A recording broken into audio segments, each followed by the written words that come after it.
commission meeting. We're going to be doing a study session to start with. Elizabeth, could you please call roll?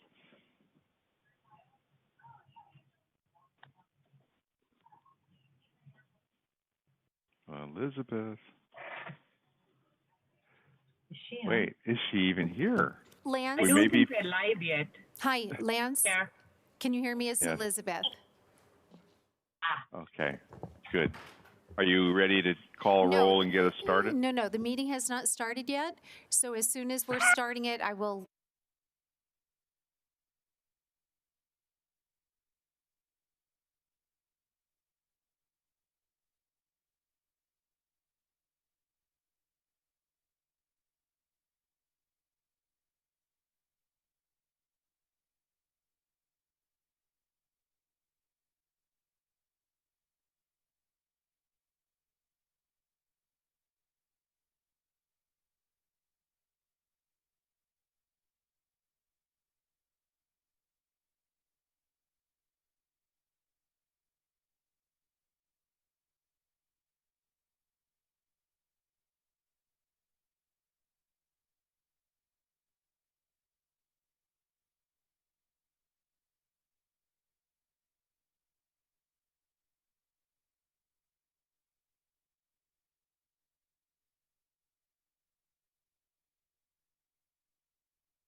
This is the call to order.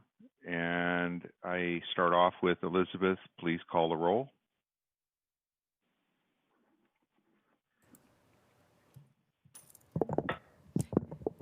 Commissioner Kelly, Here. Commissioner Casey, Present. Commissioner Jane, Here. Chair Salame, Here. Commissioner Becker,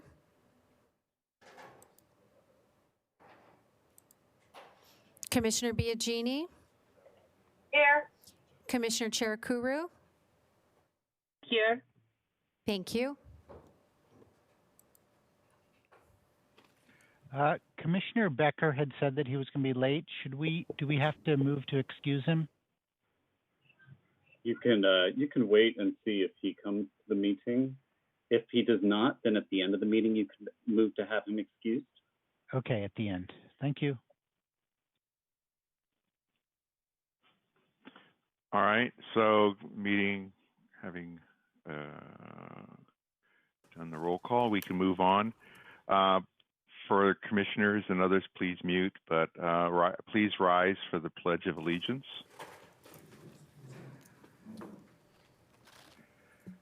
I pledge allegiance to the flag of the United States of America and to the republic for which it stands, one nation, under God, indivisible, with liberty and justice for all. Okay, please remain standing for the statement of values. Secretary Biagini, actually Secretary Cherukuru is actually the one that will be reading that. Thank you for standing. As we gather, we humbly seek blessings upon this meeting. May we act with strength, courage, and will to perform our obligations and duties to our people with justice to all. Let us seek wisdom so that we may act in the best interest of our people, our neighbors, and our country. All this we ask so we may serve our community with fairness and respect, putting their needs before all. I'd like to announce that Commissioner Becker has joined the meeting. Awesome. So we can skip the excused absence. So we're up to the declaration of commission procedures, and that will also be read by Secretary Cherukuru. Thank you, Chair. Public hearings are conducted by the Chair in accordance with the following procedures. The Chair of the Commission directs all activity during the hearings. All comments shall be addressed to the Commission. Any item on this agenda may be continued to a subsequent hearing. Applicants will be allotted up to 10 minutes to present and justify proposals following staff presentation of the item. Other speakers will be given up to 2 minutes. The applicant is allotted up to 5 minutes for rebuttal of comments. No additional comments will be accepted upon the close of public hearing, although the Commission reserves the right to direct questions to any speaker on any matter. Special procedures and time limits may be applied to any items as prescribed by the Chair. Appeal of Commission actions must be filed in writing within 7 calendar days. That ends the procedures. Okay. So the additional information that copies of the current agenda and staff reports for each of the items on the agenda are available from the Planning Division office on the Friday afternoon preceding the meeting and available online. A copy of the agenda packet is located on the table near the entrance to the council chamber for anyone that's actually present. We're on to continuances and exceptions. This part of the meeting allows for applicants, members of the public, or other interested parties to request an item to be 1, continued without hearing, 2, withdrawn, or 3, taken out of order. Are there any requests from the applicants, the public, or the commission for a continuance or an exception to any of the items on tonight's agenda? There's no one here in the council chambers, so no, there are no continuances or exceptions. All right, so hearing none, we can move on. It should be noted the Planning Commission has 7 members. Whenever the full commission is not present, applicants have the option to continue their item to another meeting. Tonight we have 7, so everything will be proceeding as normal. Okay, so we're moving to our first item, which is the study session. And the topic and content will be explained to us by Secretary Charakuro. Tonight's study session is the Climate Action Plan update. Staff, please proceed with your presentation.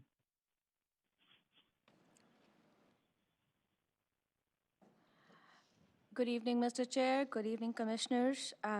This is Nimisha Agrawal. I am the Project Manager for the Climate Action Plan update.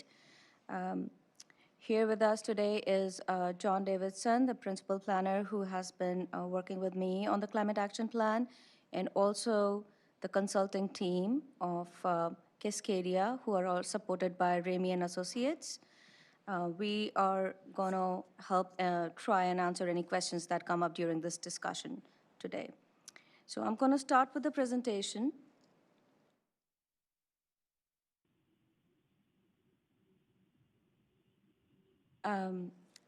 So starting with the goals of the study session, we have 3 parts to the study session today.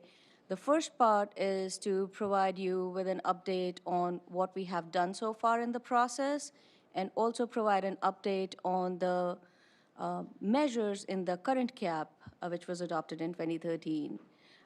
The second part is to provide or to get a confirmation on the recommended greenhouse gas target.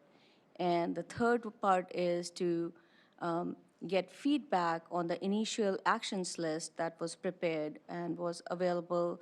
All of these 3 things were available as memos with the staff report to you all.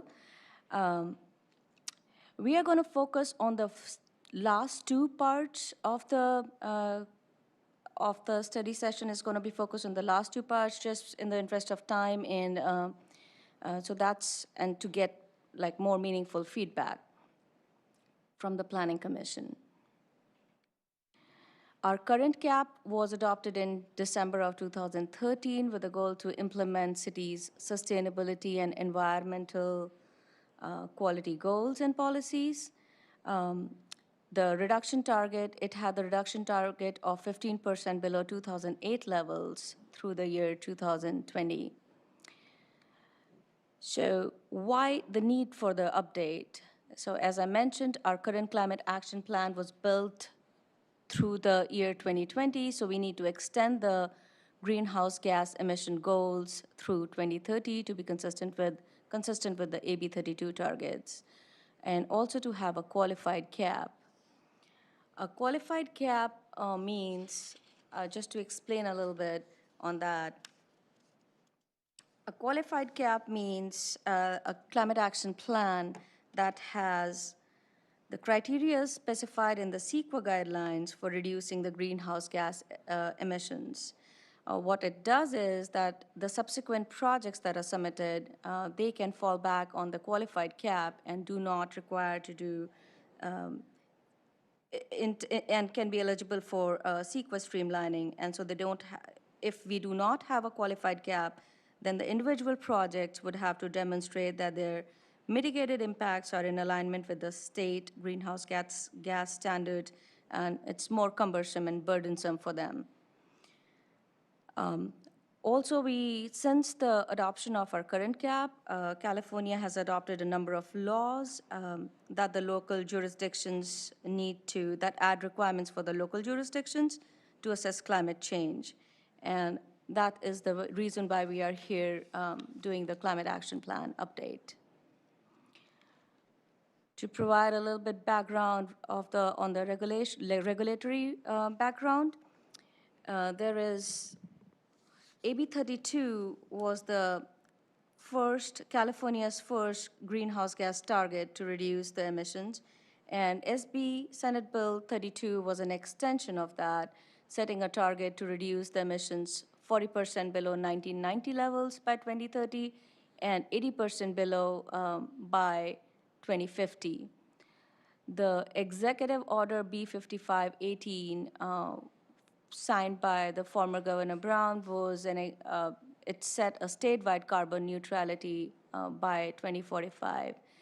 Again, to explain the term carbon neutrality a little bit, it just means that the net emissions would be zero, and the local jurisdiction is adopting regulations to offset any kind of emissions that we would have. The next policy is the California Renewable Portfolio Standard Program. It requires that all electric utilities provide an increased amount of electricity from eligible renewable sources.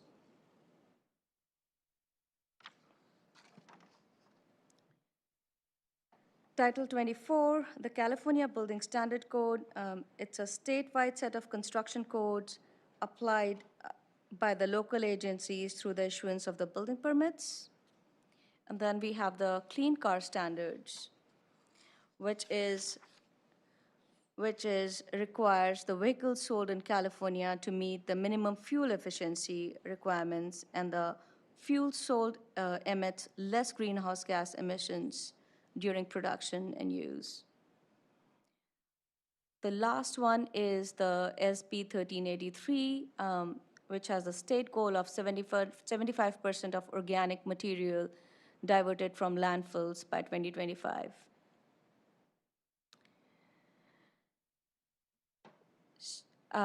So the first part, here's the first part of the study session where we conducted several interviews. We started with conducting several interviews with the city staff and then talking to the key community and business stakeholders, and prepared a CAP measure status memo, which was provided with the staff report as attachment 1. As I mentioned before, I would not like to spend too much time today here on this particular memo. Just want to provide a brief update that 7 out of the 19 measures that were in our current CAP, they have been completed.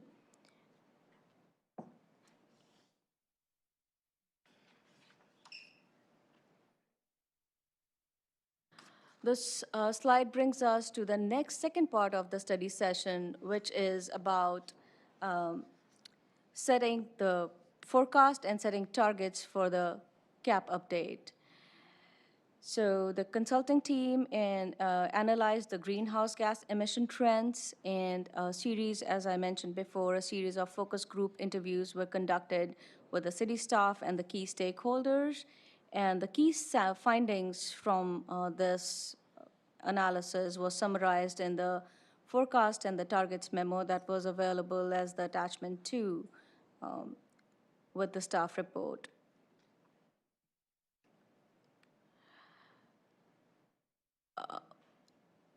Looking into the 2016 greenhouse gas emissions profile, and I apologize, the slide is probably not very clear, and the colors look a little faded. But what it shows is that the non-residential energy was the biggest contributor of greenhouse gas emissions in Santa Clara. And it contributed to more than 60% of the total emissions, followed by the on-road transportation, which contributed 28% of the greenhouse gas emissions. This graph here shows is a visual representation of the emission forecast that the consultants developed through the year 2050. The line at the top in red shows the business as usual model, and the line in black shows the adjusted business as usual models. To explain these terms a little bit, business as usual means it shows the city emissions, how the city's emissions would change over time if without any kind of climate action at the state or the local level. The adjusted business as usual forecast, which is the line in black, it shows how the Santa Clara's emissions are anticipated to change if we adopted the state regulations, but there was no action taken at the local level. The line in light green, it shows if we were to adopt a target aligning in alignment with the SB 32 emissions, which is 40% below the 1990 levels by 2030 and 80% below by 2050. That's the emission trends we would see. And the last one in dark green is if we were to adopt a target that aligns with the executive order with the carbon neutrality by 2045, that would be the line. What it also shows, this graph also shows, is the gap that we would have to cover by adopting policies at the local level through climate action plan that would need to be closed.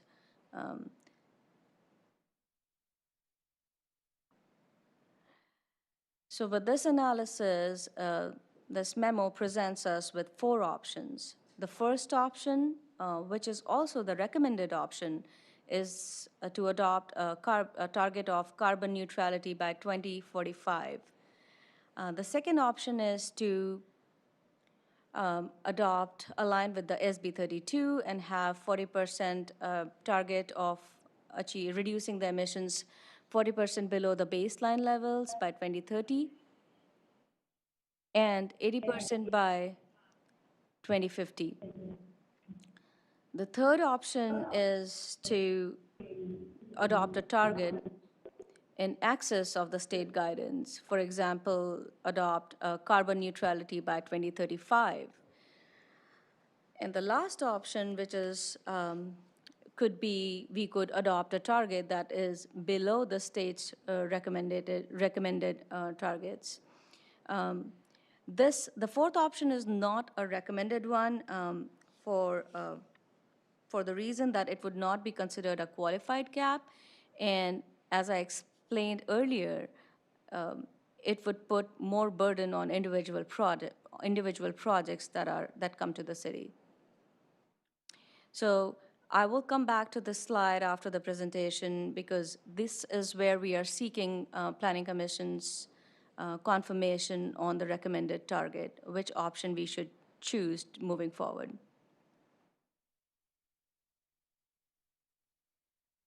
To give you a little bit of update on the community engagement that has happened so far in the process, we started with the city staff interviews, and then we had to switch gears a little bit during shelter in place, and in lieu of the first community workshop that we had planned in April, we conducted stakeholder interviews.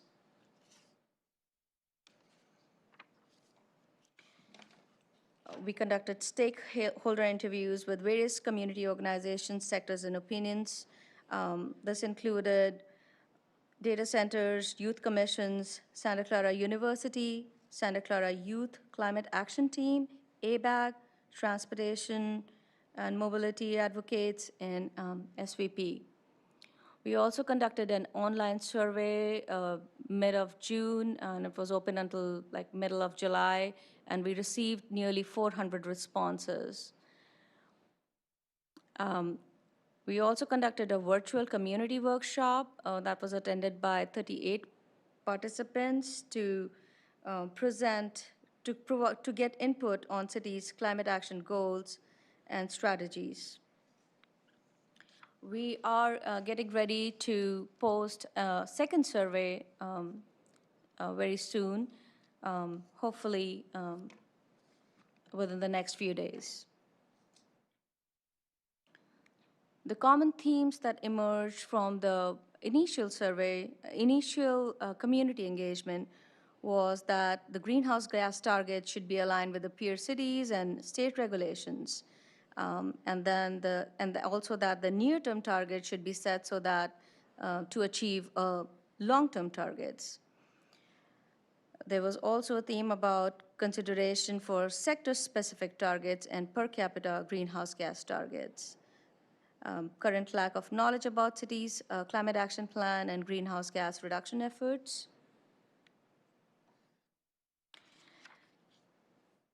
the job and housing units imbalance.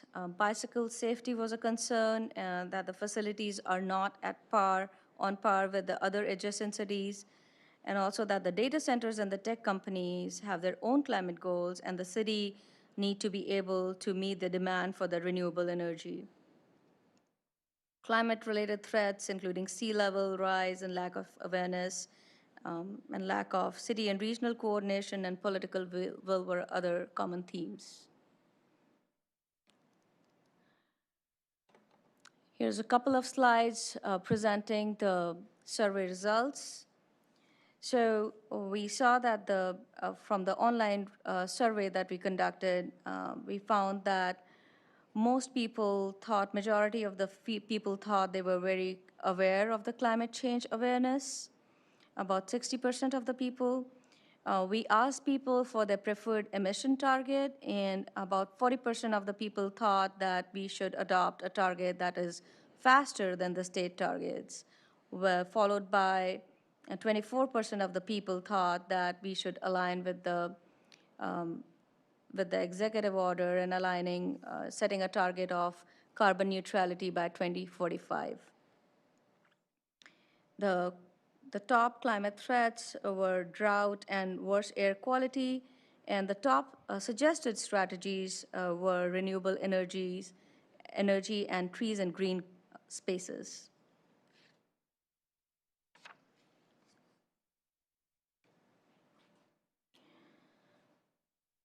We asked people who they thought was most responsible for addressing climate change, and the response was federal government, residents, and state government were the top categories. Lack of public education and awareness, skeptics, population growth and development were the top barriers to the climate action. The top co-benefits were the improved air quality at 20% and the reduced dependence on the fossil fuels at 18%. Just to talk a little bit about the next steps, the schedule.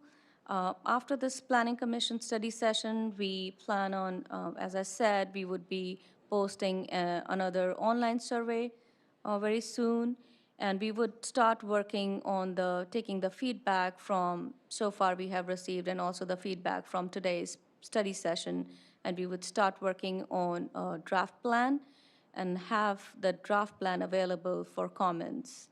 And we think that we would be conducting a community workshop, the date to be decided, but probably early next year.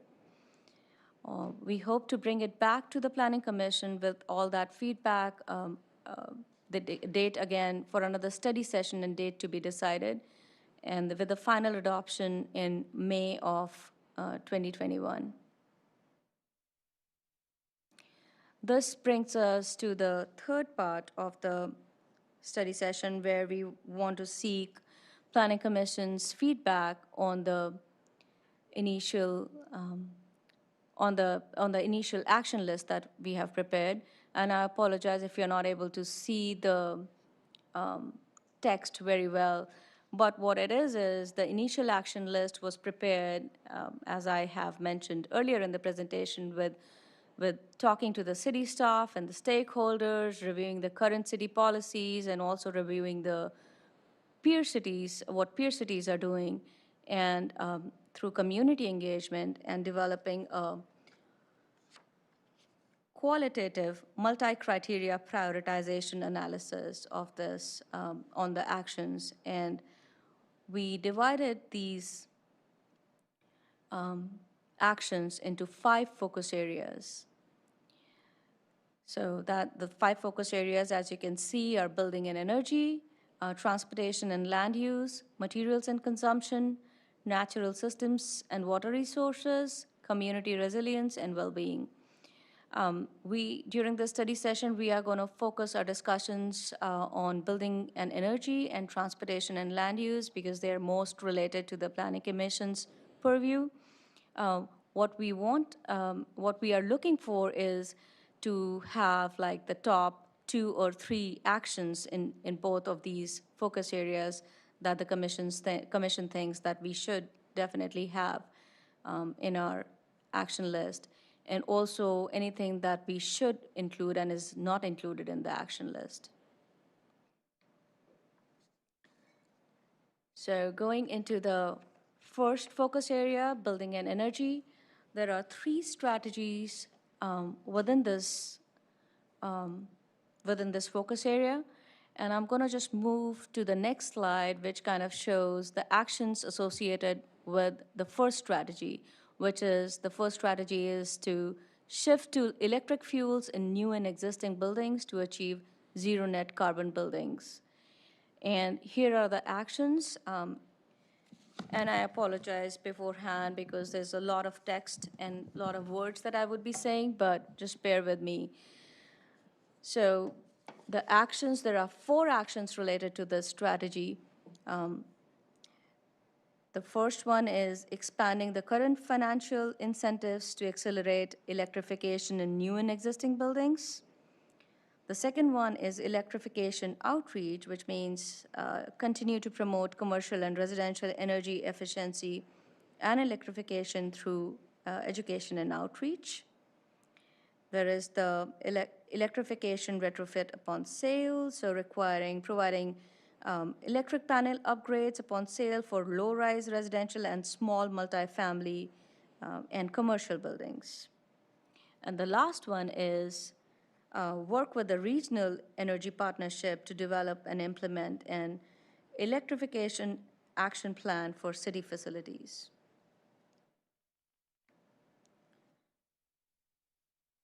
Moving on to the second strategy within the building and energy focus area. Second strategy is managing energy demand and improve energy efficiency. The actions that are listed within this, there are 4 actions listed within this. And they are, the first one is to continue to conduct comprehensive energy retrofits of existing city equipments.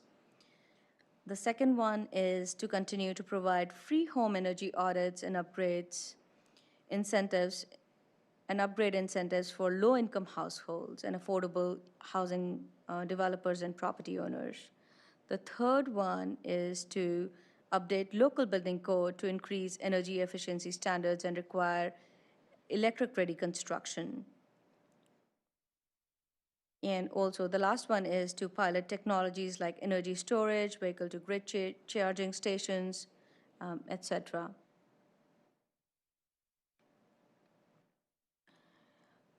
The third strategy within this focus area is maximize renewable energy generation and storage capacity. And we have a list of 4 actions within this as well. So the first one is to continue to investigate the use of city-owned property for additional large-scale renewable energy projects. The second one is installing solar or other renewables at city-owned facilities. The third one here is expanding financial assistance options to residents to increase the implementation of renewable energy generation systems and energy storage infrastructure.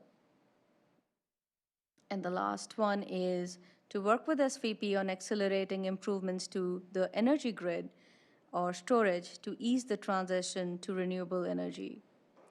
So these are all the actions related to the building and energy focus area. And again, what we are looking for, it would be really helpful, is to have like the top 2 or 3 actions from this list of 12 actions.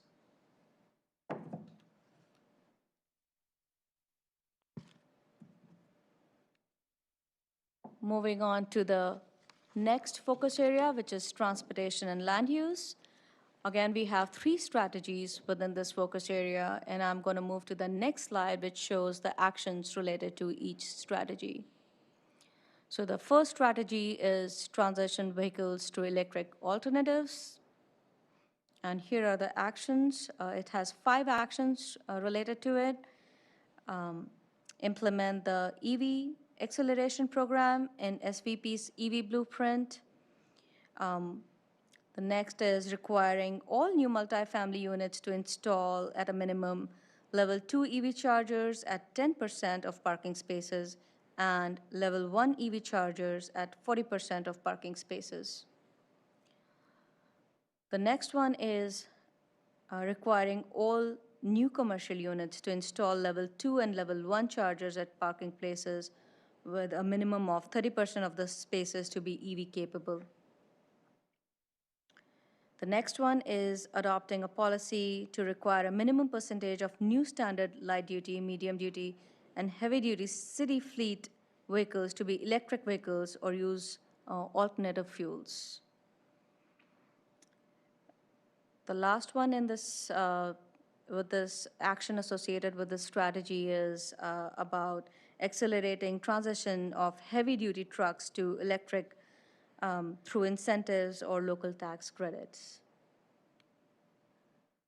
The second strategy within the transportation and land use focus area is expand use of non-single occupancy vehicle transportation modes, and that has to do with fund and accelerate the pedestrian and bicycle master plan, incentivize projects that optimize curbside areas for local carbon modes and reduce VMT, improving bike mobility, and also partner with VTA to conduct a public transit gap study to increase transit use within the city.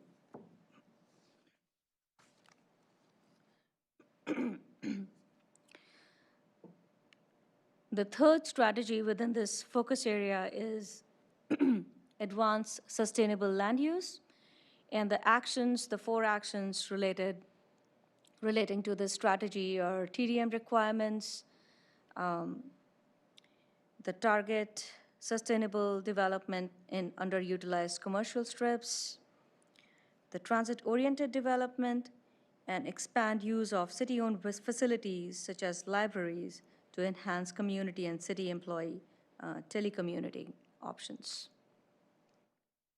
So these are all the strategies related to this focus areas.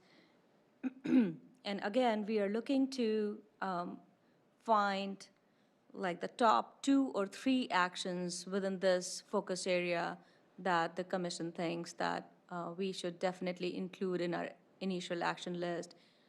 And again, also any actions that are not included in this list.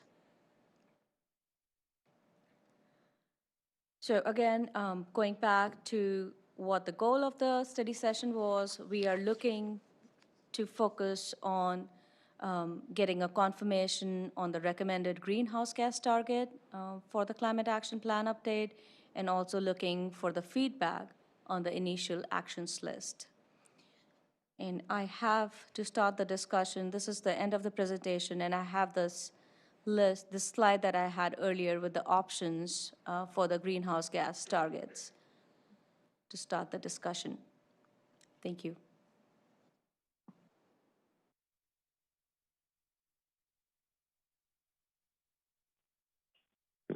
Well, thank you very much. I think the next step, I assume, would be to have conversation among the commissioners, but then we need to open for public comments immediately after that. Is someone, yeah, I see hands going up. So please, as we've done in the past, if commissioners could limit their questions to 3 topical questions before letting another commissioner have an opportunity to ask their questions. And then we'll go through, and if there is another round of questions to be asked, we will consider it based upon the time available. So first, with her hand up, was Commissioner Chirikuru. If you'd like to go ahead. Chair, and thank you, staff. This study and this effort couldn't be more timely. So I'm all ears when it comes to climate action plan, sustainability resiliency plan. Just to note that I'm also working very closely with counties, sustainability master plan effort, which also has a regional bearing. And I'm hoping that staff has also done or will reach out to the county for its targets so that we are aligning.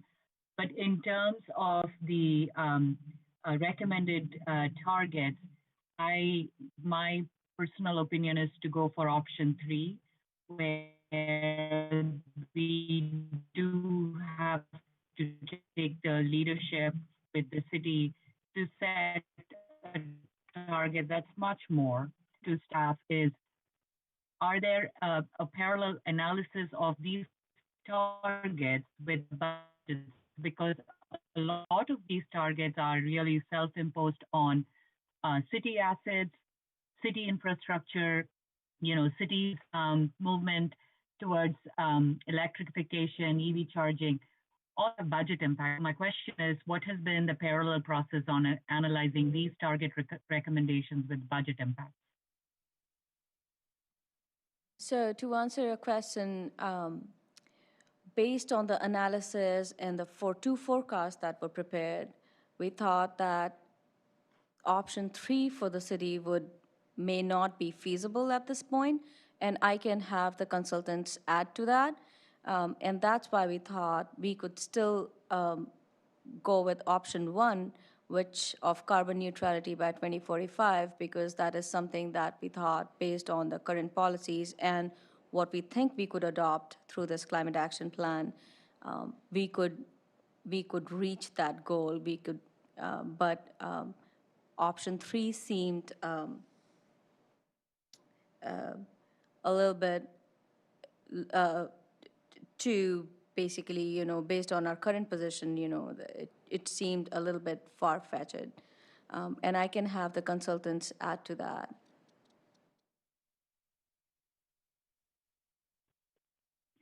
I look forward to the consultant's response. I don't know if they do it now or will come later through the chair. Yeah, I would assume that we could allow them a little time to respond. My question really is,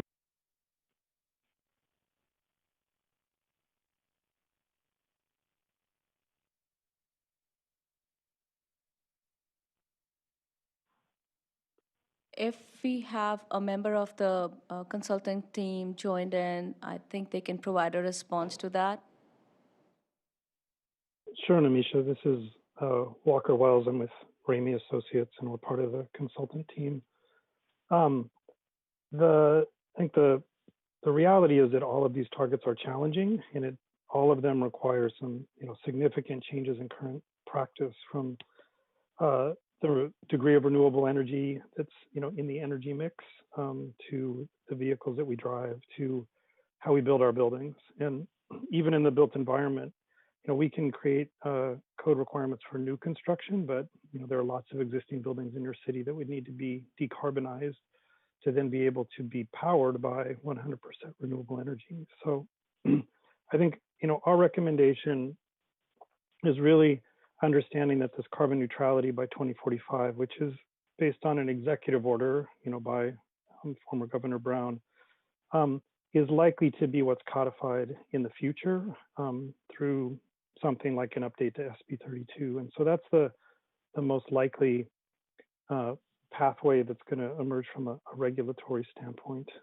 which is why we're recommending it rather than option 2. And then, I think option 3 does give you the ability to demonstrate leadership, but I think we're being a bit cautionary in saying that it's going to be challenging, to achieve what's outlined by the executive order, and just, pursuing that diligently is an accomplishment in and of itself, and still demonstrates leadership. So you don't necessarily need to feel that you would need to, go above and beyond the state guidance. And then lastly, just on the economic analysis, some of this would fall to the city, but it's your facilities and your fleet vehicles and your investments in renewables. I think the biggest point of effect, I guess, is on on your energy company, and it's really the pace at which Silicon Valley Power is able to, given some of their existing contract obligations, to move to a higher percentage of renewables. The fact that you have your own utility is very much to your advantage, gives you local flexibility and options that most cities don't have. But there's still, again, a history of investments and commitments that have been made by that utility that need to be taken into effect.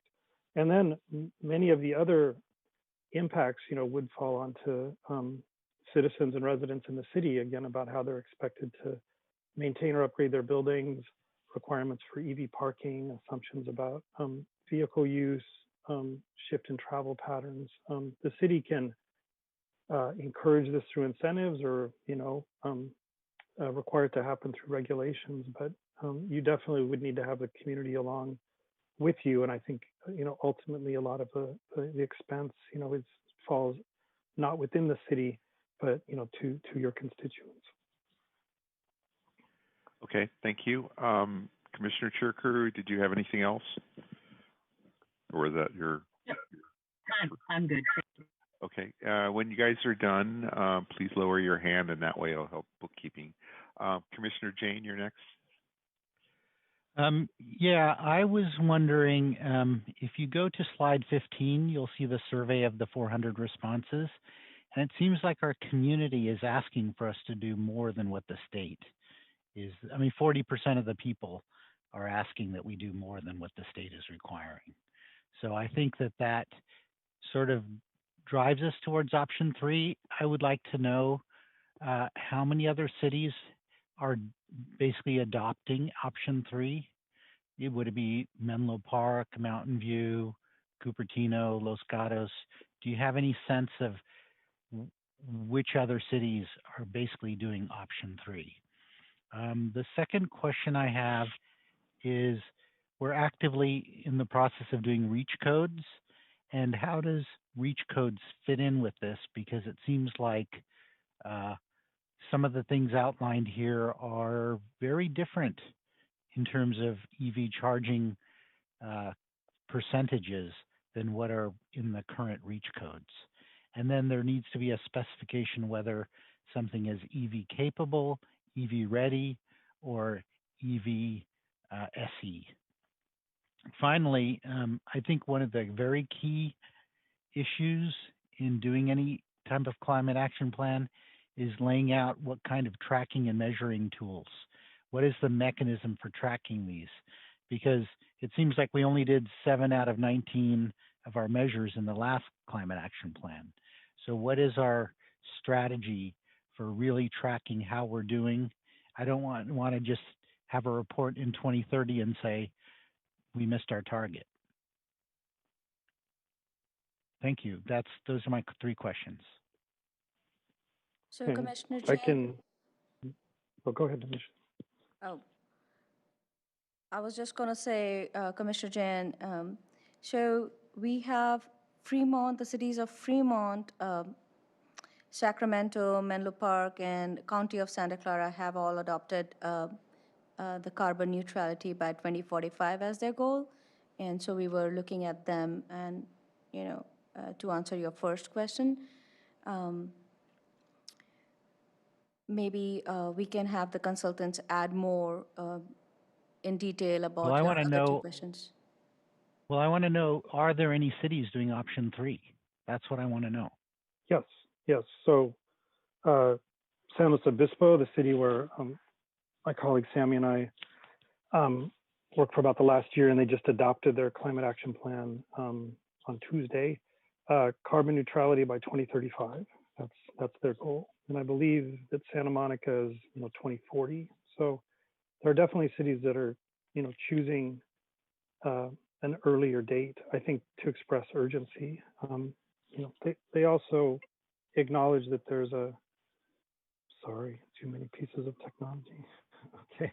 That there's a gap, that they apply all of their measures, and there's a gap that's identified that they need to, work hard to achieve. I think by pulling the date forward, it just, I think the sense is it connotes urgency. It more aligns with the Paris Agreement, and then kind of forces the exploration of what to do about the as yet unreduced GHG, kind of makes it more front and center. But to answer your question a little more directly, yes, there are cities that are making sort of have publicly adopted plans that are earlier than 2045. On your question about reach codes, I'm not totally dialed in on the EV charging requirements, but reach codes are certainly a method to address, decarbonization of the built environment. And so a number of cities, including Cupertino, where Sammy and I worked again last year, have created basically an electrical required reach code for new construction. I think the big question is the degree to which you want to start asking existing buildings to replace pieces of, appliances, hot water heaters, stoves, heating and cooling systems with electric versus gas, when it's time for replacement or even on an accelerated schedule. And then very few reach codes that I've seen are for retrofits. Yeah. They're all for new construction. We have a tremendous amount of new construction planned for the city. Mm-hmm. So we need to address that. The other thing is, there should be, as things become obsolete or replaced, there should be incentives for replace them with electric alternatives. Yes, and I think Menlo Park has some sort of accelerated replacement approach, a little bit of like a cash for clunkers idea, which is great because it could get people to start thinking proactively. So they don't just go replace a gas hot water heater with a gas hot water heater because they need hot water, but they're thinking about it ahead of time. They could plan for the, the relatively minor electrical system upgrades that need to be done to have a electric heat pump hot water heater. Finally, just on your point about tracking and measuring, I think our sense as a team regarding climate action plans is we have moved into sort of a new moment. I don't know if it's climate action planning 2.0, but the discussion is a little more on the sort of brass tacks where the rubber hits the road. And I think the way that Namisha laid it out, it's pretty clear, like these are the, strategy areas and these are the places where we need to focus our effort, and we need to focus on the things that make a difference. And I think some of the earlier climate action plans, it was sort of a corralling in of any good idea that might relate to sustainability in the environment, and they were hundreds of measures and they were impossible to track.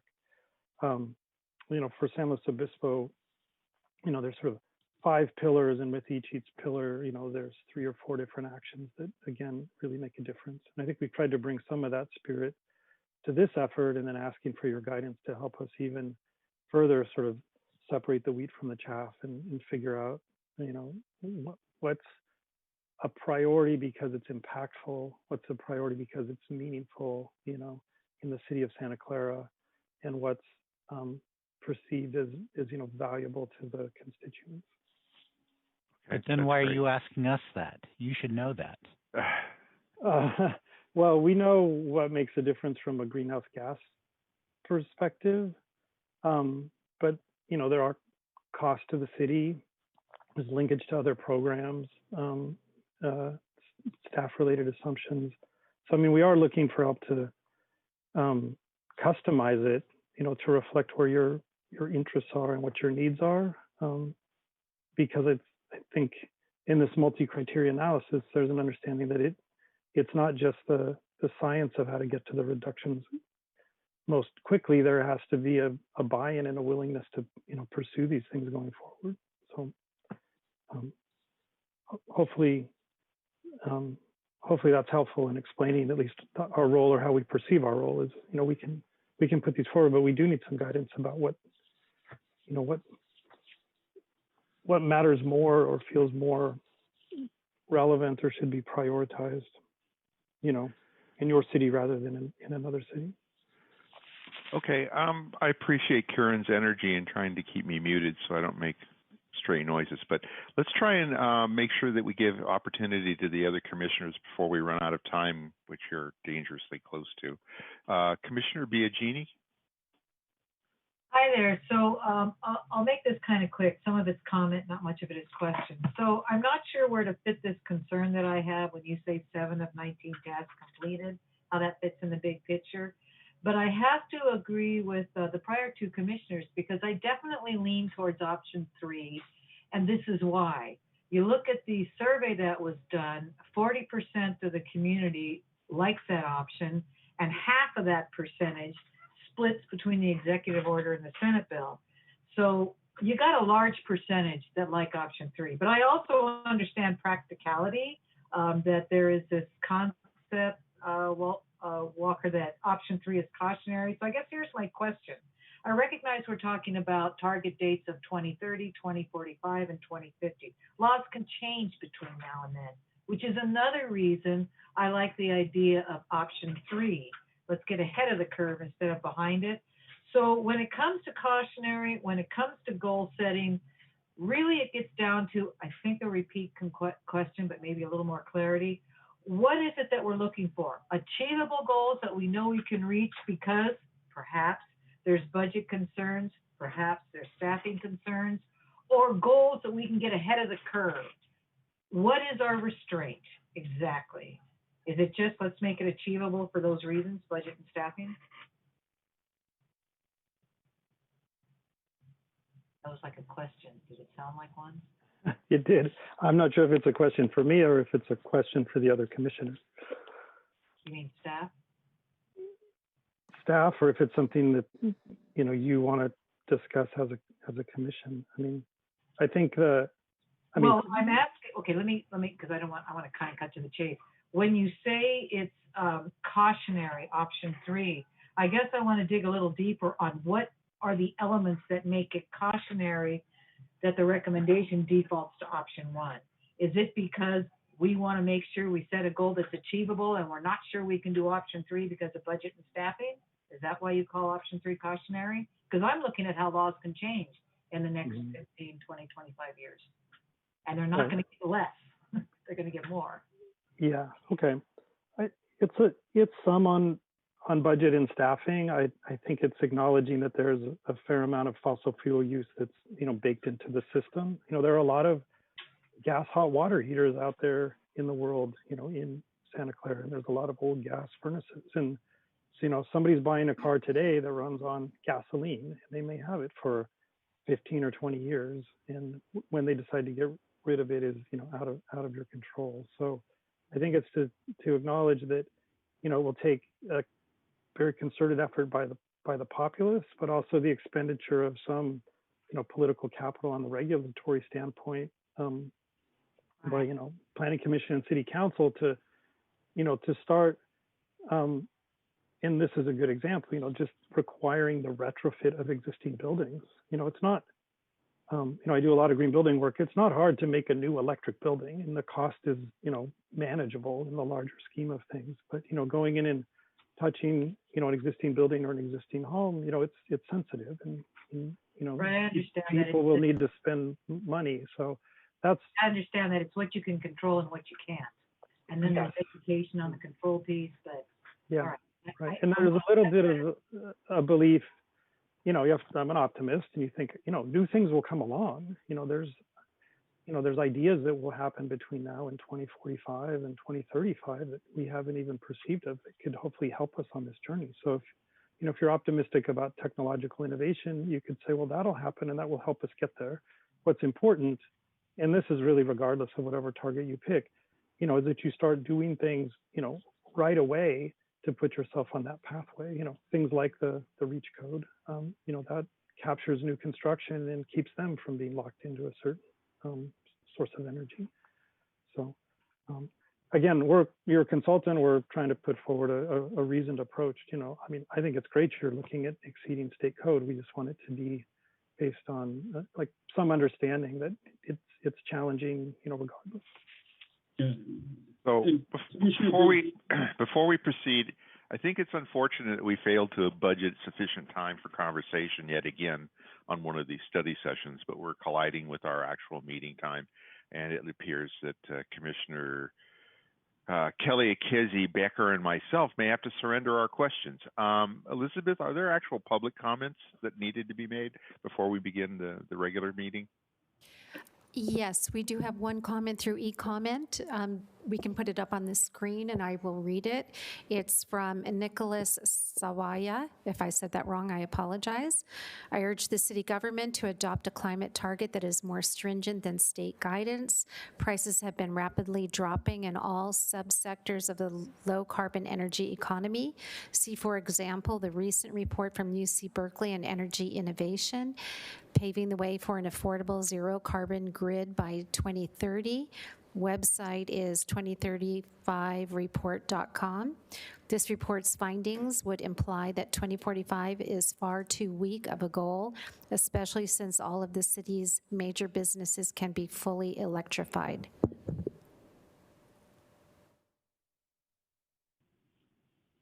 And that is the only comment that we have. Okay, I see that as a comment, not actually a question. Perhaps a note for the future is we need to try and schedule or present in enough time to have enough conversation at the end of the presentation to at least get through a complete round of commissioners and the public, of course. But I see that we're at the break point now, so I'm going to thank the presenters. Chair Salim, we do have some hands raised from... I know. And if we want to continue, that's fine, but that will push our regular scheduled 6 o'clock meeting into lateness. If you feel that we can do that, we'll continue. I would like to continue. Can the attorney weigh in on this? No, that's something up to the committee, the commission. If you want to extend this, say, another 30 minutes, I think that's reasonable, and then we could begin the other items. Okay, I'm perfectly good with that. I just want to make sure that we don't have people who have other schedules that will be impacted by it. At least go through one round of questions. Yeah, maybe one question each. How's that? Commissioner Kelly would be next.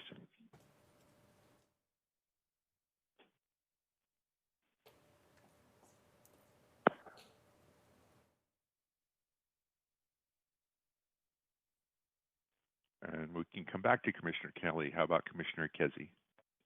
Yes. Can you tell me more about the EV blueprint measures?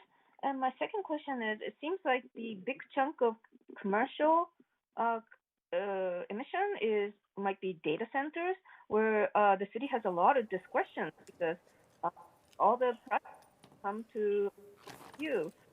There's more things that I would make sure that we're minimizing the at data centers, at new data centers. Are there more things we could be doing? Thanks.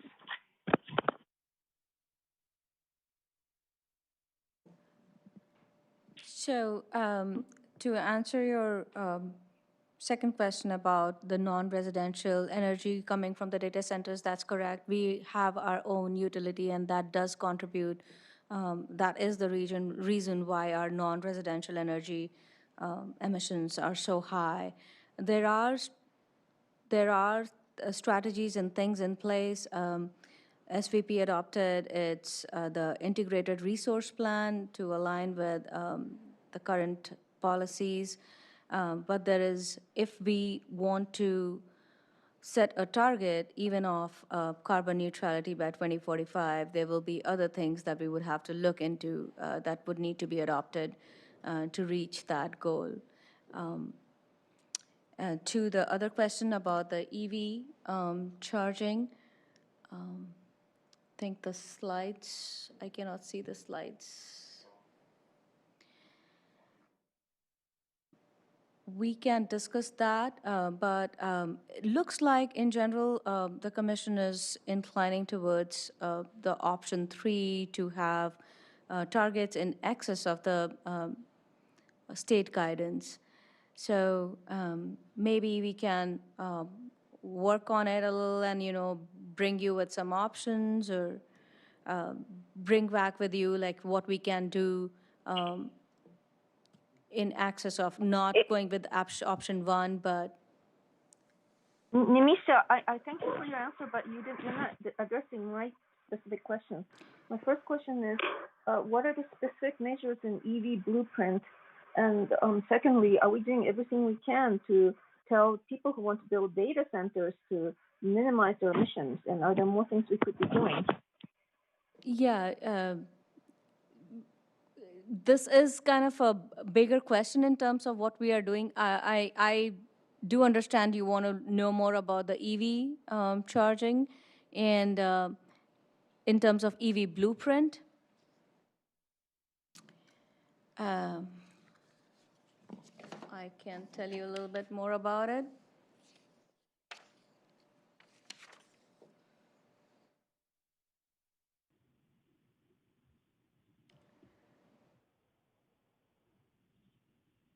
if I may interrupt, Yeah, the EV blueprint is a document from SVP, and it Yeah. talks about where to put chargers, and it's something like 400 new chargers are in the CIP to be installed. so yeah, that's correct. And it's basically a document to guide, to act as a guide to increase EV adoption and many benefits it provides to the Santa Clara community. It has 14 initiatives to ensure Santa Clara is an EV-ready community by the end of 2030. And yes, it is an initiative by SVP.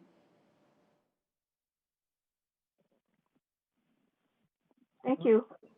I could just add a little on the data centers.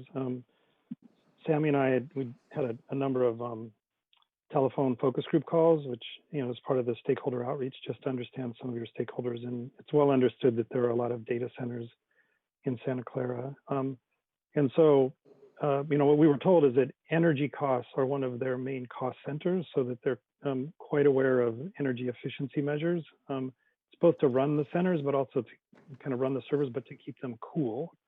So there's, and one of the reasons that they have located in your city is because you do have your own utility that, has a strategically lower cost of energy relative to PG&E.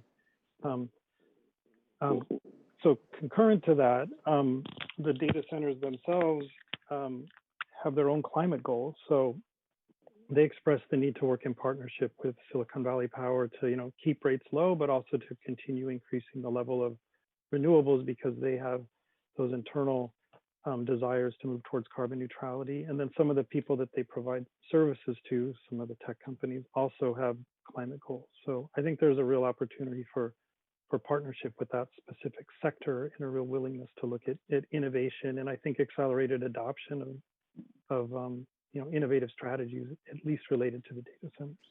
Does you have any requirement right now for efficiency at those data centers and whether they need to use the renewable energy source? They need to opt for renewable energy source?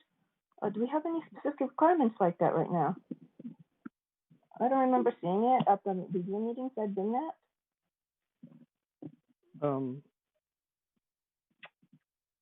Well, in terms of the renewable energy, go ahead. Commissioner Casey, I can mention a couple of things. One is that that question does come up with the data centers about the renewable energy, and they can choose to purchase that energy source. It is available to either a portion of it or a full complement of renewable energy. It is at a higher cost. So as the consultant mentioned, that a lot of the data center companies do have emission reductions and they have energy efficiency goals and targets that they have to meet. So right now they're within those parameters, but coincidentally we had a conference call yesterday with Bay Area Air Quality Management District, a number of the planners and myself, and that's some of these strategies about more efficiency and renewable resources for powering the data centers did come up. That was part of our discussion. Actually, we're discussing an upcoming data center. So one thing they did mention is that for the generators, they would like to see basically renewable diesel as one of those options. The challenge right now is that the refineries are making adjustments, the local refineries, for that fuel source, but it isn't in the quantities available if we would need to use that for an extended period of time. So let me just mention what happened with the fires recently and also the heat wave. As you know, Cal ISO was requesting a reduction in power usage by everybody. And I happened to speak to one of the data center owners about this situation. And what happened is they were asked to remove their power sources off the grid. Now, I don't know if it was the entire function of the data center, but obviously this was a huge hit. And so the conversation we had was if they were to basically convert for a temporary power, basically powering down their usage, then they had to compete with multiple other sources to get diesel trucked in, and the quantities to run generators at that point. So that was our discussion: is how much fuel would be available if it was renewable diesel. Now that product is going to become more available. They said in about 5 years that there would be a lot more of that available, and then there shouldn't be a problem. Now, I haven't verified that, but this is what back then we were talking about. So there's a couple of those things, is that if we could require a renewable a fuel source, especially in the event of either a disaster, catastrophe, or a heat wave, which just was basically necessitating reduction in power usage, we would need to go to a cleaner source of fuel. So those kinds of things could be utilized, but they also recommended using gas, natural gas for powering generators and things like that. So among other things. So that was their push. That was a reduction in the emissions by using a clean version of gas production. So these are kinds of the things that we could continue to explore and get more information on, but we'd also need to engage, as the consultant mentioned, the stakeholders, because one thing they mentioned is sometimes they can't get financing for a project if they don't have a reliable source of energy. So that's also a consideration. But that's all I can offer you right now. Mm-hmm. Thank you. Information. What I'm hearing is that people know what technologies are coming, yes, and how many years it takes. So maybe the city needs to do a study on this and come up with a timeline on the data center online this year. This is PUE requirement. These are the energy sources you need to use, so that I think developers need to see clear guidelines to minimize risks to their projects. But we also need to set the bar of what they need to clear in order to get to build in our city, because they have many reasons to want to build data centers in our city. The proximity to users, reliability, and the cheap, lower cost of energy. So I think it's perfectly reasonable for the city to set goals like that, and I really like to recommend this to the council when as the conclusion of this study session.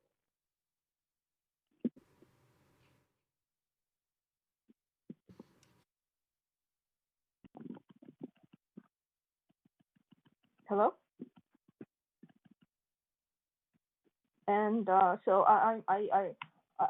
is there something I can add to the minute? We can add to the minute as a recommendation to the city council? Yeah, sure. Sure that's what this is about, but Yeah. Okay. Well, I mean, these are great suggestions for us, because then we can, again, as I mentioned, sort of tune your climate action plan to your city. And as I mentioned before, you have your own utility, so it gives you options that other places don't have. So thank you. I think the city needs to understand the technology a little bit better, so that we can come up with clear guidelines. So if we could incorporate that, that would be really great. Thank you.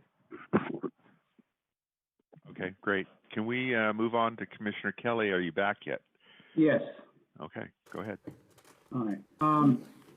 One of the things that frustrates me is most of this applies to new construction. And what I'd like to see in a climate action plan is guidelines that also apply to residential, multifamily, and commercial properties when they upgrade. So if you upgrade a single-family home electrical panel, you expand it so it has the capacity for a electric vehicle. You may not have to put in a charging for electric vehicle, but if you have the capacity, we need to do that as much as possible, because I think even if it's just a small step, doing those small steps have a cumulative effect. I mean, is that something that we can do to our climate action policy, to have guidelines for what triggers upgrading? Yes, or the climate action plan could say, work with the building department in the next code update cycle or sooner to identify where those building code items overlap with the climate action objectives, and this would be the kind of thing that you would put forward. And this idea that you put forward is a really good one, because someone may have 100 amp service and you wish they had 200 amp service, or you wish that they had, and the panel is too small. And so, when they're doing the kitchen remodel, it's the perfect time to, at least provide the capacity for the car charging or the future electric stove or the future, electric water heater. Yeah, all I'm saying is I see this all the time as a realtor. You have a 100 amp panel, or you have a panel that has no open slots. If they're going to upgrade that panel, we should say, hey, look, it's not that much more to go to 200 amps and require them to have 4 open slots. Those 4 open slots can be, for like an EV electric charging. In the garage, it can be for electric stove, electric oven. So it would make a cumulative effect as people go through the natural stages, because over time, if you own a home, you will renovate it. And if you can do things like a heat pump, which Commissioner Jane has brought up previously, if it makes sense, maybe allow people or require that if the cost isn't too expensive, convert from a traditional heater or water heater to something that has a higher efficiency capacity. Because if you're doing some renovation, lots of time you can make that transition possible. So yes.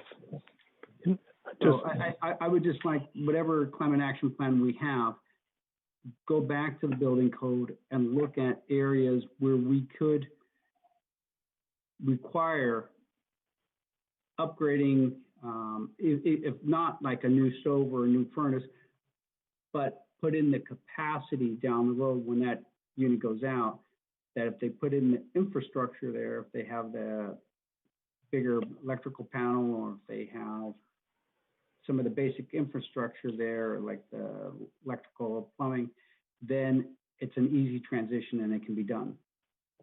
Mm-hmm. Yeah. That's my only comment. Thank you. Okay.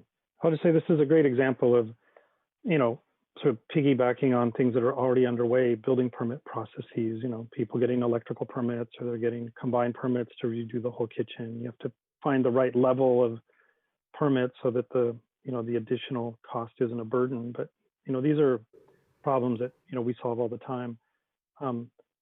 You're in an existing regulatory environment. The switch to telling people that by 2025 they need to get rid of their gas hot water heater, moves into a whole other realm of sort of regulatory influence that could be seen as intrusion, which is also part of what this caution is, why the sort of voices of caution is being brought into this is, But if you just put in a requirement like for pre-wiring for like an electric vehicle in the garage, when they're upgrading the panel, not requiring everything, but if you have an attic space, running electrical typically is relatively simple. Or if you have a crawl space, running electrical, and it's just there, you have an electric vehicle down the road, then you can put in the charging unit, because you already have the wiring, you already have the capacity in the utility or electric box. Yeah, that's a great suggestion. Thanks. Commissioner Kelly, just to add, this is Nimisha. We have the actions related to this in building and energy, maybe not specifically the thing that you're mentioning, but we do have things about electrification incentives, and we have not exactly for the single family, but we do have electrification retrofit upon sale as an action. So maybe you're suggesting to expand on that by providing, the current action we have, it is, is provide electric panel upgrades upon sale for low-rise residential and small multifamily and commercial buildings. And also we have, if we're going to want to go cleaner, electrification and just a utility panel upgrade makes a lot of sense, especially if it's only 100 amps. I mean, it's a very common problem where even if you have 200 amps, you have no open slots, so you can't expand. So what I'm saying is, whenever somebody gets a permit application for a panel, we should be saying it should be 200 amp and it should have 4 open slots after whatever renovation you're doing. Those 4 open slots can be, for the kitchen. It can be for EV charging system in the garage. Just having the capacity, even though you don't make them put in an EV charger, you don't make them maybe run it to the garage, but just having them put in the capacity will increase the number of people that do take advantage of it and increase electrification within the home. And the same thing would go for multifamily and commercial. So if they're going to come in and renovate, we should ask for more electrification, more pre-wiring for, cars. So because in the next 20 years, the number of electric cars is going to be dramatically up. So it only makes sense as they come in to upgrade that we just ask that they at least put the infrastructure in there so they have the capacity to do it. When they tear up the pavement or the parking lot, it makes sense to have them run a couple electric lines, even if they're not going to put any charging systems in. So they're just pre-wired and ready to go so they can be converted down the road. Yeah. So I'll put a flag in Commissioner Kelly's comments because I'll have similar, I think we want to move on those. Get Commissioner Becker his chance. Thank you, Chair. So I agree with my fellow commissioners about option 3. I think that's probably the best route to go, go above and beyond. At the same time, with the major emphasis on better TDM measures, reducing our emissions, I think we need better traffic lights because that will help reduce our emissions as well, maybe some AI technology. Better renewable energy, trees and greenscapes, and concerns of sea level rise. But I also agree with Commissioner Kezi about the data centers that they do take a lot of energy, and I think they're a major concern, as well as Commissioner Kelly, by pre-wiring, I think is a major incentive, mainly because in my former home, we had to adapt to a washer and dryer, and that was an electric, and we were already made for basically gas, and so we had to upgrade that socket just to accommodate that washer and dryer. But my major question really is about mainly the changing the water heaters and, appliances and incentives, maybe, without adding extra taxes, fees, and so on. Maybe would we be able to extend that first, or maybe a priority to lower income households, especially those maybe in older apartments, because I mean, that's going to be the harder hit people that are going to have to convert.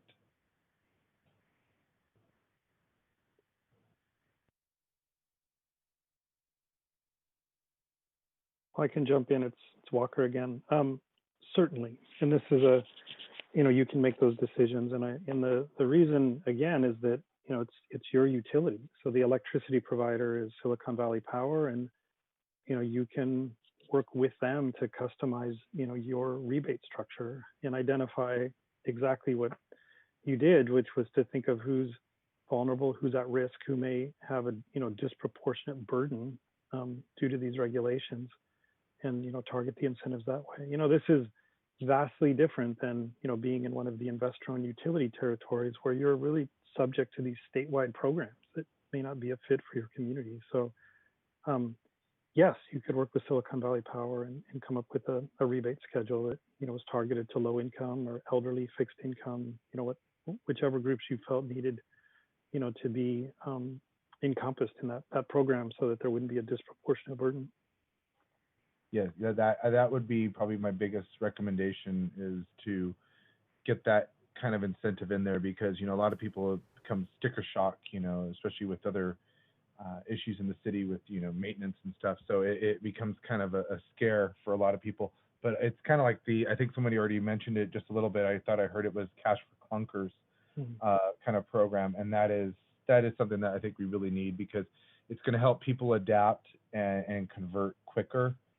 Because people that have the money, they can do it themselves, but people that don't really need the incentive, especially if you look in an apartment complex, look how they recycle their trash. I mean, that is an example of how hard it is to get, low income to adapt to things sometimes because of the cost and not being really educated. And I think that's something that we should really push in that, is the education and incentives to help low income families. Okay, great. Just a recommendation. Yeah.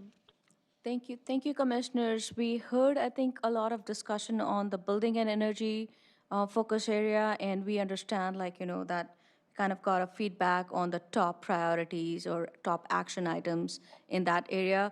In the last few more minutes that we have, it would be good to get your understanding more on the next focus area that's here, the transportation and land use, and what would be if you could talk a little bit more about what would be the top action items within this focus area.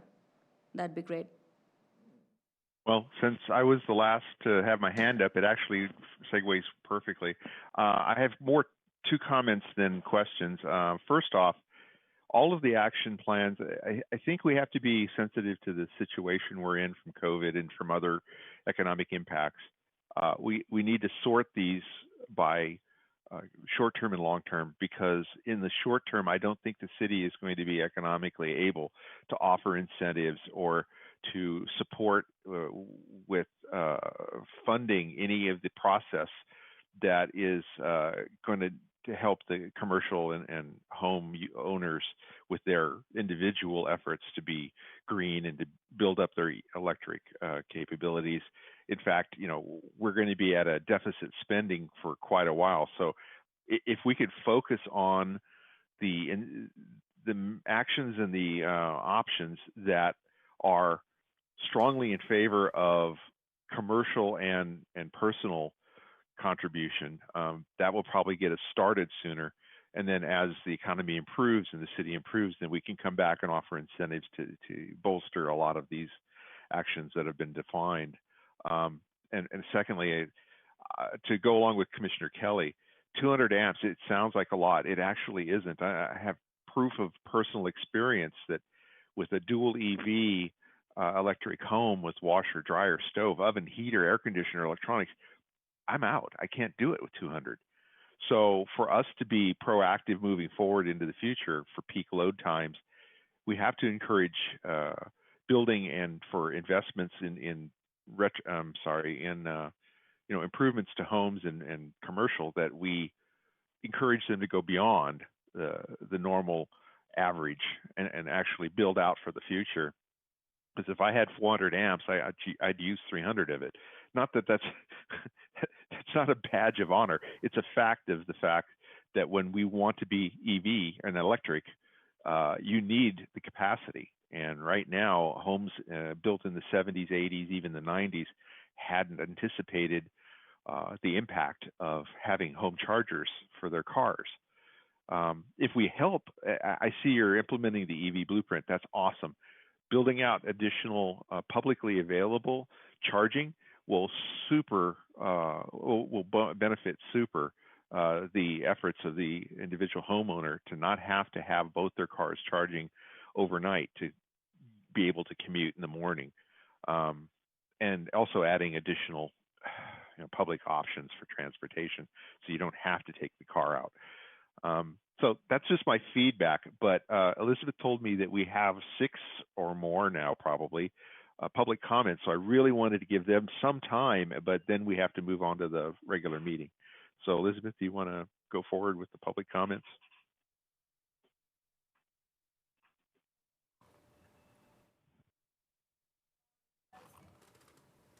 Are there any?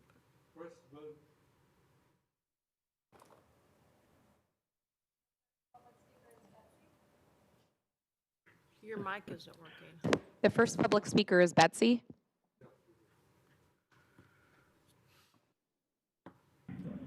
Can you hear me? Yes, we can hear you. Please note that you have 2 minutes for your speaking. Thank you. So this is Betsy Magus. I'm a member of the Bicycle and Pedestrian Committee, speaking for myself. First of all, could somebody please post these slides on the CAP webpage so that all of us can reference them in the future? I wanted to say the current bicycle plan has a 20-year implementation schedule. Right now, a lot of the key improvements are waiting for additional study and funding. So I would suggest, if we can, to put a number on the accelerator and make reference to the priorities in the plan. I'd also like to remind the Commission, the Planning Commission in particular, to encourage sufficient charging and secure storage for bicycles, including electric bicycles. I didn't hear much tonight about tree cover or green space, but I would want to remind the Planning Commission especially that you have some influence over making sure that there are trees and that we reduce the amount of pavement and make sure what does get paved has permeability and green space built in and built around it. As a homeowner, I would like to thank you for your consideration to gas appliance upgrades. I currently have natural gas heating and water heating. And while I'm willing in principle to electrify, I know I would need to upgrade the wiring and replace 4 different costly appliances of various ages and conditions to do it. I also plan on staying a long time, so simply requiring it when I sell the home isn't going to get me there. When an old water heater goes out, your water heater is standing there in a puddle. So there's a certain amount, and you don't have any hot water. So there's some urgency to the replacement. So upgrading the wiring at that time adds not only money, but it adds time and process. I have to, get a hold of an electrician in addition to a plumber. And finally, I was going to ask, what, if anything, do we know about the biases in the survey? Because I assume the response was self-selecting. So I wonder how many people will still be on board with accelerated implementation. When the question isn't reduce greenhouse gases, but build better bike lanes and more apartments. And that's it. That's what I had to say. Thank you.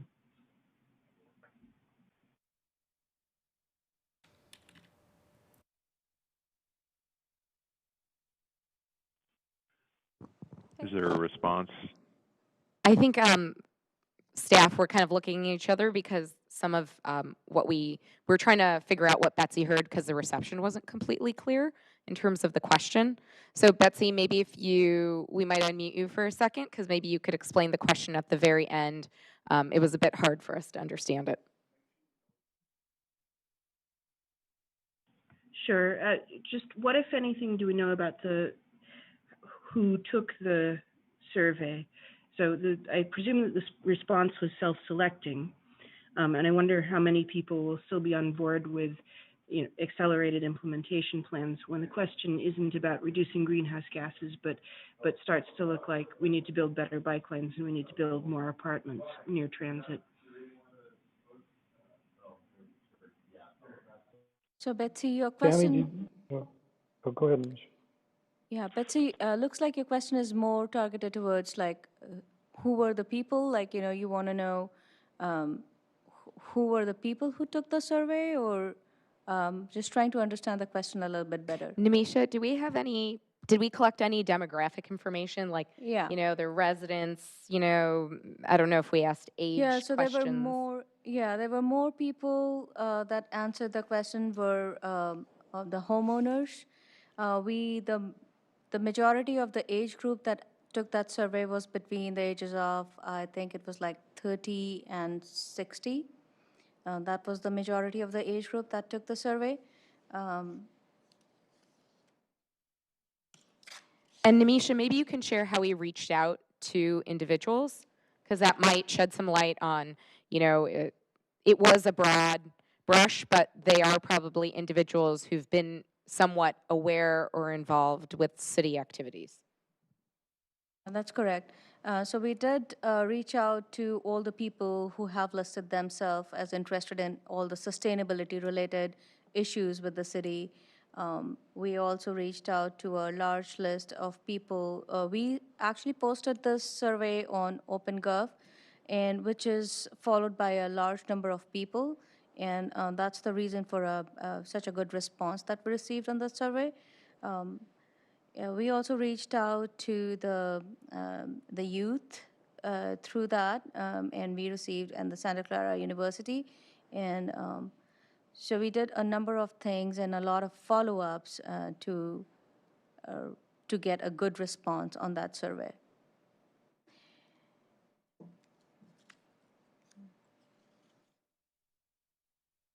Let me just jump in. There's a tiny, I mean, this issue of bias is, a good question.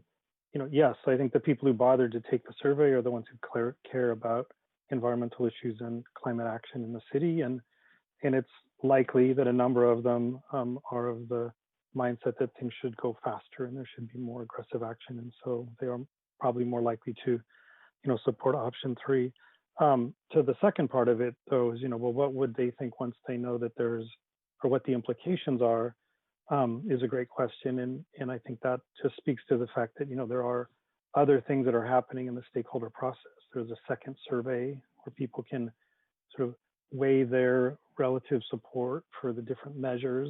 There's supposed to be another community meeting, and then there'll be, I assume, a planning commission meeting that's a formal meeting where the final plan will be reviewed in city council. So, there's other opportunities for people to weigh in once we get into a little more detail. And the first survey was just done at the very beginning to kind of give us a sense of direction, and there'll be other opportunities. Sounds like a good recommendation for a follow-up survey once a set of actions have been organized and prioritized, and say, how does this feel? Okay. Next question. Next public speaker we have is Dashia Leeds.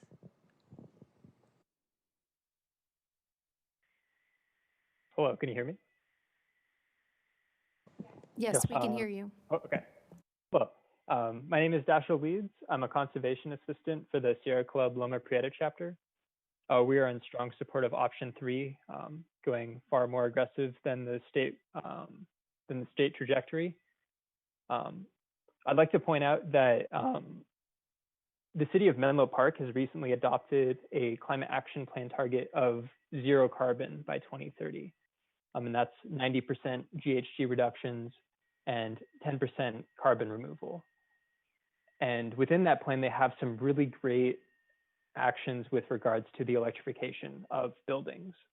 So they're looking at sort of like a cash for clunkers style program to build incentives to basically pay people to prematurely retire their gas appliances. And I think that I strongly recommend that staff in the city look at what Menlo Park has done and see what from their climate action plan we can implement into ours here in Santa Clara. I do think that we do need to electrify our buildings in order to meet our climate targets. Fracked gas pipelines, they constantly leak methane into our atmosphere. And, even from a public health perspective, just an hour of cooking with a gas stove produces levels of indoor air quality that would be illegal according to the EPA if they were recorded outside. So I think from pretty much all angles, this is something we really need to tackle. And every gas line that's built and that we allow to be built is a liability and a tragedy. So I think it's also really important. There's a measure currently in the climate action plan draft, or I guess not draft, but in this early form that covers the building code. And I would like to see that language updated to reflect an all-electric building code, which I think is necessary to meet our climate goals. Thank you very much. Karen, could you please let us know how many other speakers there are? Yeah. There are 3 more speakers left. Okay. Just want to make everyone aware we're past the 6:30 time frame, so we want to wrap this up as quickly as possible with these last public comments. Thank you. Okay. Next public speaker we have is Vanessa. Hi, can you hear me? Yes. Hi, my name is Vanessa, and I'm a renter in Santa Clara and a member of Santa Clara Youth Climate Action. Thank you so much for extending the meeting to provide more time for this important discussion and to allow opportunity to speak. I would like to express support for option 3, or greenhouse gas targets that are more aggressive than the current state targets. For me, climate change and the climate hazards that are exacerbated by climate change are my top concerns when I envision my future living in Santa Clara, especially as a young person in the community. I would also like to encourage the city to continue developing priority actions and metrics that center social equity so that all members of the community can benefit from a more resilient Santa Clara. Thank you.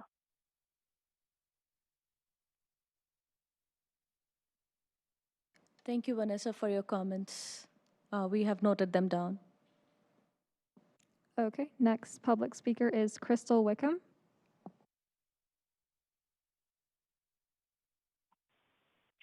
Hi, I'm Crystal Wickham. I live in Sunnyvale. I serve on the Sustainability Commission there. I was also involved heavily in our CAP 2.0 update that was completed about 1 year ago. I would like to urge the city of Santa Clara to look at option 3. And also, there was a pie chart at the beginning of the presentation, which really said, here's where the city should be focusing. And it had non-residential energy and transportation as really biggest pieces. And by focusing there first, I think there could be a very significant reduction and perhaps to meet those more aggressive targets. And I recognize Silicon Valley Power does provide greenhouse gas-free electricity to residents, but not to non-residential facilities. That is a huge opportunity, and I know there's long-term contracts and a lot of competition, but transitioning to 100% greenhouse gas-free for electricity that Silicon Valley Power provides a huge opportunity, as well as focusing on the transition, which is also complex. But focusing on the big areas to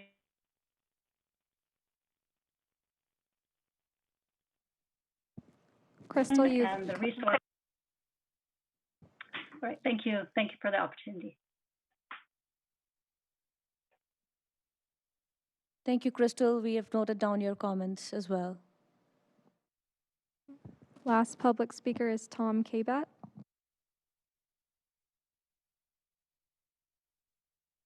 Hello, my name is Tom Cabot.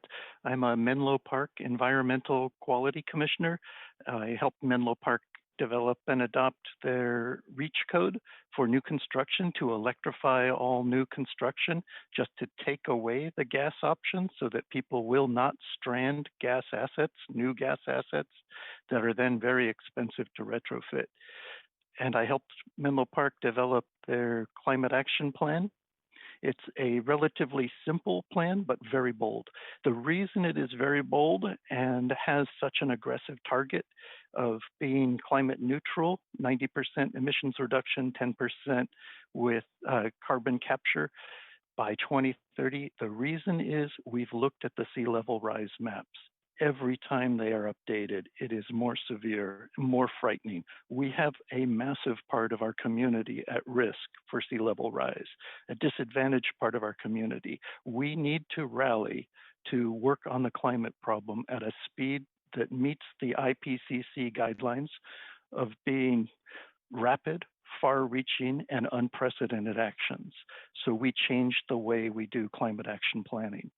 So we've set a very bold goal. We will cycle back to the council in a year with our progress, but some of the first actions we're working on are ordinances, no longer incentives. We're working on ordinances to work on the replacement on burnout. When devices burn out, we want to have an ordinance that says you will convert to the electric heat pump alternative which will be future-proofing your home. You won't put in another stranded asset that lasts 25 or 30 years. And so that way we'll be helping our community get ready for the future. And we want you to join us in this bold adventure, because if not us, these low-lying, wealthy communities, who is going to lead? Who will inspire the others to follow? So our only chance to save ourselves. Is that the end of the public comments? Okay, thank you. So can we wrap up the... I think, actually, we've heard from each commissioner. I understand that there's more rounds of interest and conversation, but I've been urged, and I understand that we should probably move into the regular meeting at this point. And maybe, if at all possible, have a separate, more dedicated meeting for something of this importance before, it's sometime in the near future. That would be something that'd be my recommendation, so that we could have a longer participation without so much time pressure. All right. Okay. We'll look into that. Thank you very much. Thank you. All right. So officially, I can now call to order the 6 p.m. Planning Commission meeting. We can immediately move into, as soon as the agenda comes up, the consent calendar. And Secretary Chair Kuru could read the procedures for that. Thank you, Chair. Can you hear me? Yes, we can hear you. The procedure for the consent calendar is as follows. Consent calendar items may be enacted, approved, or adopted by one motion unless requested to be removed by anyone for discussion or explanation. If any member of the Planning Commission, staff, the applicant, or a member of the public wishes to comment on a consent calendar item or would like the item to be heard on the regular agenda, make this request now.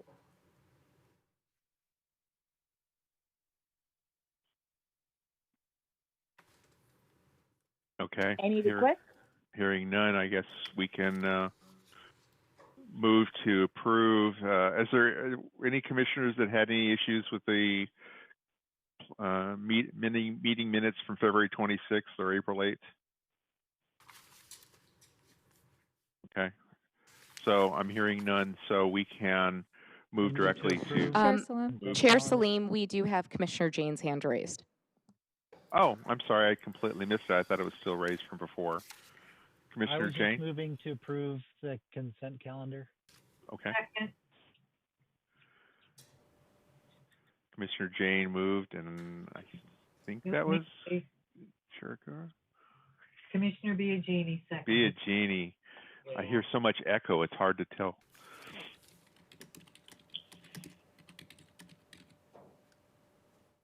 Okay, so we can call to vote. Yes. The motion is to approve the consent calendar. Commissioner Kelly? Yes. Commissioner Casey? Aye. Commissioner Jane? Yes. Chair Salim? Yes. Commissioner Becker? Yes. Commissioner Biagini? Yes. Commissioner Cherukuru? Yes. Thank you. Okay, the motion passes unanimously. So the consent calendar is approved. We should move to public presentations at this point. Is anyone here that would like to address the commission on items not on the agenda? Yeah, Chair Salim, there is no one here in the council chambers. Okay, so no members of the public in No members of the public. Conversations. Okay.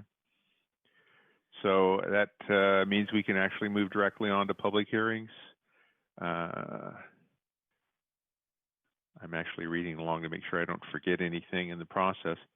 So we have the public hearing on item 2, which is the actions and amendments to the Tasman East Specific Plan to replace proposed street extension for Cala del Sol. Can we have staff make the presentation, please? Sure, we're just waiting for it to come up. Okay. Thank you. I know. I figured you were. I was just making sure I read off the proper statement. Yeah. Thank you, Chair. Okay. Good evening. I'm Rena Brio. I'm the Planning Manager in Community Development.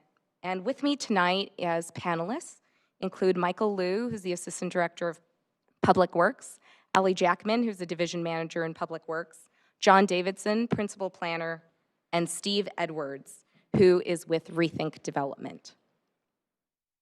I'll be going through this presentation, but they'll likely be chiming in to help me with question and answer. Tonight's item considers changes to the Tasman East Specific Plan and Transit Neighborhood Zoning District to address hurdles identified with the specific plan as it was adopted, as well as to further implementation of Tasman East as a new, dynamic, high-density mixed-use neighborhood in North Santa Clara. So some background, Tasman East Specific Plan was recommended by the Planning Commission in October 2018 and adopted by the City Council in November of 2018. The environmental clearance that was conducted was through an environmental impact report. The specific plan allows for redevelopment within the boundaries of a maximum of 4,500 new residential units with infrastructure, 10 acres of parks, and greenways to support this new neighborhood. Less than a year after adoption, staff became aware of part of the plan that could not be implemented as proposed. This was the proposed northward extension of an existing local street called Calle del Sol. We'll get into more details about that. But in August of 2019, the City Council approved analysis to switch that proposed street extension to a pedestrian and bicycle paseo. And the commemoration of that change needs to actually occur through a specific plan amendment, which is going to be considered tonight. There has been robust development activity to implement the adopted specific plan. To date, there are 4,484 units that have been approved or on file. You can look at the map above to see the purple units, parcels that have been approved, the yellow, which are currently in file and still being processed. And as I mentioned, the capacity of the specific plan is 4,500 units, and we are reaching our limit. Shown on the screen is the land use plan from the adopted Tasman East Specific Plan. And you'll see hatching along the center of the plan, which is an extension of the planned street for Calle del Sol. And that's the main charge for tonight's meeting. However, there are some additional changes to the specific plan as well as to the zoning district in Tasman East that we would like for consideration. The developers that are implementing the specific plan have indicated an interest to have more flexibility with the very specific site-wide TDM measures that were called in the plan. So we'll be talking about that. We're also wanting to take this opportunity to correct a clerical error where the text in the specific plan doesn't actually reflect the affordable housing standards that were adopted as part of the specific plan approval, as well as the approval of a subsequent ordinance that addressed affordable housing requirements in Tasman East. So we're going to share that with you as well. And as we're working through the implementation of the plan, developers have expressed interest to bring on daycare, preschool uses, as well as co-working. And while those uses are permitted in Tasman East, given the high-density nature of this neighborhood, there's an interest to locate these uses above the ground floor. But we actually need to amend the Transit Neighborhood Zoning District to make that happen. So that's part of the consideration for tonight. The Transit Neighborhood Zoning District also has omitted kind of the minimum density. We have maximum densities called out, so we want to also correct that omission with tonight's action. So here you can see an aerial of Tasman East, and want to point out for you a piece of city infrastructure that we're going to talk about a little more closely, which is the Primavera Sewer Pump Station, which is located in the yellow box at the northern terminus of where Calle del Sol and Calle de Luna meet. You'll notice that the pump station is right in the middle of where the Calle del Sol proposed extension as a continuous street is located. The specific plan had included the street extension on the land use plan. And at the time of the specific plan's adoption, the pump station was anticipated to be undergrounded within the new street section or relocated to another site within the Tasman East boundaries. We've worked closely with the Department of Water and Sewer to understand a pump station's operational needs. Undergrounding a pump station at its current location was determined to be unfeasible due to safety concerns for staff who would be maintaining the facility. In addition, it would be difficult to perform routine maintenance in the public right-of-way, which would require the closure of the intersection of Calle de Sol and Calle de Luna. The city's Public Works Department hired Woodard & Curran consultants to perform an engineering study to assess the needs and requirements to determine the feasibility of relocating the pump station to use elsewhere in the Tasman East plan. And this analysis was quite in-depth. It looked at current sewer flows, looking at where the reconstruction of sewer lines would need to be to redirect it to a new location, where connections would need to happen to mains, and really looking at sites that would meet all these possible requirements. And the city did find alternative locations for relocation on private properties within Tasman East. Those sites were under redevelopment in terms of going through entitlement processes or through completed entitlement processes. And so it was really requested that by the property owners in Tasman East that relocation of the pump station would be a potential significant impact for their development projects, and would the city consider another alternative, that the pump station be kept at its current location with upgrades taking place, added screening, and also reconfiguration of Calle de Sol to make it a public pedestrian and bicycle paseo that would have placemaking opportunities. In August of 2019, the City Council approved analysis to study the bicycle and pedestrian paseo alternative further. And really what that would include is to maintain the pump station at its current location, try to reduce the pump station footprint as much as possible, and then really work on added architectural treatment and screening. So what the change would be is actually a change to the land use plan in the specific plan. And that would go from a street to an actual paseo, and you can see the green that's replacing the hatching that is on the current specific plan. Also included is the continuation of required ground floor retail throughout the paseo. And the only place where that would be optional is immediately adjacent to the paseo, where active ground floor uses would be proposed. So retail could be proposed, however, things like a fitness room, lobby, or a bike repair area could be things that would occur in the yellow area right next to the pump station.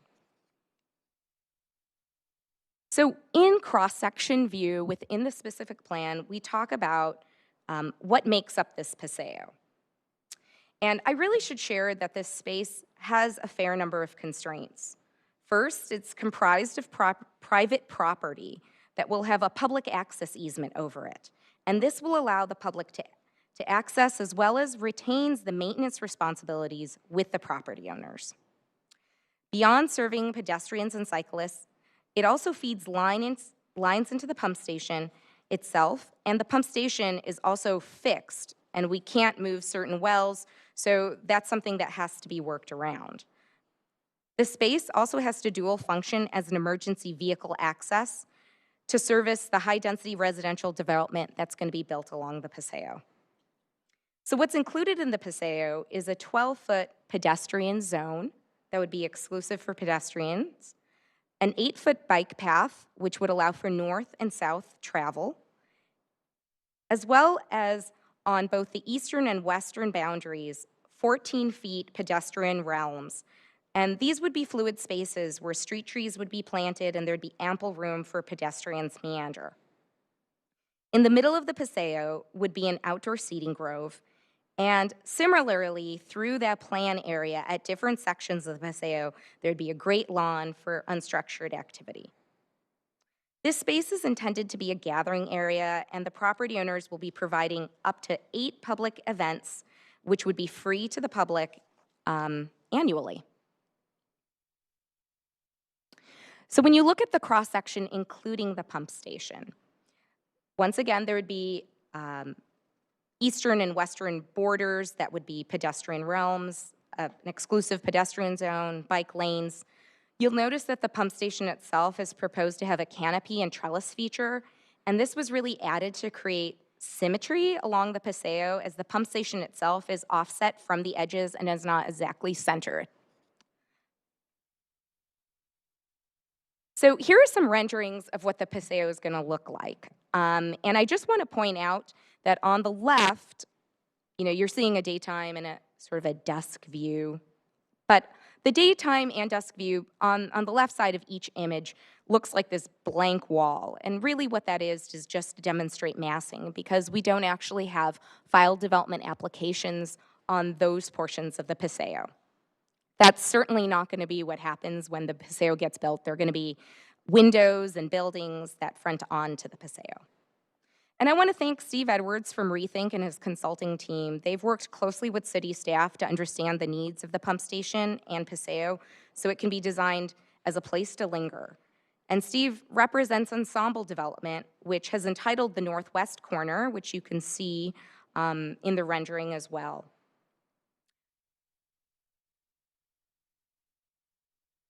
And really the distinction, just kind of showing you, note the differentiation of pavement, the trees, the seating areas. You'll get some other views that kind of show the Great Lawn. And there's going to be some special lighting to really create a unique nighttime environment. So if you're looking through the pump station, through the trellis, this is what you're going to see. And it really creates a more kind of intimate sort of setting. I'm going to show you some other images which maybe elaborate on this more. The right image shows some mural art on the north elevation of the pump station, and the view of the Great Lawn is also available for unstructured enjoyment, and also shows, where individuals can kind of appreciate the art that's happening over here. The pump station enclosure includes, like I said, a trellis canopy that's going to extend over the Paseo. It is including wood slating, and you're looking at the east elevation, which includes art installations. And really, this space will be a space that feels kind of like a gallery, if you will. And I think this elevation kind of depicts that a little more. So the pump station will be backlit to kind of have a lantern effect. And it's an interesting situation to have something like a pump station, a very utilitarian piece of infrastructure that we want to make attractive, but at the same time, it is a piece of infrastructure.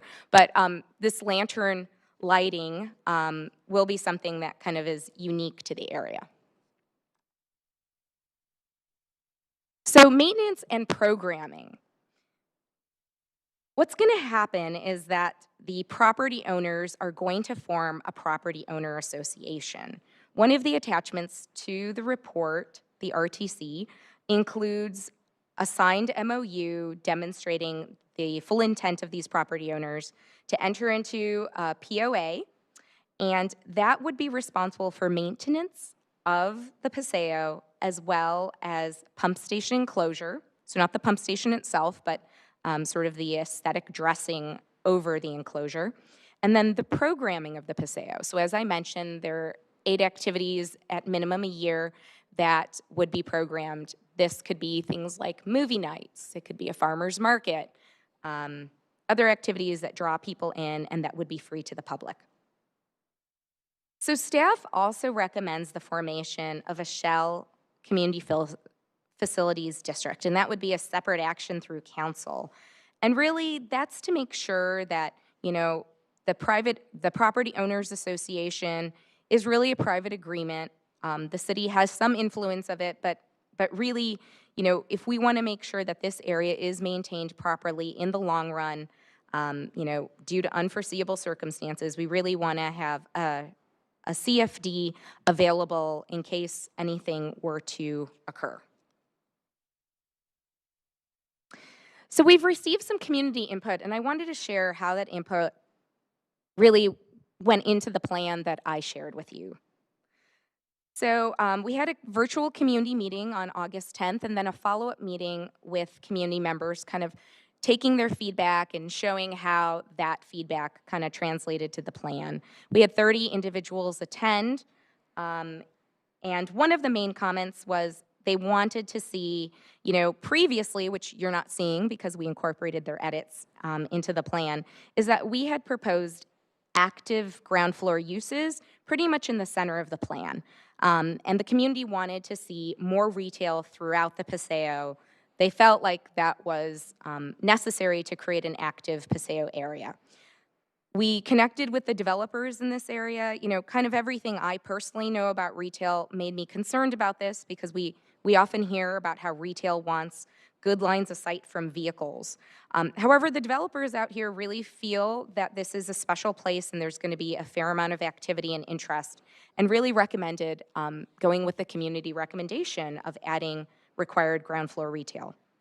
We also heard that the enclosure design needed to be improved. So what we shared with the community initially was sort of like a very minimalist, high design enclosure.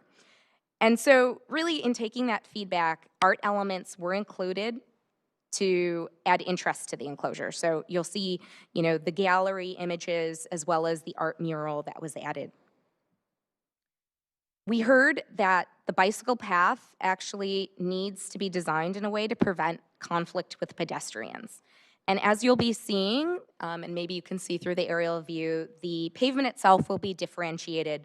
The area needs to function as an EVA, so it's not going to be raised. I think that made a lot of people happy to hear because obviously any raised areas could also be tripping hazards or areas where bicyclists could also get kind of stuck up. We heard a request for art pads, splash pads, and or play areas. And art pads have been added throughout, and those are in those yellow boxes. This is sort of art that can happen on the pavement itself. This is something that can be, permanent installations. It could be areas for where chalk art could occur. As well as a children's activity zone. So that is located kind of just north of the pump station near the Great Lawn.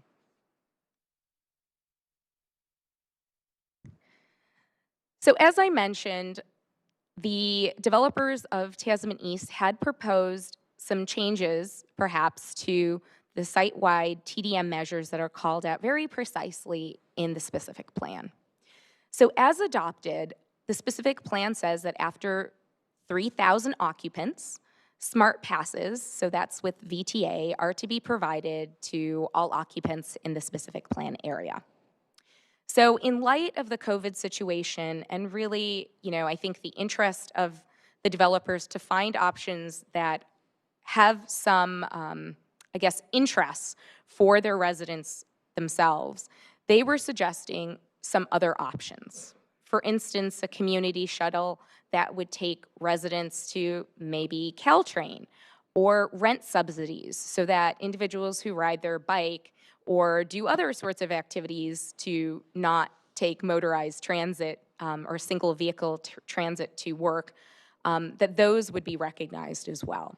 So there's some alternative language within the specific plan, but really the intent is, I think, to provide some more options in light of COVID. And the ultimate threshold is that the specific plan needs to meet, that the TDM measures need to meet the 10% reduction from site measures. And so anything that would be proposed would be evaluated to meet that criteria.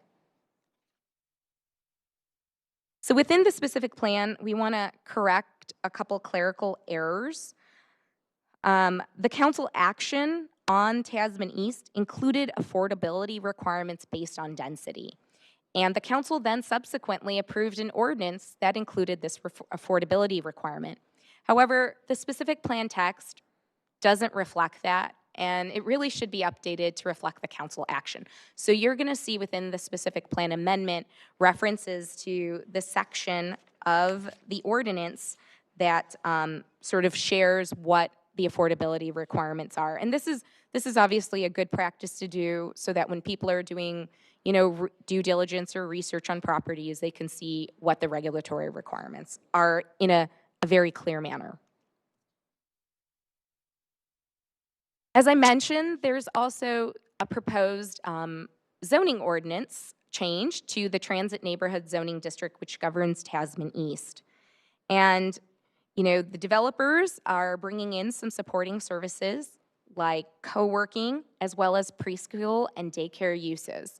And because these buildings are, you know, multi-story, the ground floor can be very constrained when you think about entering and exiting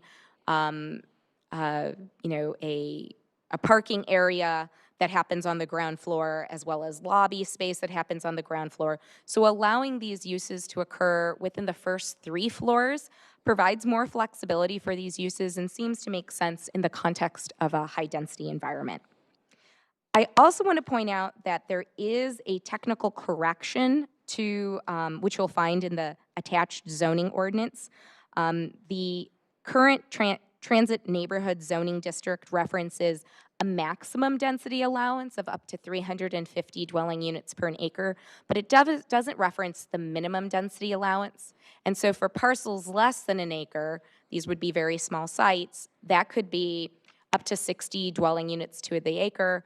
For sites that are over 1 acre in size, that would have to be at least 100 dwelling units to the acre. So in the context of making specific plan changes or zoning amendment changes, we really want to know, are we aligned with what the general plan is telling us to do?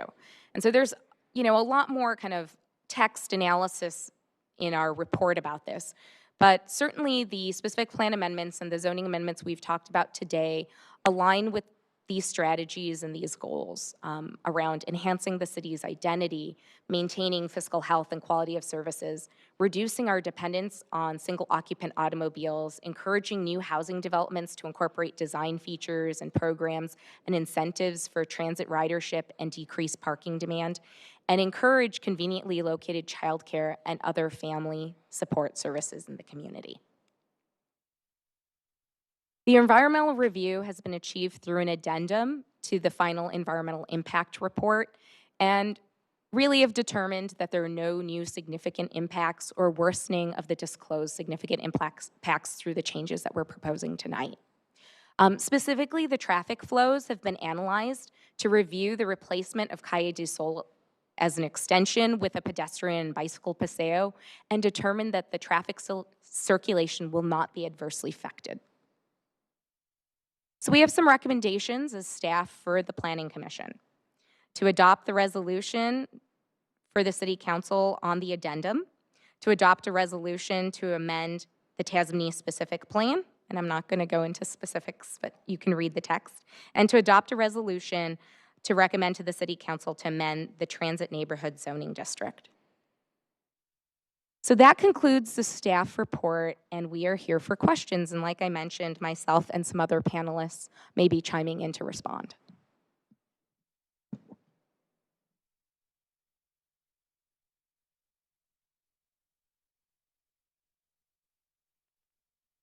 Okay, I'm looking for raised hands. I see Commissioner Kesey is first to pop up. Do you have some questions?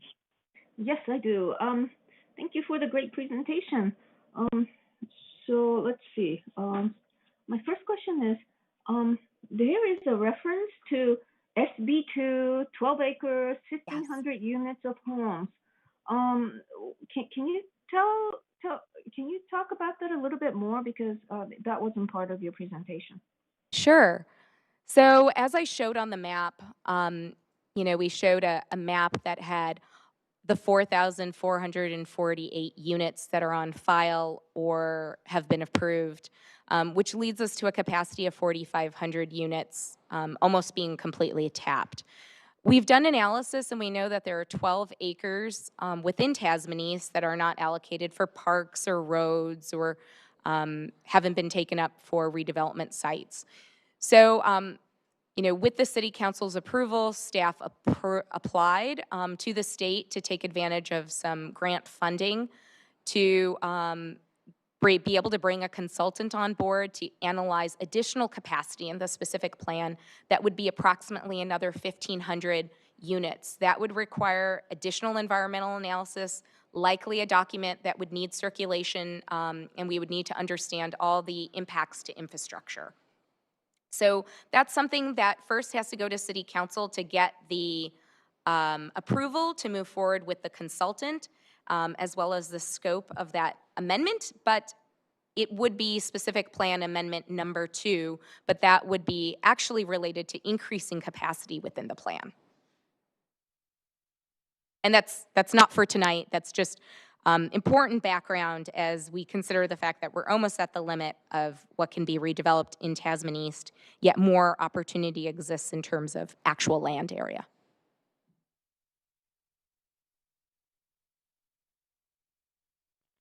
Okay, is that it, Commissioner Casey? Okay, I actually went. Excuse me, I'm sorry, I have more questions. So what I'm hearing is that this 12 acre issue will come up at another meeting, not today. Correct. Okay, got it. All right. Okay, thank you. Next question. I just have 3 more questions. What is the Shell Community Facilities District? What kind of legal entity is that? Is that an incorporation or? Yeah, so it is something that is, and you know, Xander might be better equipped to explain this than I will, but it does really allow the participation of private property owners to fund improvements that they would maintain property over time. They have to follow particular laws that are governed around community facility districts. So it can't be everything under the sun. There actually has to be a nexus to the particular improvements, as well as really follow the governmental requirements that are set up for community facilities districts. And this really is kind of I would say a belt and suspenders approach, where we have a POA that's a third-party arrangement where we have signed MOUs from all the property owners participating, saying that they are participating in this MOA. But the city really wants to make sure that over time, we can deal with any circumstances that are unforeseen. And if anything were to happen with the POA, by creating a shell CFD, the city would be able to have a community facilities district be able to maintain the properties and the Paseo, I should say the Paseo specifically.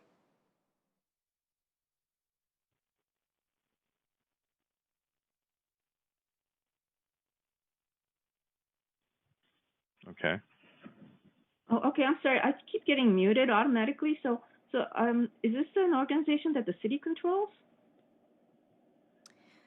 Yes, it's actually, I think it requires voting in and incorporation and sort of voluntary participation, but it's something that has its own kind of requirements. It has legal teeth, and definitely has a relationship with the city where the city can, you know, determine costs and can ensure that maintenance will occur from private property owners.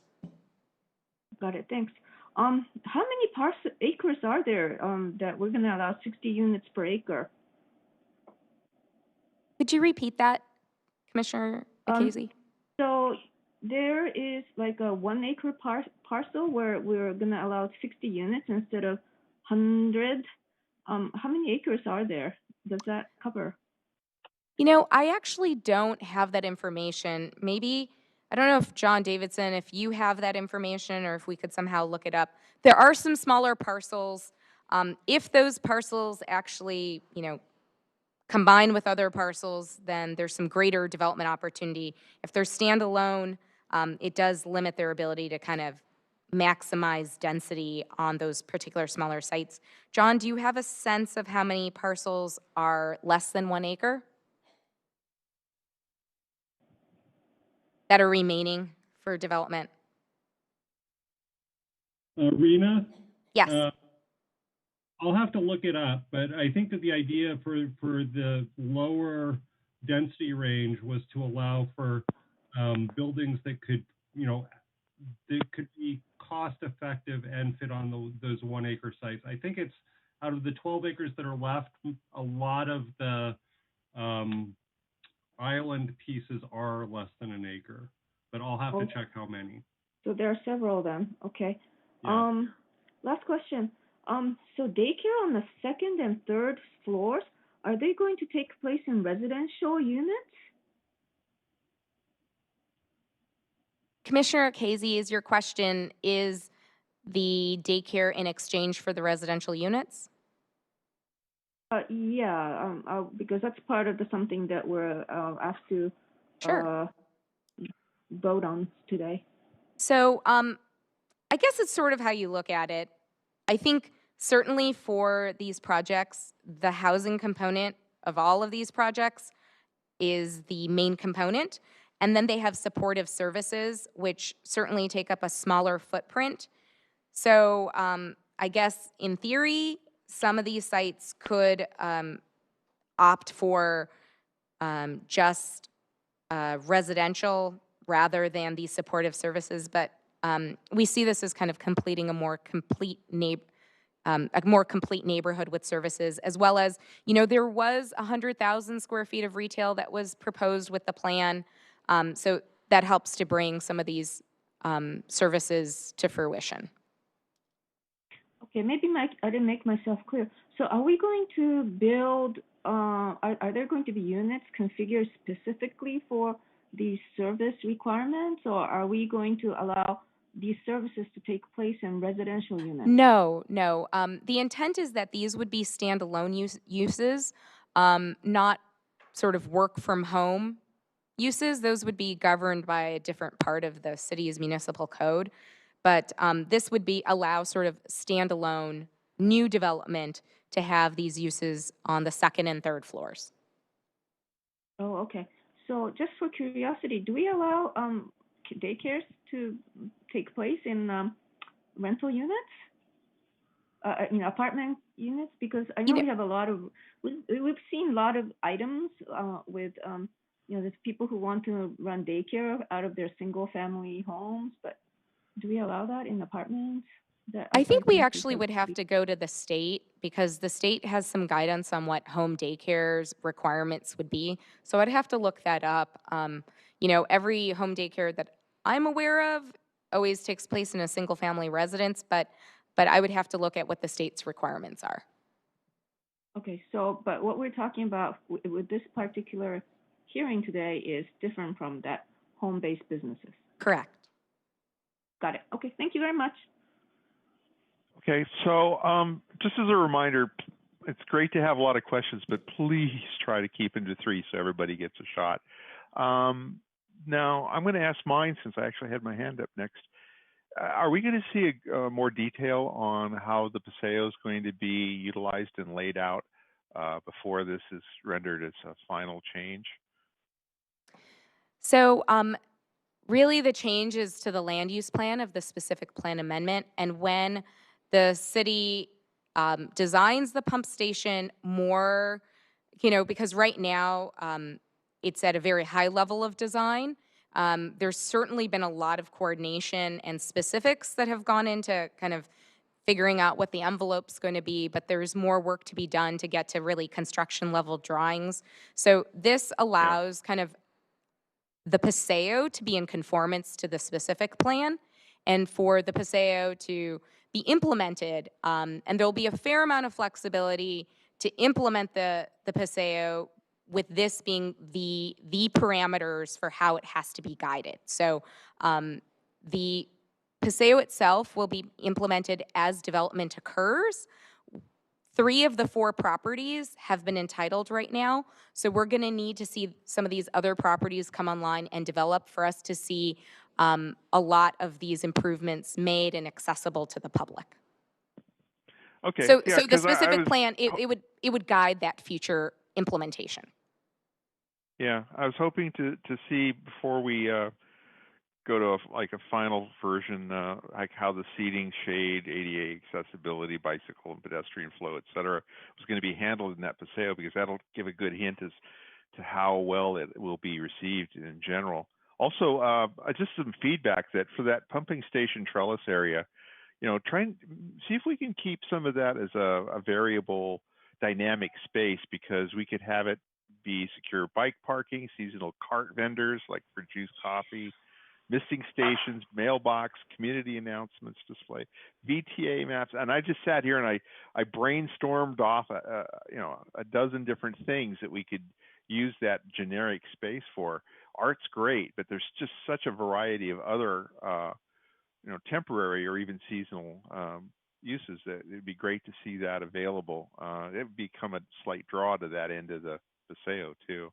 Make it nicer for people with bikes, because we have the bike path, but we have no place to really park them or charge if it's EV charging. Anyway, that's good. Thank you. Great presentation. I really love the change that's being made. Next would be Commissioner Biagini. Hi there. Thank you so much for this presentation, Rena. I have to say it's more comments that I have than anything else.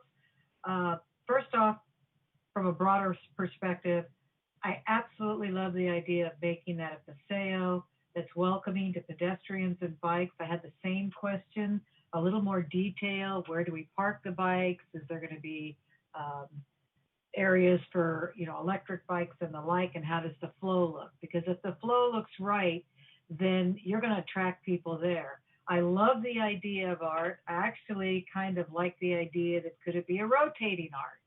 Okay, it doesn't have to, other than the mural.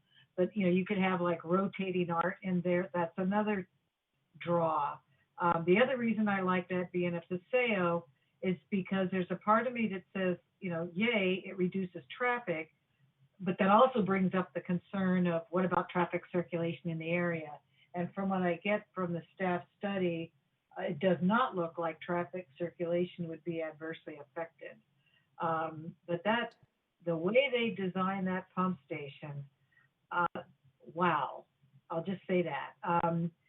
The other thing I'm glad you brought up, because it was the first thing that hit me, was when I looked at the cross section, it looked like, God, no, please, not more glass boxes. So thank you for bringing up the fact that those may look different once the architectures do whatever it is they have to do. So that being said, right now, in terms of the actual plan changes, make it a paseo, allowing for 3 floors and childcare and the like, instead of just the bottom floor, which will be retail. Overall, I really like it. I'm wondering what the other questions might be, but I think that'll become more clear when we have more information. So those are my only comments. Thank you. Okay, since there wasn't questions, we can move on to Commissioner Chair Kuru. Thank you, Chair, and I second all the other commissioners' feedback. I have really 3 questions. One, the affordability component. I mean, it was clear when it was 10%, 4,500 units, 450 units, but it wasn't clear with the revised what would be the number of units that would be considered affordable anymore. That wasn't clear. Do you want me to go with the second or wait? Yeah, no, I can, let me help respond to that question now. So first of all, nothing is changing today with what was adopted by the City Council. It's more to provide clarification in the specific plan so it reflects the council adoption. Sometimes, our documents don't catch up to what happens at the dais or happens at council between the Planning Commission and City Council. So this is what's happened here. But I can tell you what's going on with section 17.40.115, which is the specific density incentive for Tasman East. And if you check that section out, there's a table. And it talks about some requirements for projects that are filed prior to August 1st, 2019, and then what happens for projects after they file before August 1st, 2019.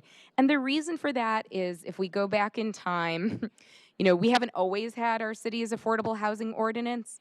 And back when we were working on this specific plan, there were some delays in bringing that plan to council. And so the timing of it really meshed with that project sort of being project that was grandfathered, that, you know, that there would be a big effect if it just went to the city's affordable housing ordinance. So this, though, is a realization or a recognition, and I don't remember if Commissioner Chirikur, if you were on the commission at that point, but some of you certainly were. And, you know, there's a lot of talk about, hey, how do we incentivize more density out here? And this was a potential way to do it, where the project density ties into what the affordable housing requirement would be. So if you have a project that's less than 120 dwelling units to the acre, up to 120 dwelling units would have a 10% affordability requirement. And that if it was over 120 dwelling units to the acre, or I should say 120 dwelling units to the acre, to less than 140 dwelling units to the acre, that would be an 8%. So that increment above 120, that number of units would be at 8% affordable. And that if you got to over 140 dwelling units to the acre, then it would be that number of units would be at 5% affordable. And affordable being 100% AMI. So that's, this is easier, of course, explained through a table than through me talking about it. But the concept is the more dense you go, you sort of get a reduction in affordable to sort of incentivize you to build more densely, because, you know, that was something that we wanted to see out here, and we didn't want, you know, lower density projects. I don't know if that answers Thanks, your Rita. question. I know you did give me the nuances of it. However, I'm asking if with the 4,487 units and with the new revisions and the percentages, do we have an actual understanding of the number of units that would be considered affordable? So I don't have that number for you tonight for a few reasons. One, because every project has to get a affordable housing agreement in place, and not all projects that have been entitled have that. And it is kind of, you know, as you know, a more specific density calculation. I don't have that information right now, but I do think, and maybe if I have a second here, we can come back to you, because we did have an item go to council where we gave a status update, and I think we shared whether affordable housing agreements had been done for certain projects already. So I might be able to get that for you in a couple minutes. Okay, thank you, Rena. I appreciate that. You can give it to me later as well. My second question, now, is most of this like a gated community that we are only limited to 8 allowances, if I may, for public activity or events? What is the rationale that it's only 8, and why is it so private otherwise? It's actually not private. It is a public access easement over the Paseo, so the public has the ability to be on the Paseo, linger, you know, eat at the restaurants and eat in the seating. That's totally the intent of the Paseo. The responsibility is really about the programming and the burden of the cost of that programming. So we want to see the Paseo actually actualized as a placemaking location. So the developers, property owners that participate in the POA would be responsible for fully funding and making available to the public a minimum of 8 activities a year. But it's really more about the cost, the implementation of those that would be borne on the private property owners.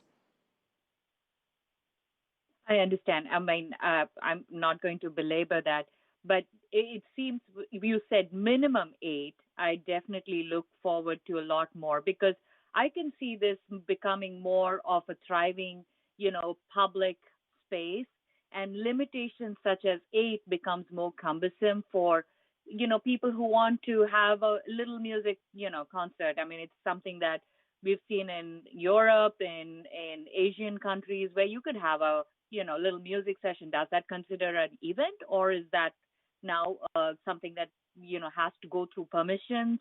So I'm trying to see if we can avoid that kind of a stipulation. I get it that there's a budget impact and a, you know, a maintenance layer, but I wanted to see if we can remove that 8 as a barrier and allow it to be a pilot, and then see how it goes, because 8 over extended period of time is moot. but that's my comment, question and comment. The last I want to really state is a comment.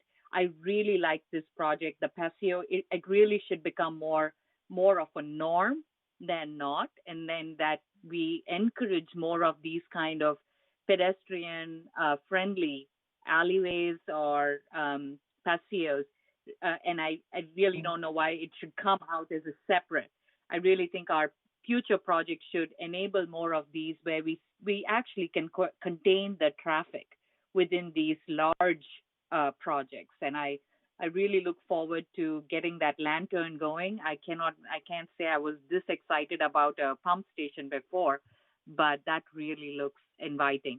So thank you for that. And I hope the comments were clear to see if we can make it a motion in the future. But thanks. I yield, Chair. Okay. So we'll wrap up with Commissioner Jane before we go to public comment.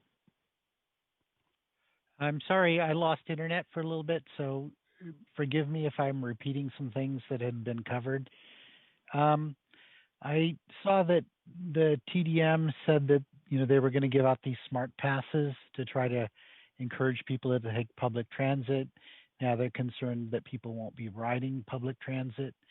So I'm very concerned about the replacement plans for that. And you said their options were a community shuttle or things. I really would like to see a TMA created so that everyone can contribute to that shuttle. But we really need, if we go to 6,000 units, then we're looking at 15,000 people, and that's a small city. So this should be like an urban village. So it should have all the services of an urban village. I see it has a school, a grocery store, daycare, but it should be really considered to be an urban village. And then it should have its own basically transportation agency, a TMA, that gets people to Caltrain and such. So I would highly recommend that as replacing the smart passes with a TMA would be appropriate. I would also like to see more bike parking, electric outlets in all of those bike parking rooms and such. Anyway, so I'm very pleased to see how much this project has improved from when it was first proposed in these workshops that I attended. It really shows the value of community input in terms of wider sidewalks and art and all of that. My concern is, as we saw with the Gateway Crossings project, the applicant stood to gain financially from the changes that were made. And I'm concerned about that the cost of moving a pump station seems to me to be very expensive, and that was going to be borne by the developers. So how much money are they saving, and should that money be applied for community benefits? So I'd really like to get an understanding of that. Then I'm also finally extremely concerned that we're only meeting 100% of AMI. We are going to have to get to very low levels of income. I know that there's an all affordable housing structure in here, but to be honest, I don't know what the levels of affordability are in that. Maybe you could remind me of that. But as we look to these 1,500 more units, I want to see deeper levels of affordability. So maybe you can comment on all of those. Yeah. No, thank you. Those were really lots of comments. So first, let's talk about the affordability. Absolutely. I think when we get to the 1,500 new units, there will be a process for that. And we'll always try and be pushing the envelope and getting more. So today, 100% AMI is not something that I think we would be looking for. We need more affordable, deeper affordability. So Commissioner Suds, thank you for putting that out there. And I'm sure that's what we'll want more feedback on that, but we'll have an opportunity when we get to amendment number 2 to build that in for new development that's beyond the capacity of this 4,500 that is governed by the current specific plan.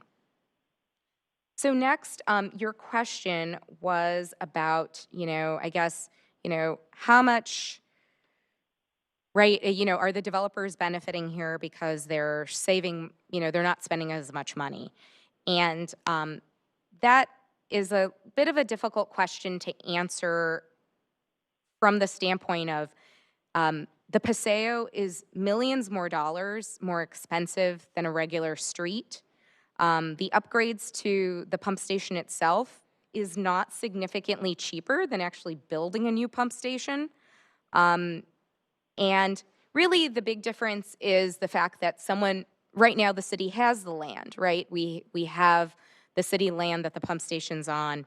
Whereas if you had to move it, you'd have to move it to a private property and probably compensate them in a shared way. So those underlying land costs do contribute, but there are some other financial aspects that are beneficial.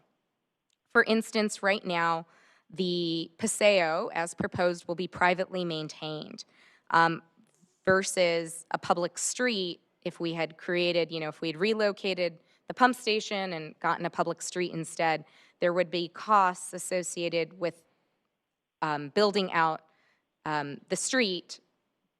And then of course, there's an opportunity cost, I wouldn't just say for the developer, but I think it's a city goal to build more housing. And so by moving the pump station onto a site, therefore, having less developable opportunity for housing, as well as I don't think they would be allowed to put it on something like parks or greenways, that sort of like amenities that we planned, but it would certainly have an impact on the number of units that the city would get. So, I don't think it's a black and white equation to say, what are the developers saving? It's not necessarily that they're saving much. There's actually a lot that's going into this Paseo and a lot more burden in the long run about programming and maintenance. So it's not a black and white answer, I guess. And then related to the TMA, Commissioner Jane, I'd like to hear a little bit about what you mean by that. There is an interest maybe by the developers in putting some seed money together for a TMA. There's also language in the specific plan that says, should a TMA or some sort of shuttle service be established, that this specific plan area would participate in that. So they may not be the generators of an area-wide shuttle that kind of goes outside of the boundaries of what they maybe are responsible for, but they would certainly contribute to adding more riders on to kind of an area shuttle. So that's already built into the plan. I wish I had the page number. It's a really quick reference, and it's part of the TDM section. So maybe I can find it. It's really just a couple sentences. But I just wanted you to be aware of that kind of obligation. But I kind of wanted to understand what you meant by a TMA and what you were thinking about. Well, my impression of a TMA is where every property owner contributes a certain amount of money to create a transportation management agency, and then they figure out how to run a shuttle that everyone who lives there can participate in for free or for reduced cost.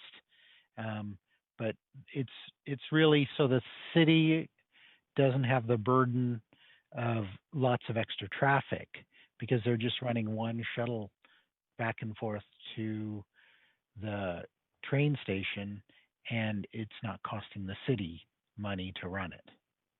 So in this specific plan, there's actually the Tasman East Transportation Coordination Group, and all the property owners have to participate in this organization, and that's going to be about implementing these kind of like site-wide programs that are more cost efficient to be done at a district level or that need to be coordinated on a district scale. And so everybody has to participate in this coordination group. They don't necessarily have a specific charge about a community shuttle, but I guess what the request is from the developer group is an exchange that instead of providing smart passes, they would rather do something like a community shuttle that would serve their residents in the construct of recognizing they need to already participate in this organizational structure called the Tasman East Transportation Coordination Group.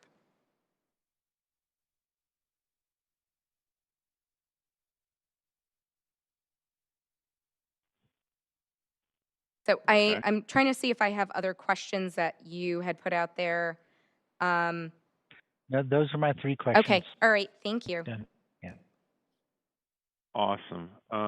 So, Elizabeth, do we have any public input for this? Chair Salam, yes, we do have one public speaker in Zoom. Okay, so let's go ahead and open public comment, and then we can go from there. Okay. The public speaker we have is Harbir Kaur Bhatia. Hi there. Thank you for giving me the opportunity to share my comments.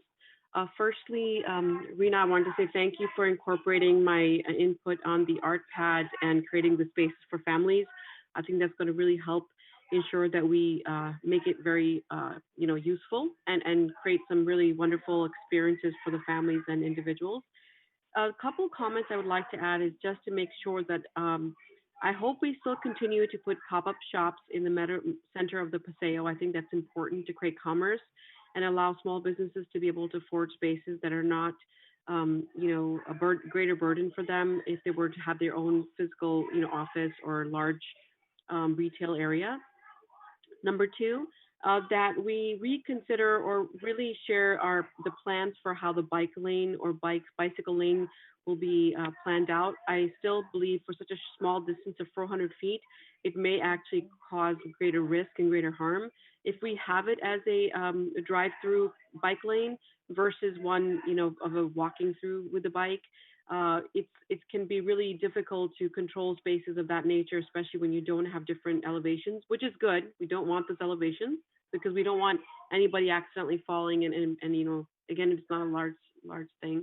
And finally, my final comment is I really like what Yuki and Priya had to say regarding the spaces.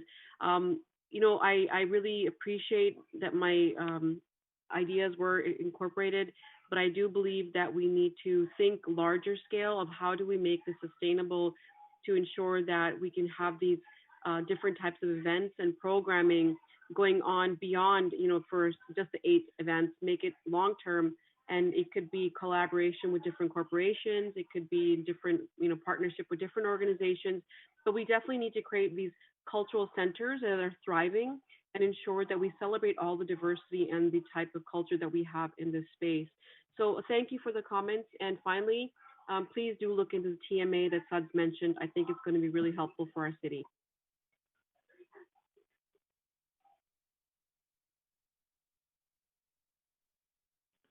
Okay, thank you very much. Is there anyone else? Karen, is there anyone else prepared to speak?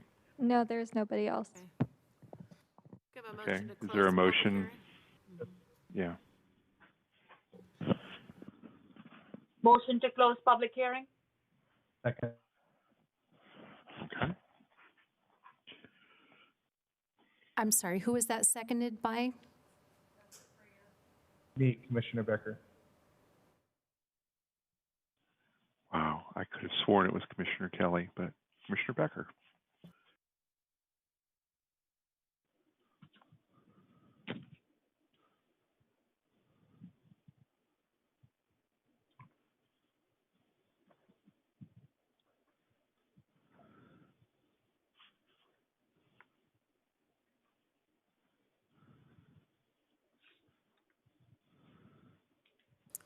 The motion is to close public hearing. Commissioner Kelly? Commissioner Yes. Casey? Commissioner Casey? Yes. Commissioner Jane? Yes. Chair Salam? Yes. Commissioner Becker? Yes. Commissioner Biagini? Yes. Commissioner Cherakuru? Yes. Thank you.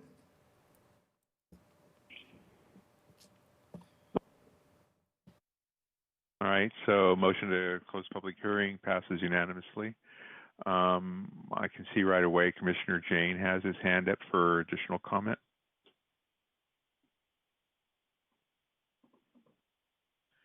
Yeah, so what we're doing here, the first item, I guess, is to recommend that the council adopt the addendum. And in the whereases, it says a proposed street extension for Calle de Sol with pedestrian bicycle paseo and to allow for alternate methods of trip reduction as required as part of the Tasman East Plan. So I am concerned about the unspecificity of what the alternatives are to the smart passes. So I guess we're recommending to council to adopt the addendum, and I would like to add possibly a recommendation that I know Rena talked about this transportation group, but the term that I'm usually familiar with is a transportation management agency.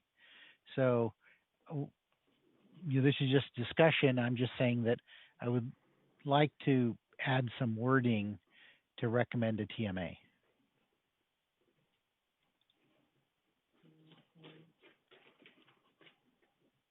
I think I'll look to Alex to comment if we can do that, or staff to comment if that's appropriate for this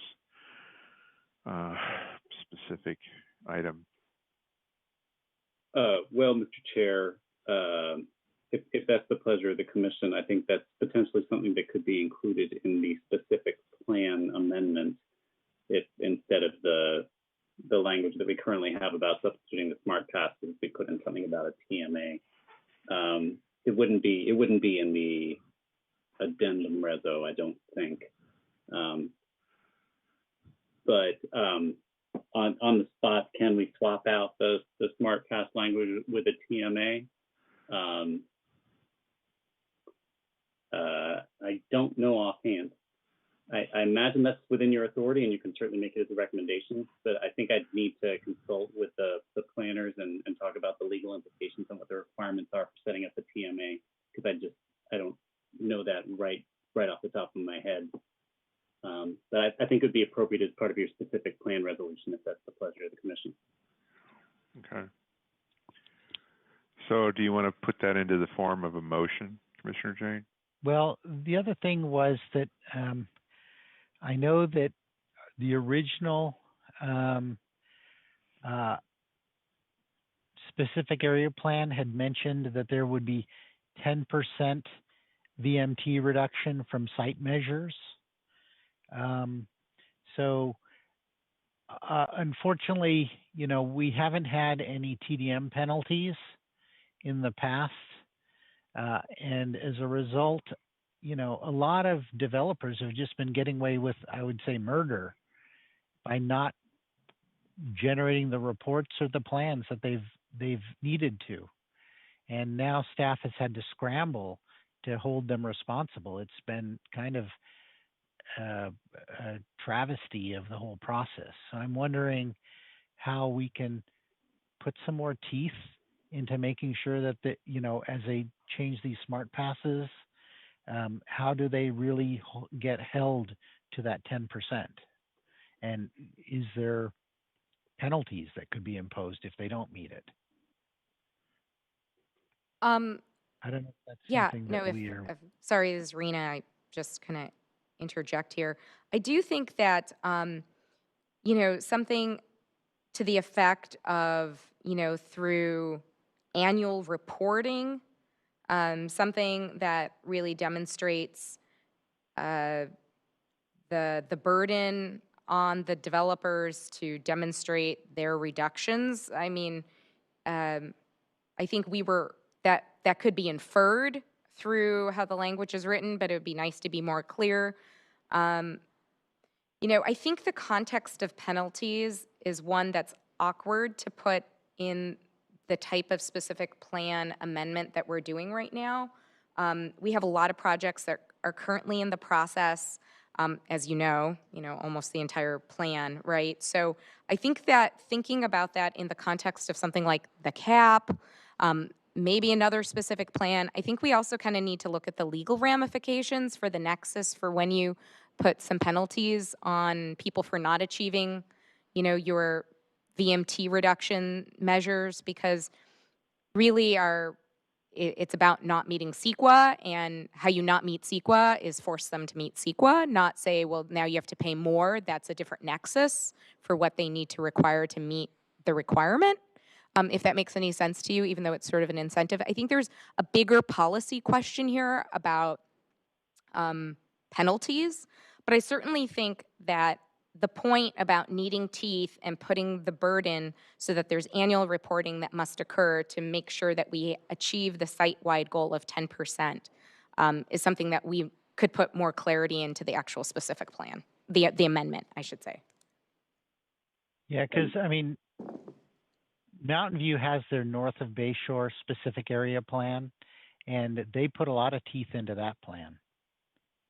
And if I could just tear off of Ms. Brio, the mitigation measures for the Tasmania specific plan do require annual TDM monitoring reports from each developer.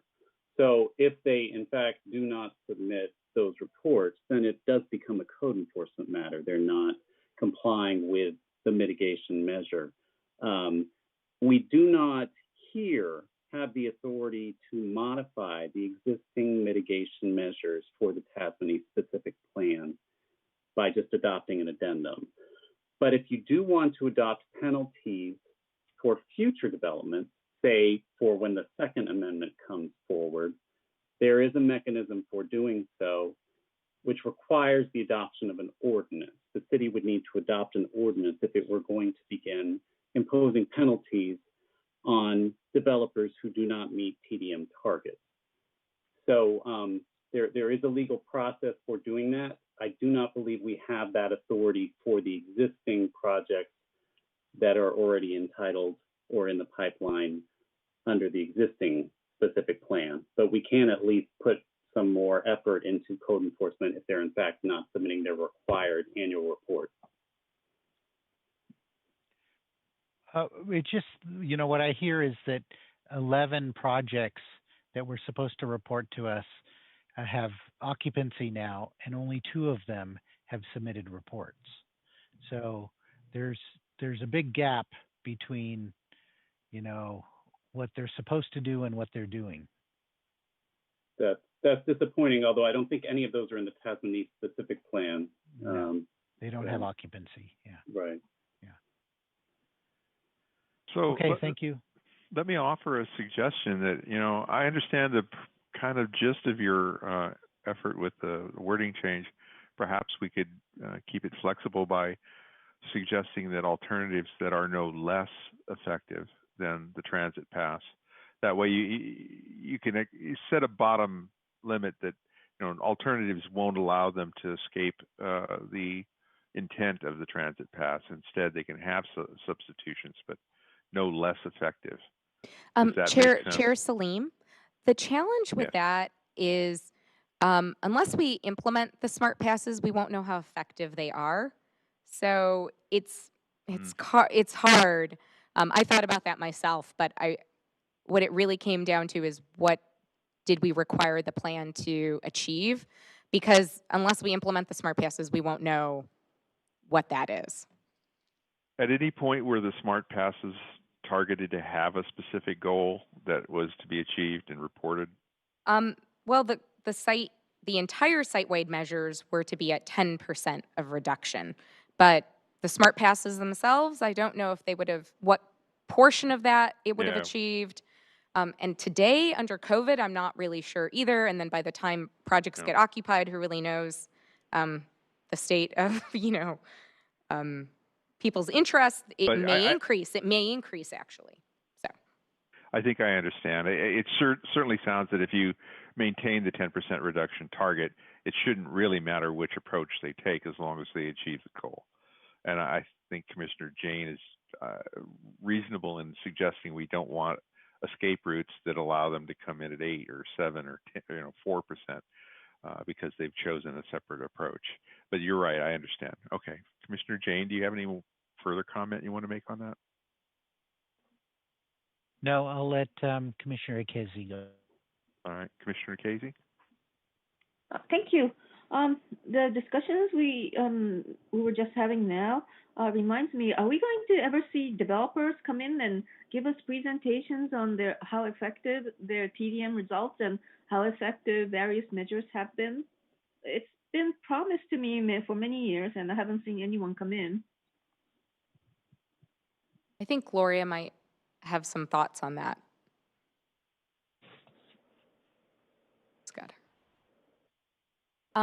So just for the benefit of all, the question is, are we going to get developers to come in to kind of share their TDM plans? Oh, yeah. Commissioner Casey, the requirement, just to be clear, is a condition of approval of those entitlements, and there isn't a requirement to report or explain to the Planning Commission exactly the implementation of those. Those are done as a staff level review, and if there is adjustment needed to the plans, that's done through consultation with our traffic engineering department and also the traffic consultants that are hired by the developer or HOA ownership of the properties. So I'm talking about one specific company, Irvine. Every time Irvine comes in, I ask Carlene Metcalf, can you come in and tell us how successful you are with your TDM? And she always says, yes, I'll come in. And yeah, definitely. Yes, Carlene did mention she would be willing to come in and explain the implementation of their TDM measures for the Santa Clara Square. So I can, in fact, I just chatted with her recently, so I can talk to her about attending or participating in one of the Planning Commission meetings to apprise the Commission of how they handled the trip reduction. Oh, thank you very much, because, hearing what's been working from somebody who manages it, I think will, be a real education for us to moving forward. So thank you. Thank you. Okay. Is there any other comments? Yeah, I guess I'll go because I'm the only hand up. Actually, Gloria, when I first got on the Planning Commission, there were a number of projects where the condition of approval was that the developer was going to come to Planning Commission and present their TDM reports. So it wasn't only to staff.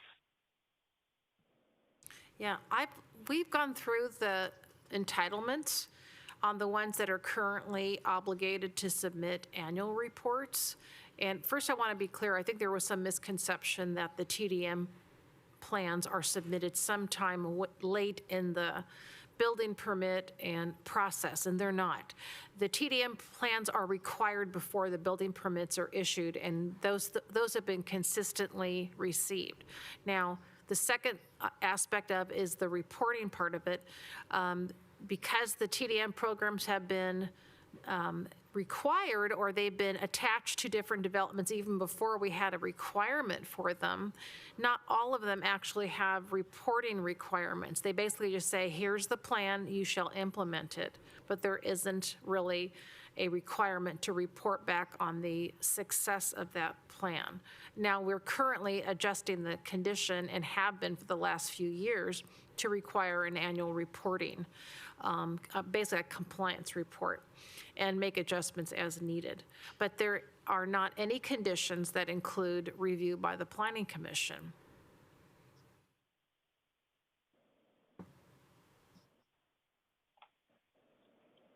Okay, thank you. Okay, Commissioner Cherukuru. Chair, I was ready to make a motion with some friendly amendment or to the actual recommendation. So just wanted to clarify before we make the motion. So is it possible I didn't see, where can we actually say that the affordable housing requirement does not go less than 10% with the counts that is revised? I mean, 450 seemed less to begin with. Where in our motion can we actually explicitly call out that it not be less than that? Commissioner Chirukuru, I just want to clarify that it would, the motion is just to reference the ordinance that's already been adopted. The ordinance that's already been adopted is based on density. So we would be modifying you'd be asking to modify the current affordable housing ordinance for this area, which was not the purpose of bringing this forward. It was to do a text change to reference just a simple, the language in the plan was not accurate, and we just wanted to make it consistent with what got approved by council, not to change, I guess, the regulations right now in the middle of the implementation of a specific plan. I understand what you're saying, but in the actual edits in the document, which says the affordable housing component is 10%, and we are actually aligning with the ordinance, and we haven't done this in the past. You know, we've had climate action plans being adopted, but we've never gone back to a specific plan and revised that to catch up with the ordinance. So my purpose in asking this is there is a adopted document that says 10%, that aligns with 450 units explicitly, but in this revised alignment with the ordinance, we are not calling out any regulatory or even a number that says it won't be less than 450. So if it's less, then our affordable housing component is really losing units. So I just want to know where in our... So I guess, you know, and maybe Xander or, you know, the assistant city attorney can help me out here. Right now, the specific plan doesn't have teeth. It wasn't it doesn't reflect what the council adopted. So the current language is not what's applicable. Can I jump in? Yes.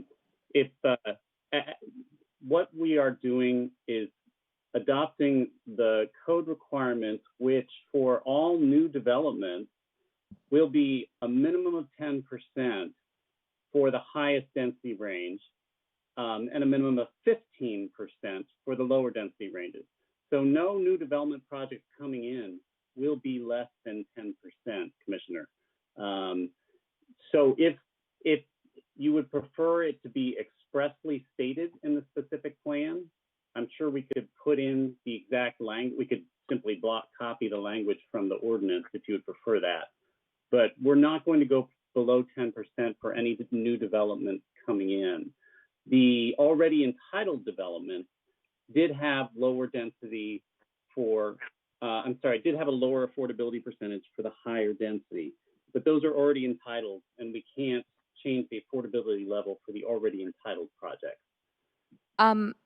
Assistant city attorney, just a question, because the way that the ordinance is written, 17.40.115, it's really about when the project is filed. So yeah. I think we may have certainly some projects that have been filed before August 1st, which haven't been fully entitled yet. Well, I meant pipeline. The pipeline projects, we're not going to be able to change that. But the projects that will come forth going forward will have to meet at least the 10%. Right. Any projects filed after August 1st? 2019. So thank you so much, Attorney Abe. So are you clarifying that this is before and in the pipeline and will be at 8%, or are you saying it won't be less than the 10%? I'm saying there are some projects already in the pipeline that will be less than 10%. They'll be at 8% or somewhere between 5 and 10%. But any application filed after August 1st, 2019 cannot go below 10% and will mostly be significantly above 10%, up to 15%. I appreciate that. Thank you, Xander. So yeah, okay, I'm ready to make the motion if the commission so has wishes. Yeah, I don't think we have any other hands up. Perhaps you can go ahead with the motion and then we'll entertain friendly amendments. Okay, thank you, Chair. So the first motion is to adopt a resolution to recommend the City Council adapt adopt the addendum to the 2018 FEIR Tasman East Specific Plan. Second.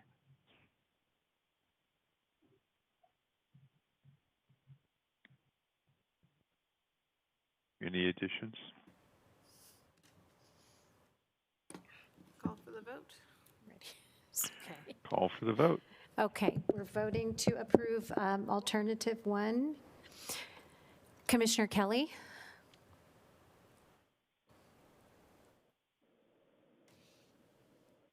Commissioner Casey? Yes. Commissioner Jane? Yes. Yeah, I think we're all. Chair Salim?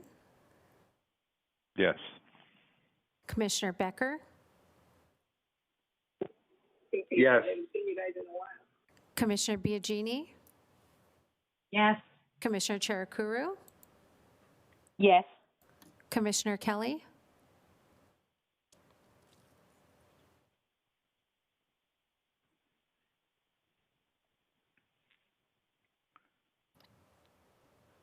He's either mute or we lost him. I'm being told he is not muted, so Commissioner Kelly, are you there?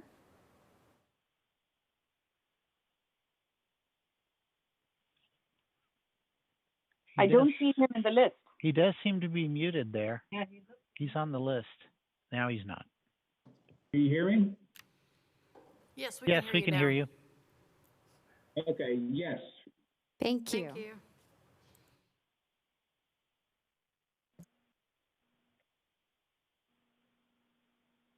Okay, so the motion passes unanimously. I guess it will go forward. I so hope that we get to see what this looks like during architectural review, because I think that Paseo could be a really good template for other developments. Okay, thank you.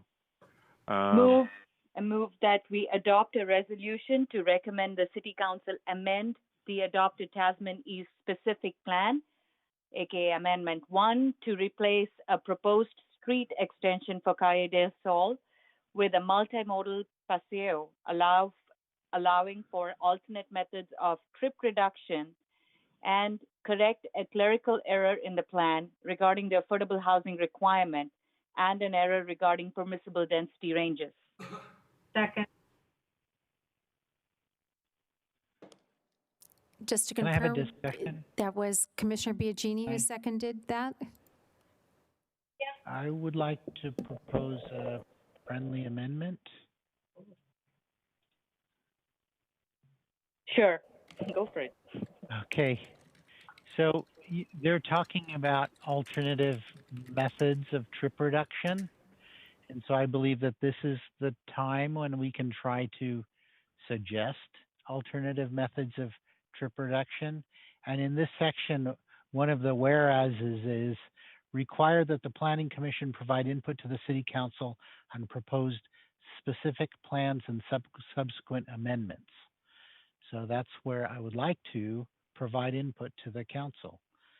I would like to say that one alternate method for trip reductions be to consider implementation of a transportation management agency. I accept. Could you say Can I that just again? can I just add one thing? I'm not sure that the TMA, the A is agency. It might be authority. It might be Could be authority. Okay. It could be association. So maybe we just say a TMA, and we'll figure out what the A stands for. I'm fine with that. Yeah. I'd suggest association, but yeah, we TMA and we'll look up the A. Okay. And that was accepted by the maker of the motion? Commissioner Okay. Jane, could you please Yes. repeat your amendment, please? As one of the alternative methods for trip reduction, that the City Council consider adoption of a TMA. And my second holds.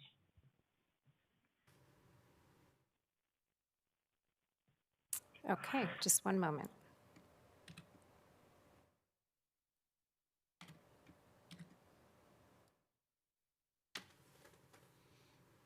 Just to add confusion, TMA usually means too much administration, but Okay, we're sorry. ready to vote. So Commissioner Kelly? Sorry, I have a quick question about TMA.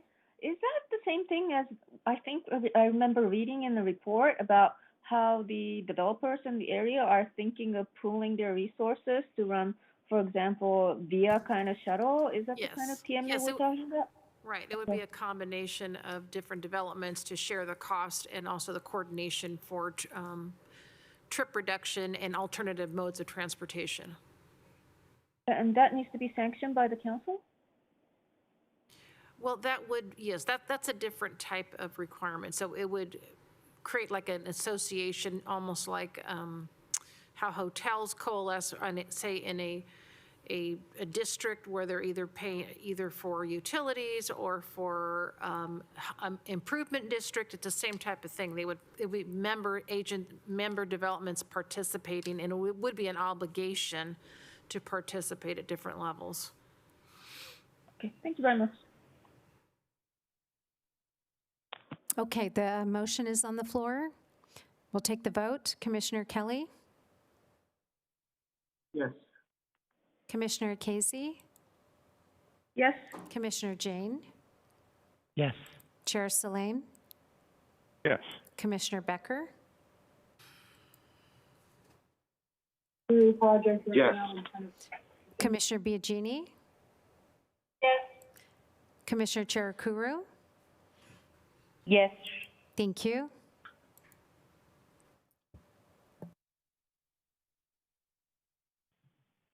Again, passes unanimously. Commissioner Casey, do you have other things you needed to say, or is your hand up by mistake? Okay, thank you. Motion. So I believe the motion passes. So there's one additional motion required. There's one more. Oh, yeah. oh, I'm sorry. Motion. Go ahead. Okay.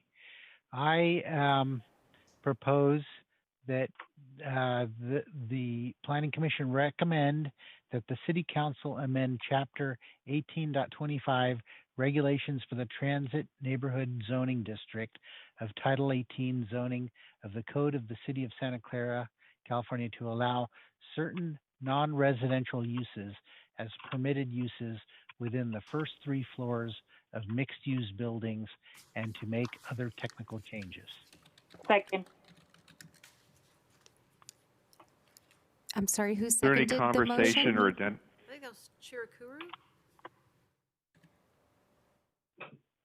Yeah, I think Priya seconded. Commissioner Jane made the motion. It was seconded by Commissioner Cherukuru. Yes. Okay, thank you. Are there any conversations around that we need to have? I see no hands, so I guess we can call for a vote. Okay, Commissioner Cherukuru? Yes. Commissioner Biagini?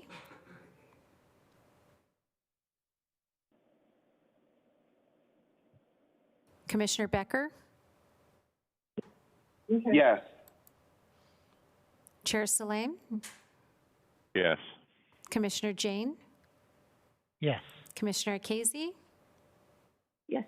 Commissioner Kelly? Commissioner Biagini? Oops, yes. Thank you.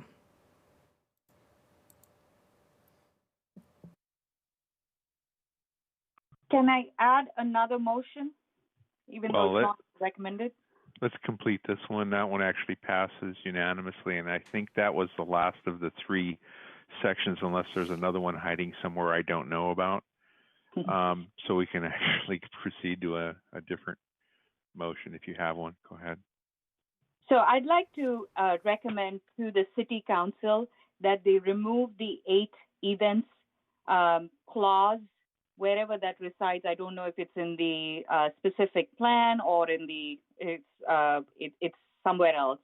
But I'd like to have it minimum is good, but not have maximum on the number of events. Second. I'm sorry. I just wanted to clarify that it is a minimum. It's not a maximum. So it's a minimum requirement that they fund and bring about a minimum of 8 events. So it's not a maximum. So there's no cap to the number There of is events no cap, happening. but they correct? are at minimum going to deliver 8 a year. Okay. Thank you for that clarification, and I hope it's much more than 8, but thanks, Rena. So then there's no motion if that's already the clause. Thank you, Chair. All right, so we can cancel the motion. Commissioner Biagini, did you have something else to add? I was just going to ask when we're through with this item if we could have a seriously short health break. Yeah, I definitely am strongly in favor of that as well. Okay. That motion was canceled, so I think we're at a point where this item is complete, and I'd like to suggest a 5-minute, 5 to 7 minutes of bio break, which would be helpful for all of us. Thank you. Okay. Thank you. Thank you. We'll return to 8:27, hopefully.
back to Chair Salam.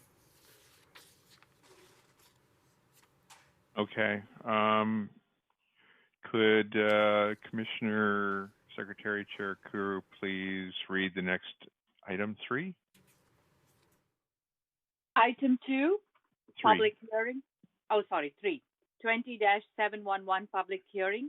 Action on appeal of development review hearing, redesign determination for the property at 4316 Fillmore Avenue. Thank you. Can staff please present? Thank you. Yeah, I'm going to go ahead and share my screen so I can control the presentation if that's okay. Elizabeth and Kieran. Yes, that's fine.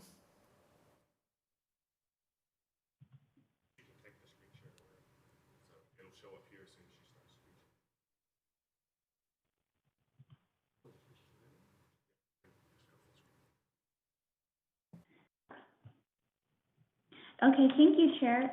I'll get started. So as the Secretary Chair Kuru noted, this item is an appeal of the development review hearing redesign determination of a proposed new 1,066 square foot 2-story accessory unit.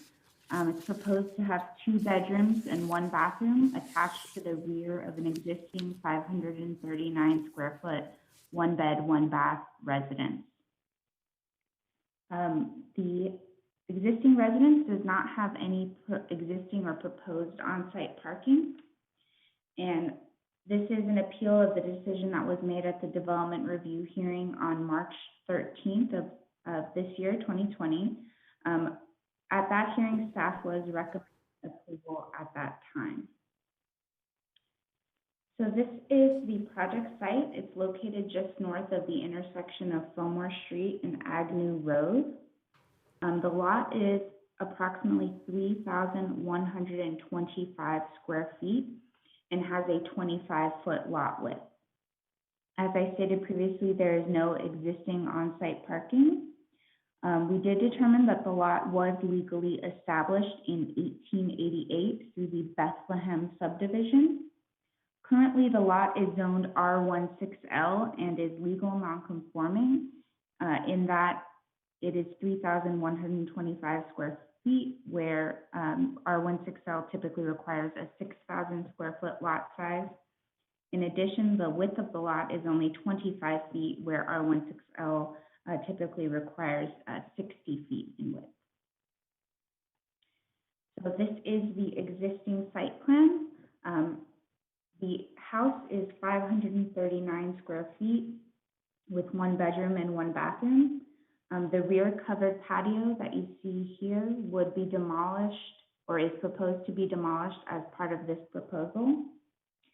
The setbacks on the existing residence are also legal nonconforming. I know it's a bit hard to see on here, but the front setback is only 14 feet 2 inches. The existing side setback on the north is 1 foot, and the existing side setback on the south side is 2 feet 10 inches. So this is the proposed site plan.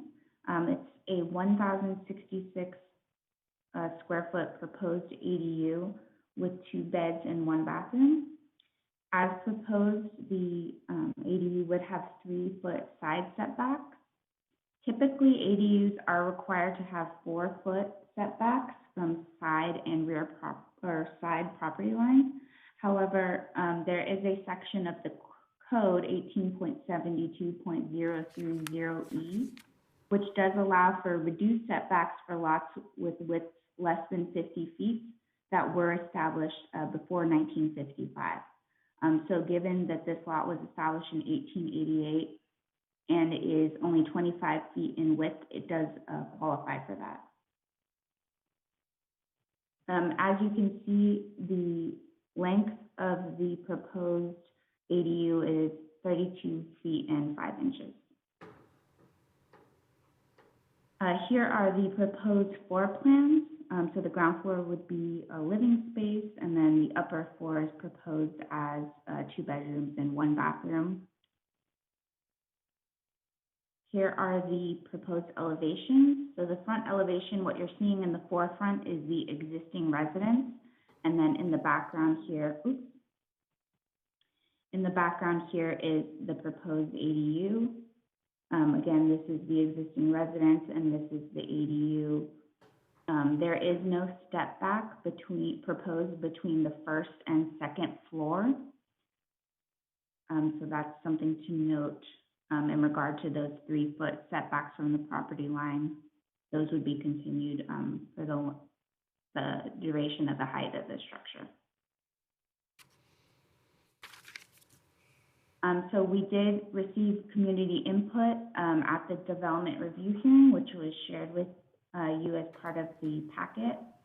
There was one neighbor in attendance and expressed concern at that time with sunlight impacts to her adjacent backyard, potential privacy impacts, and then some drainage issues that she was concerned would be exacerbated by the development.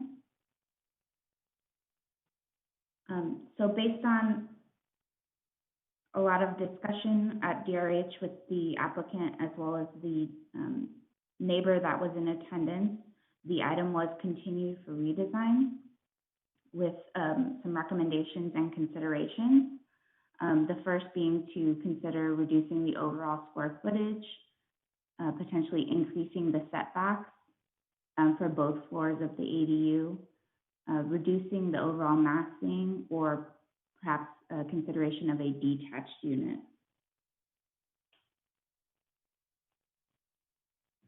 So following the DRH meeting in May, the applicant did resubmit revised plans. However, the plans were for a 2-story detached unit at the rear of the property. And based on state law and also our ordinance, 2-story detached ADUs are not permitted. 2-story ADUs are only allowed as an attached ADU unless a variance is granted by the Planning Commission. I did want to point out that we did receive some additional correspondence today that was forwarded to the Commission this afternoon with specific concerns about, it's from the same neighbor that shared concerns at the original DRH meeting, but specific concerns related to us today were in regards to solar rights and potential historic designation of not of the subject house, but of the adjacent residence.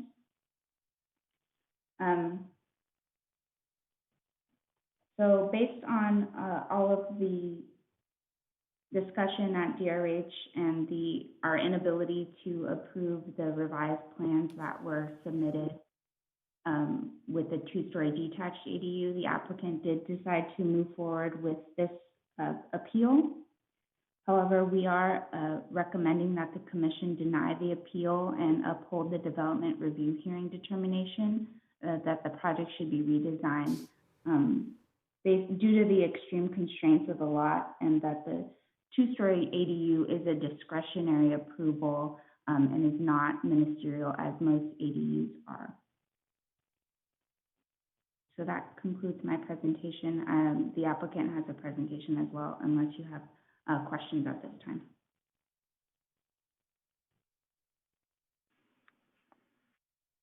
I see Commissioner Cherku and Commissioner Jane. So Commissioner Cherku first. This question is to staff. So first, this is not a historic resource? No, the subject residence is not on our historic resources inventory. And we have determined that through our review, it is not eligible as a historic resource? Just because it's not listed, have we deemed that it is not historic? No, we did not do that analysis.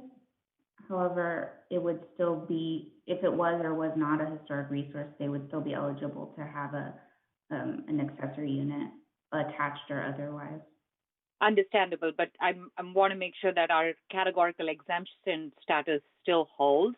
Not that it is a significant adverse impact, but it'll at least give a different perspective to our review if we had done that evaluation as part of a discretionary approval.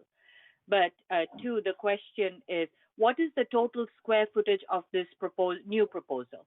The original is 539, and what is the total new square footage of this house if this was to be approved? Oh, the ADU is proposed at 1,066, so that would be. Well, the proposal has not changed. Just to clarify for Secretary Chirikuru, the square footage for the ADU is still the same. It's 1,066. It's the original house that's 539 square feet. Yeah, I was referring to somewhere in the comment, it seemed to indicate that this was a massive house. So I'm trying to understand if the total square footage is somewhere around 1,600 square feet total. Yes, approximately, yeah, okay. Approximately 1,600. Okay, thank you. I'll yield for my questions. Thank you, Chair. Okay, Commissioner Jane. The neighbor was complaining that is the neighbor's house historical? Was the neighbor complaining that this was within 100 feet of a historical house, or? I didn't quite understand that. Yeah, that was my understanding when I read through the email. However, I did confirm on our historic resources inventory that her house is not listed. However, even if it was or was not listed, it doesn't change the process for the ADU. I see. Okay. And then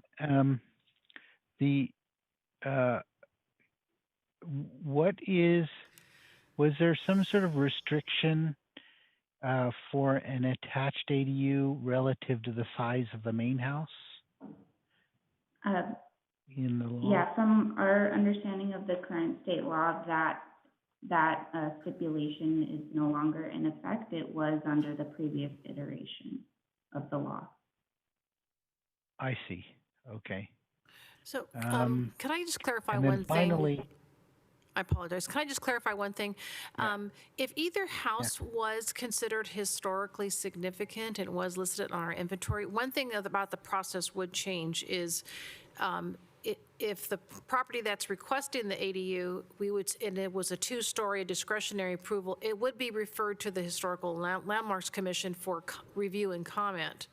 So the process is a little bit different, and they would need a SPA, a significant property alteration permit, if it was in a two-story format. Okay. And then the neighbor was complaining about privacy. Are these like clear story windows, or is there any consideration for privacy in this ADU design? Yeah, let me back up to the elevation. So here, these are clear story windows, and then you can see this one is noted as frosted, but it is required for egress because this is a bedroom. I see. Okay, thank you. That's all I had. I think the concern was also from the neighbor that because of the proximity, that this was basically a 3-foot wall line, I believe, that was the concern, that given the two-story nature of the structure at a 3-foot setback, that there was the concern of the sentiment of having a privacy impact as well. Yeah, and you can kind of see on the aerial here that this is where the addition would be of the ADU, and this is the rear yard in question.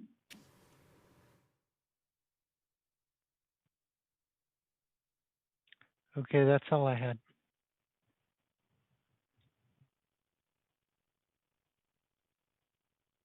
I keep talking to mute. Commissioner Kelly? Yes. So I'm looking at the picture you have up right now.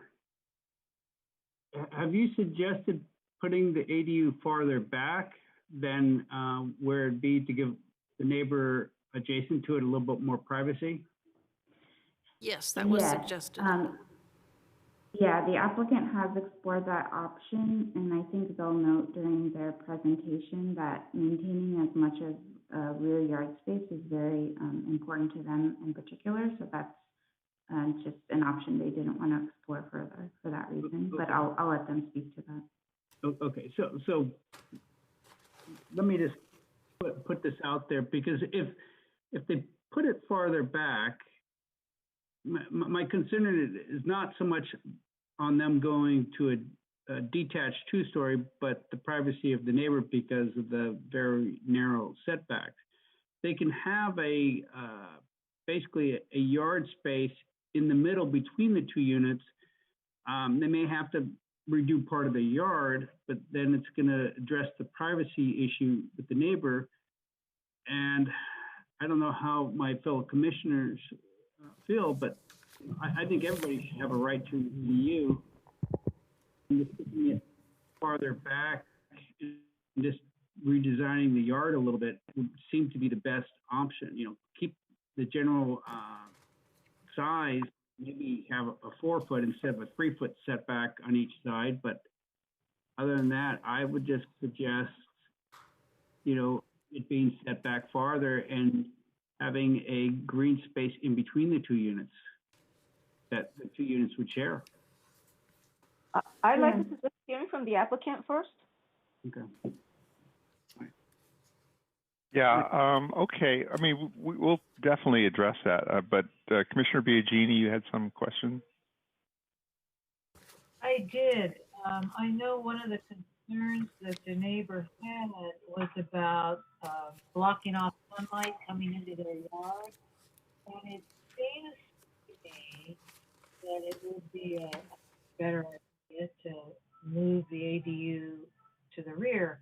But had that issue about the sunlight impact been considered during the DRH and staff review of this?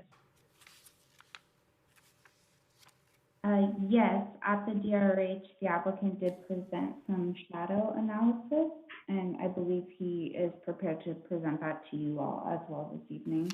From my understanding, it indicates that there isn't a shadow impact to the adjacent rear yard. And I think I heard that. It seemed a little muffled.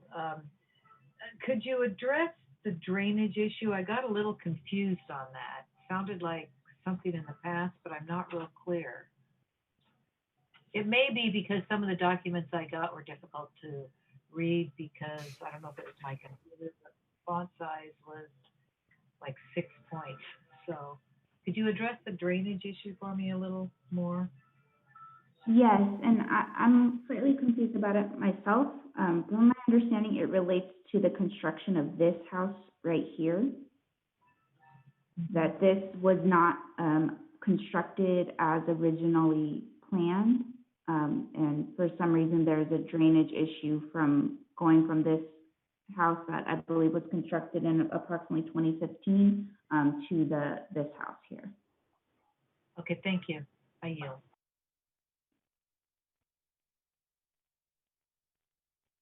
Mute. So the other thing I was going to ask about is, I understand that detaching the ADU would definitely reduce the yard given the setbacks. Is there any way a variance could be given on the setback from the rear of the ADU, since it's butting up against the dead end of a road or an alley? It would seem to be something that you could eliminate the rear setback almost completely for the first floor and restore that to the yard. But I'm trying to understand if there was other legal implications about rear setback. Currently, under the state law, they're allowed for an ADU for a ground floor is 4 feet. So it is possible, and given the length of the property, it's 125 feet deep, and normally a property is 100 feet deep. There's additional length to construct a ground floor and a single story ADU available. As Commissioner Kelly mentioned, there would be yard space in between the two units. So that's definitely an option that we looked at. Okay. I just wanted to make sure that we weren't missing the obvious. I'm looking at the Google Map view and having the ADU almost literally butting up against the rear fence would not be an imposition on any neighbor because there is no neighbor behind it. It's a road, it's an alley, it's an access point for the apartments or townhomes. So yeah, I was wondering if a variance on that end would have been permissible to recover extra yard space. So I'm going to wait for the presentations and then we can talk more. If there's no other commissioners, we can move on to the applicant presentation.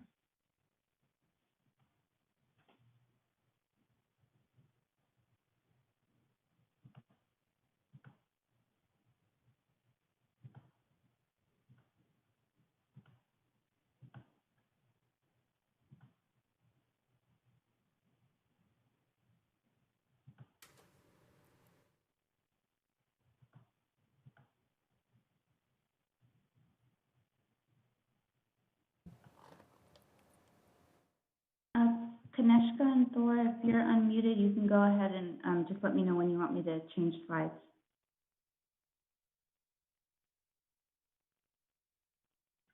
Okay. Can you hear me? Yes. Good evening, ladies and gentlemen. This is Kaneshka from KDG. And I wanted to present. I presented this, came up with a design that our client needed to make some space for his growing family, and the house present is quite small, and they do get help from their parents. And we wanted to be able to do this where the parents would have an independent living condition, and they can take care of the kids, and the husband and wife with the kids would also have an independent living conditions. So we came up with the design, and being that it can be attached, and then we can get an approval through public commission or the review, development review process. With the ADU, this would have worked perfectly. So we decided to design a two-story because that is sort of enough room for a growing family that they can utilize and kind of grow into it, because right now they have one baby and they're looking to have more, and obviously with an ADU it's a 2-bedroom, 1 bath, and that's the amount of space necessary, around 1,000 square feet, 1,066 in this case. That's also providing some travel routes and the staircase and things like that to make this happen. However, we did present at the development review, and we appreciate the feedback that we got both from Gloria and from Abby, the neighbor to the right of this property facing out to the street. We did present, we took those considerations into play, and then we did actually went ahead and redesign the building and lowered it by 2 feet, so the height of the building is at 23 rather than 25, and facing the yard. So we do have a distance between the main house and the proposed two-story ADU. Granted that you guys will afford us a variance in this case, and we're looking forward to that accommodation. So we did push it back, and besides that point, the sort of the reservations that our neighbor had, I have done a thorough study on it from the longitude and latitude of the position of the lot, and the sun studies in different times of the day and the month. So we did one in August and one December, showing that actually we don't cast a shadow on that property at all, because the sun movement is exactly the opposite side. In fact, our shadows are cast to the next door, and there's a driveway, so we're not impacting anybody in our vicinity in the sense of their access to solar access or to the rights to the sunlight in that sense. Even actually less than 10% at all, if it's just on the lot at all. And so we did accommodate it. But once we presented that to the planning, and then they said, well, we cannot do that.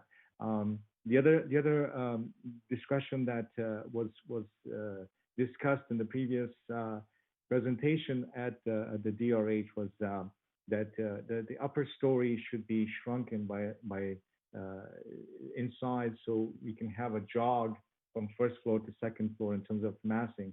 I have carefully drafted this building so it is proportional to the front building, the cottage look and feel, and also the amount of space necessary for a bedroom and closet and a bathroom and all of that, it just doesn't allow us to really take another foot away from the upper story. It would literally be a shoebox. I mean, it'd be super small and dysfunctional. So that was the other issue. And granted that we kept it at 3 feet, that there are certain things about firewalls and things like that we have to consider in the building arena. So that's what we did. We did push it back. So in this case now, we're seeking to do just get your approval for a variance if possible with the revised design, which Rebecca could share with us and showing how we laid it out. At this point, it's just that was the reason that we actually came to the appeal, is that we had no other option actually, because we presented the first option and there were certain feedback, and we wanted to accommodate our neighbor. We want to be a good neighbor, and if the neighbor feels like it's constricting, then we are the owner of this property and myself. We sat down and we revised it so we can accommodate the concerns and mitigate that issue right away. And so the revised lot is exactly that. So if, Rebecca, can you go further up 2 slides, please? Yes. So this is the proposed layout that we did, and we did put 5-foot setback because from the rear yard, just to respect that backyard. But if we can push it further back, that'd be totally great, and we can offset the front of it a bit. But the sides, it's just too small. It's like it's down to 18 feet. If we were to take any more space away from upstairs, it would be down to 15 feet width. It just doesn't allow enough space, and then it will become really linear, and we have to draw it out further out towards the main building. And granted that that we have a pandemic situation now, naturally the kids are not just able to go out, so the open space within their backyard has become really even more important than before. So we like to maintain as much of that as possible so they can touch the dirt and plant the landscape and flowers and tomatoes and all of that experience, and then have a place that they can hang out and play and grow. So that's part of that. And then can you go up 2 slides, please?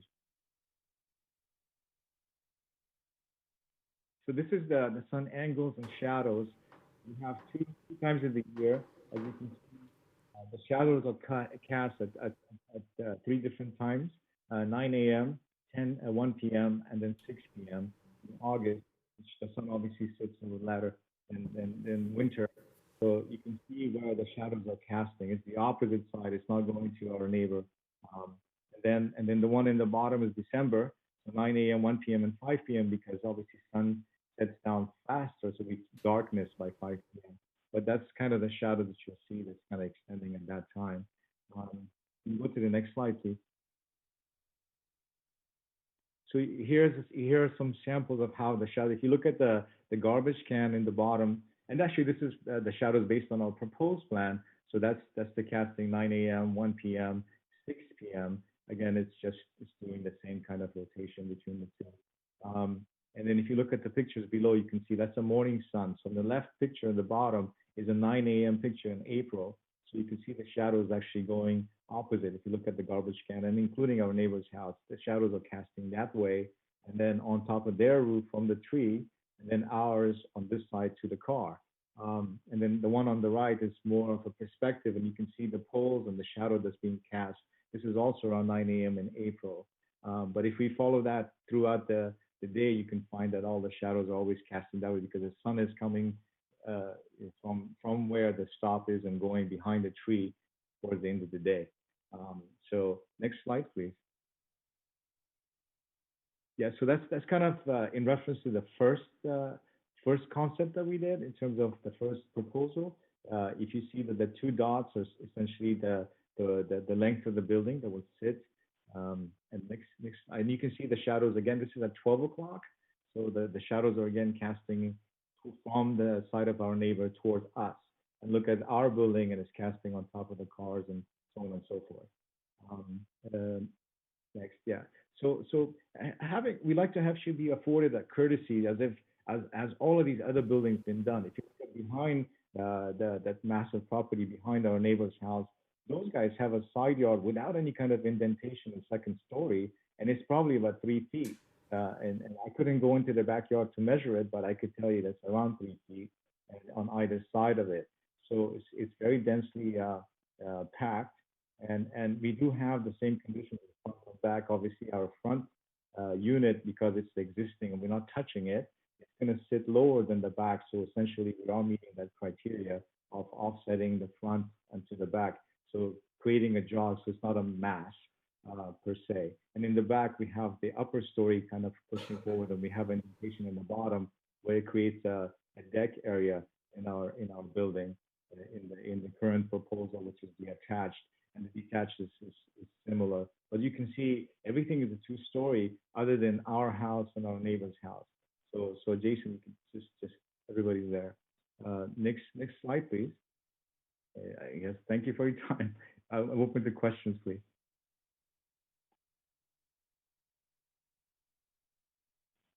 Okay, any commissioners? I see Commissioner Kelly.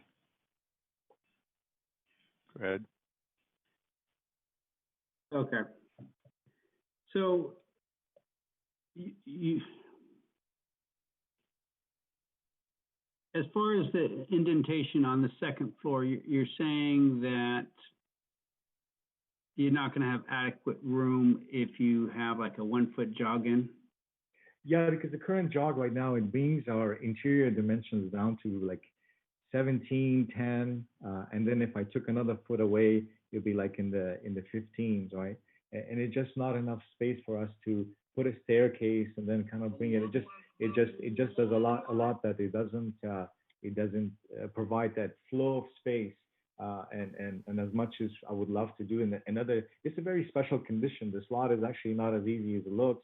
It is literally 25 feet and it's very dense. And like I showed you, those other developments that behind our property, there's like 10 of them, right? They all have the same issue, and they have actually been afforded that straight shot wall from first floor to the second floor because it's that tightness of space. It just won't work.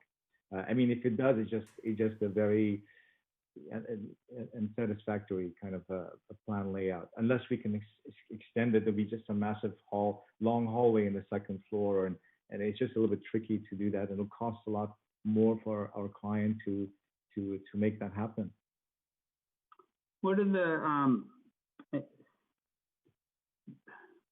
the materials you're using for the siding on this building?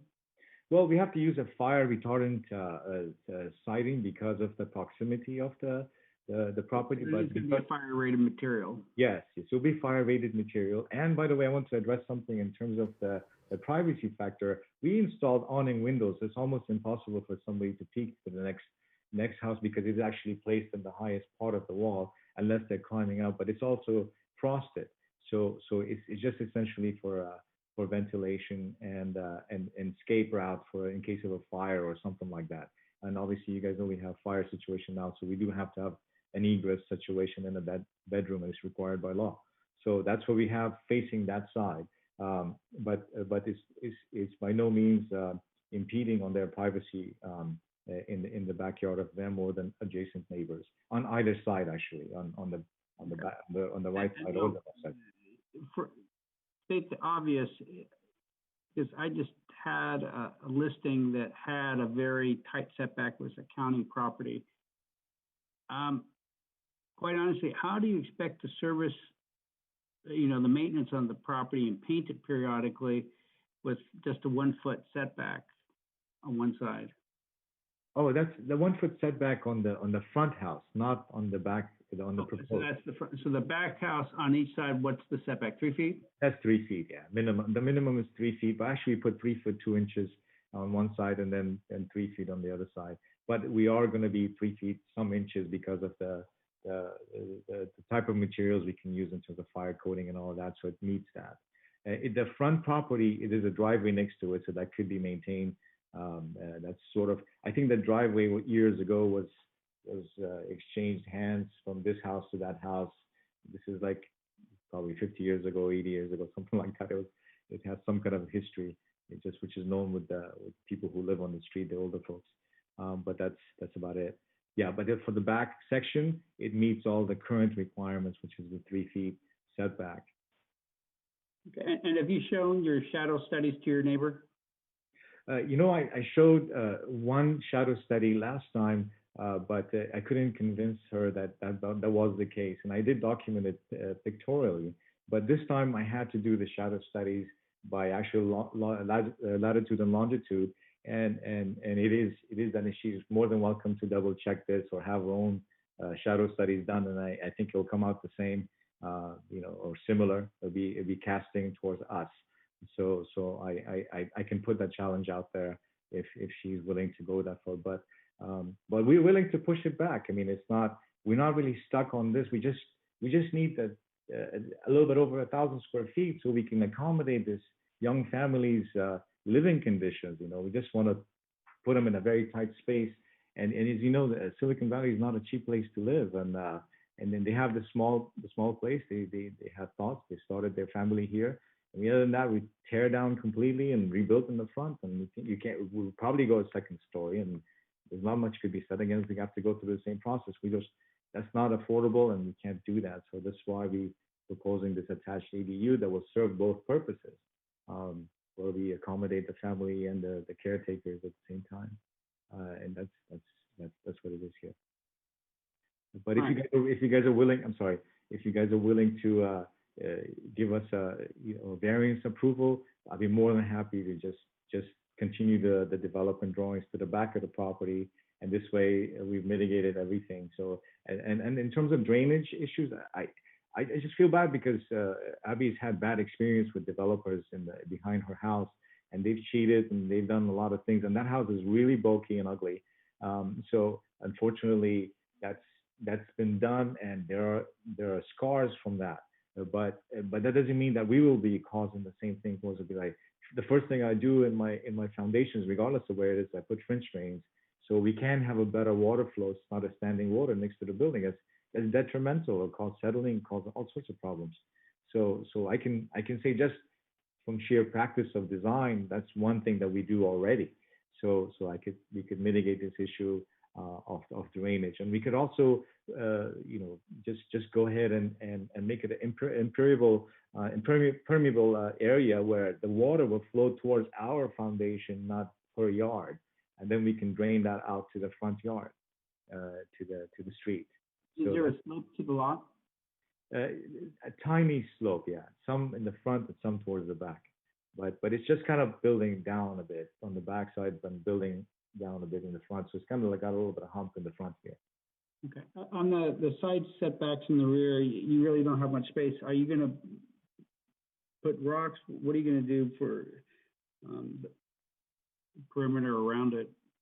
Well, I mean, if we're building it attached and you guys give a vote of confidence and we can proceed with this, we certainly can pave it so it doesn't penetrate, and then we can design it in such that the water will just flow, because we can control that with concrete, or we, like I said, and in addition to the French drain, or we could do permeable stuff where we allow the water to seep into the ground because it is good for the ground, but we will have the French drain and then put underlayment underneath so we can push the water towards us, and put a curb next to the fence. In fact, we can remove the fence and put a curb there, and then prevent the water from going that way, period, from us. So those are the things we can do, and those are easily manageable to do.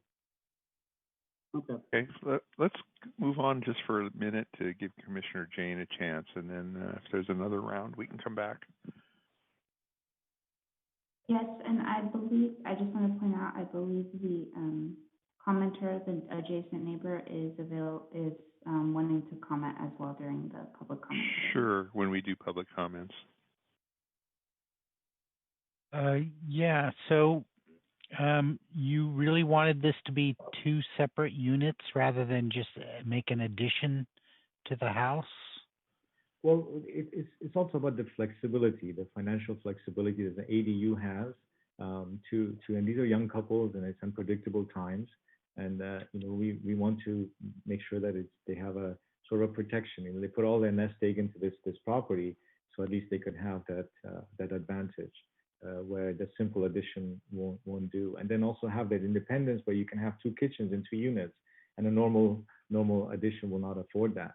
because you cannot have two units. So when their mom and pop comes over, they like to have some independence, and these like, you guys will have some independence. It's okay. So those are the issues that they sort of like promoted us to go towards this direction. I mean, we kind of been going back and forth with the planning and building department since end of last year, and we did propose this. We did discuss this to our neighbors, and some were for it, some were not. But it's just we like to be accommodating. Like I said, that's why we pushed it back. So it wasn't, well, I mean, that's why two separate units came up, because we want to accommodate Abby's concern, and then just push the property back. I mean, this development back, but get a variance approval from you guys. That'd be fantastic. Okay, thank you. Okay, so I assume we can now move to public hearing. Oh, actually, I see Commissioner Casey has another question. Go ahead. Thank you. So which house is Ms. Abigail's house? I tried to look at it in the correspondence, but I couldn't figure it out. Can you go to the overhead, please, Rebecca? The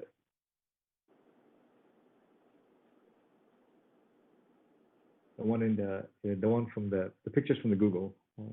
Oh, yeah. Give me 1 second. Hold on.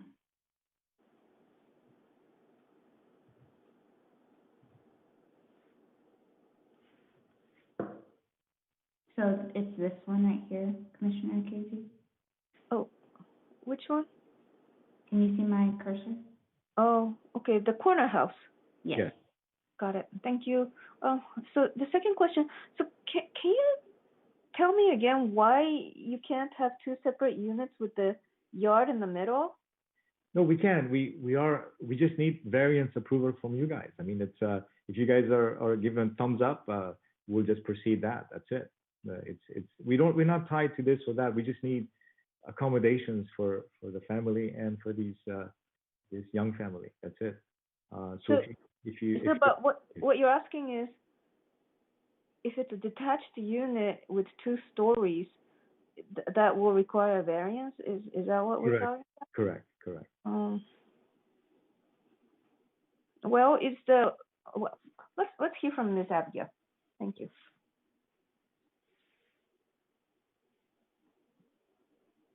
Commissioner Biagini, do you need to speak before the public hearing? Let's hear from the neighbor, and I'll keep my questions till then. Okay, so we'll open to public hearing. Let's hear from this public. I'm sorry. Yeah, let's hear from the public. Thank you. We have one public speaker, Abby Votino.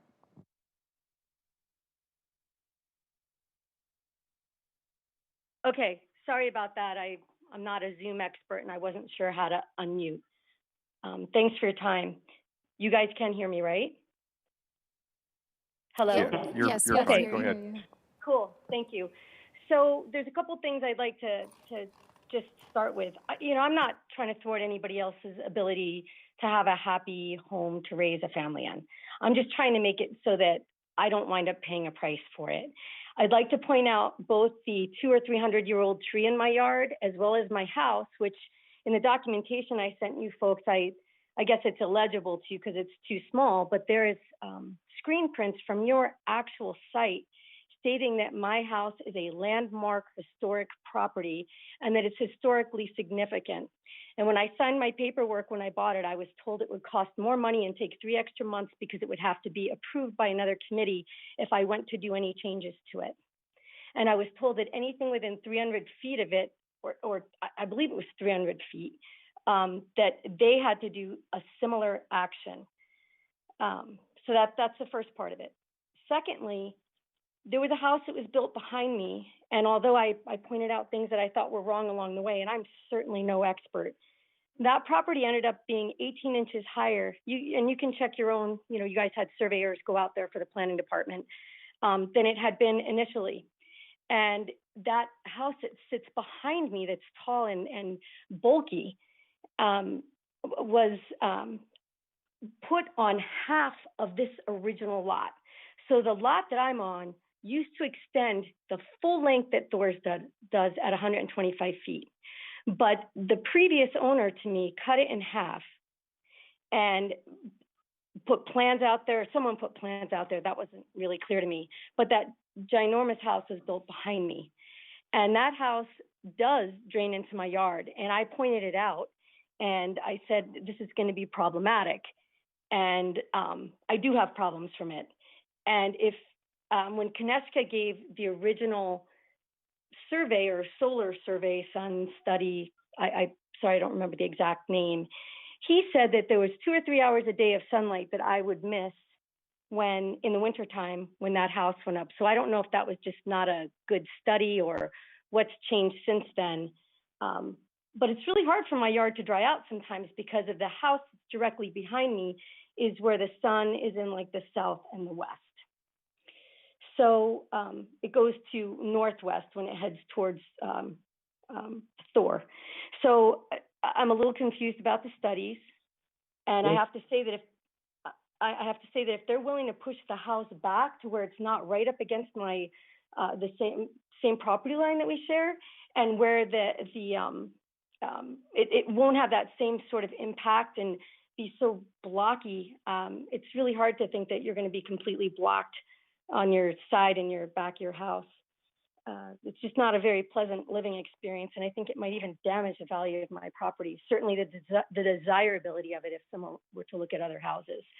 So I'm really happy with the idea of a separate unit being pushed up against the back fence on his property, but what I would ask is how long that is going to extend out, just to make sure that it is not going to impact, because I don't know what all the measurements would be. I know that they said it's 32 feet from the back of the existing house, but if you do it from the back of the property, I don't know where that puts it. At any rate, I just wanted to let you know that in your own records, it says my house is historically significant. That's why I brought it up. I had drainage issues created due to the other house that was built at 2161 Agnew. And I can't afford to have another side of my house drain in from a neighbor's yard and not have problems to my home because it was built in 1925. So it's an older foundation, and I just don't want to subject it to additional stresses that are unnecessary. And Kineska, thank you for saying such nice words and that you actually care about whether I'm happy or not. I've never met you in person, so you speak of me very familiarly and like you actually care. So thank you for that. No problem, no problem. Yeah, so just to address her concerns from the back of the lot, if we were to go build this little addition from the back, it will end up just right about the big boat. I want to interrupt, so we'll have time for rebuttal, Chair. Okay. Yeah, I think this is actually the time. Because there is no other public speaking, right? Yeah, there's a 5-minute Do we close rebuttal. public comment? I think we have rebuttals, then close, right? That's correct, Mr. Chair. So just a reminder, there's a 5-minute rebuttal, so let's wait till Elizabeth puts the timer on the board. Okay. Then we can close public hearing. Can I speak for the public hearing? I'm Thor. I live in the property. You'll have 5 minutes for rebuttal to respond to the comments that were made by the neighbor. But I cannot speak as part of the public hearing. That is part of the public hearing. We haven't closed it yet. So you spoke, the public hearing happened, and then you have a rebuttal. So they're just getting a timer ready. Okay. The timer is ready for the rebuttal, 5 minutes. I'm starting the clock now. So I just very quickly want to say that I think this has been a very harrowing journey doing all the designs. It's a very tricky property. In terms of preserving the yard, that having 2 stories is key. And I think that it's very important to preserve the yard so I have a place where my children can play. Second of all, it seems like there was some mistakes were made in the other property, and I do not feel like I should be punished for those mistakes. And my third point is in terms of the other, there's 5 properties that adjoin my property, and 4 of them have 2 stories. And in terms of the total structures built, if this proposal would be approved, it would still have the least amount of building square footage. So I'm not asking for any more than my neighbors. I'm just asking to get the same to raise my family. Kaneshka, do you have anything in addition for the rebuttal? Yeah, just to follow up, we're trying to accommodate. I think Thor is very sensitive and a good neighbor. And again, we don't want to step on anybody's toes in the sense that we want to maintain that courtship in the neighborhood and that kind relationship. It's just that we're stuck between a rock and a hard place in the sense that there's so many regulations that kind of override what we have. And then, like I said earlier, we love to push this thing back. We would love to get your blessing on a variance approval, a 2-story, about 1,066 or similar footprint, as far back as we can push it, so it doesn't affect Abby, and it also gives what we need for the residents of Thor. And this is what I asked from you guys, and I thank you, Abby, and I thank anybody who's have an input in this, and we looking forward to building this thing. Chair Salim, can I just comment that the variance issue is being brought up, but that's neither agendized or under consideration at this meeting. So because of the Brown Act, I'm sure the attorney will mention this also, the concept of a variance and whether you would support that or not cannot be discussed at this meeting. The proposal is strictly the 2-story addition as proposed, attached to the main house. Okay, I understand. I think what we could do, though, and Alex can correct me if I'm wrong, but we could recommend it return for redesign with a detached and suggest the variance, which should be within our venue to do that. You can certainly suggest that, Mr. Chair. You just can't promise how you'll vote once the variance gets before you. Certainly not. But I suspect that there is alternatives to the current situation that will please more people, and then it'll be reevaluated at that point. So I see Commissioner Biagini has her hand up, but I had my hand up too, so I get to go first this time. Yeah, I think part of, actually we haven't closed public hearing. We need I to understand. close, yeah. Yeah, I understand. All right. Let us proceed. Do I hear a motion to close the public hearing? Motion. Second. For simplicity's sake, since Elizabeth asked me, when you make the motion, could you name yourself so that I can get more than just a tiny snippet of audio to know who it is? Motion by Commissioner Becker. Thank you. Seconded by Suds. There you go. I think that'll help us going forward also.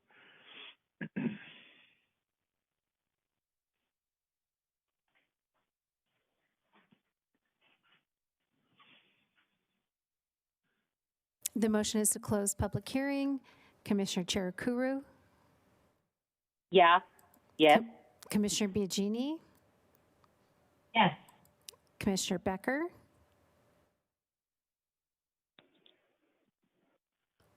Yes. Chair Salim? Yes. Commissioner Jane? Yes. Commissioner Casey? Aye. Commissioner Kelly? Yes. Thank you.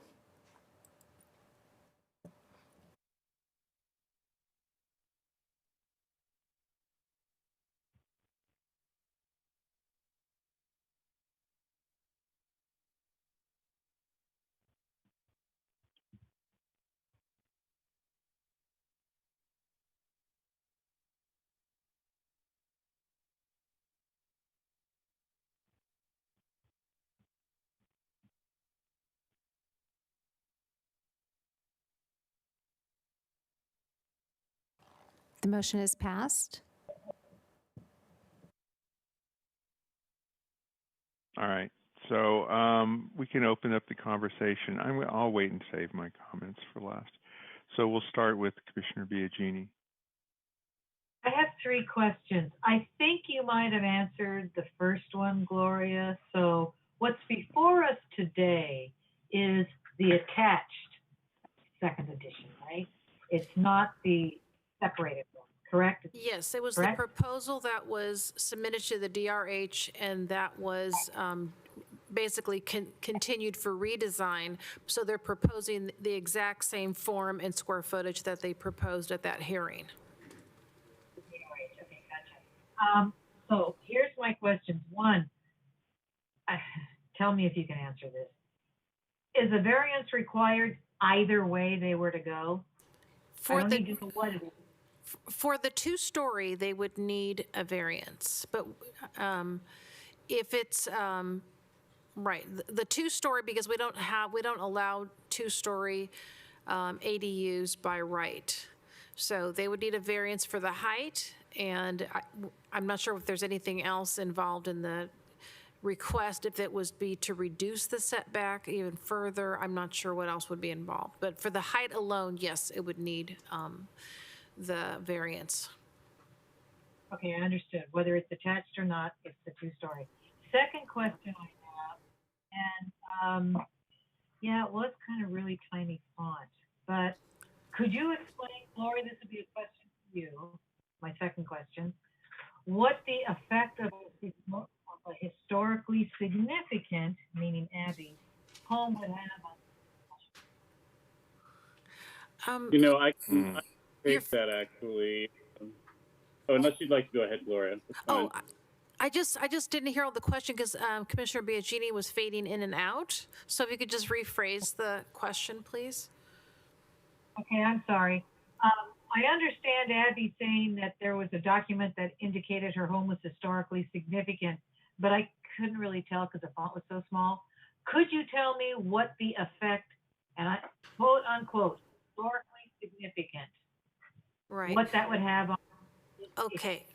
I think what she might be referring to is that we do have the probably about several hundred properties in our permit system that were flagged as potentially historically significant, and we use that previously before the adoption of the Historic Preservation Ordinance to identify and take a second look at properties that might be qualified for the inventory, and we treated them essentially the same as ones that were actually designated as historically significant. That was an act taken by council. So at this point now, we only recognize properties that are actually on the inventory as historically significant. That's was a basically a component of the Historic Preservation Ordinance. It defines what the city considers historically significant. So there's certainly a potential that her property would qualify if an evaluation was done and it was considered by the Landmarks Commission and then approved by City Council. However, there's very few instances in which an adjacent property would affect a historically significant property. Now, one of the components is the context. Sometimes the context can be affected, other times it can't be. It just depends upon the nature of the change on an adjacent property. It's more concerned about what's happening on the property where the significant resource is located. And since these are residential properties, the context has a different meaning as opposed to another type of resource. So this is Sandra. If I could just jump in for a second. I do see on our historic register, the property at 4406 Fillmore Street is a listed resource. Is that Ms. Votino's house, or I'm not really clear. 4406 Fillmore is a listed resource. Is that a different house? Yeah, that's a different house. Okay, but it is within 200 feet of the subject property. So yeah, I don't know if it is. Just from eyeballing Google Maps, it looks like it is. So anyway, if the commission wanted this to be approved, then our code provides if you have a property that's within 200 feet of a listed property, it does need to go to HLC for referral. Yes. So eyeballing this, I might have the numbers wrong, but that's in answer to your question, Commissioner. That's what the process we'd have to follow. Kind of what I thought, but thank you for the full explanation for the rest of it. That haven't been on ESP. So my last question is for, I think the most appropriate person would be Abby, the neighbor. Is she still on? Or is this, or maybe, Yes, she is. is it appropriate for me to ask her a question even though? Yes, you can ask questions. All right. Hello, Abby. Hello. Hi. I wanted to make sure that I understood where you were coming from, because I do see two neighbors here that really want to work things out, that creates for a friendly neighborhood.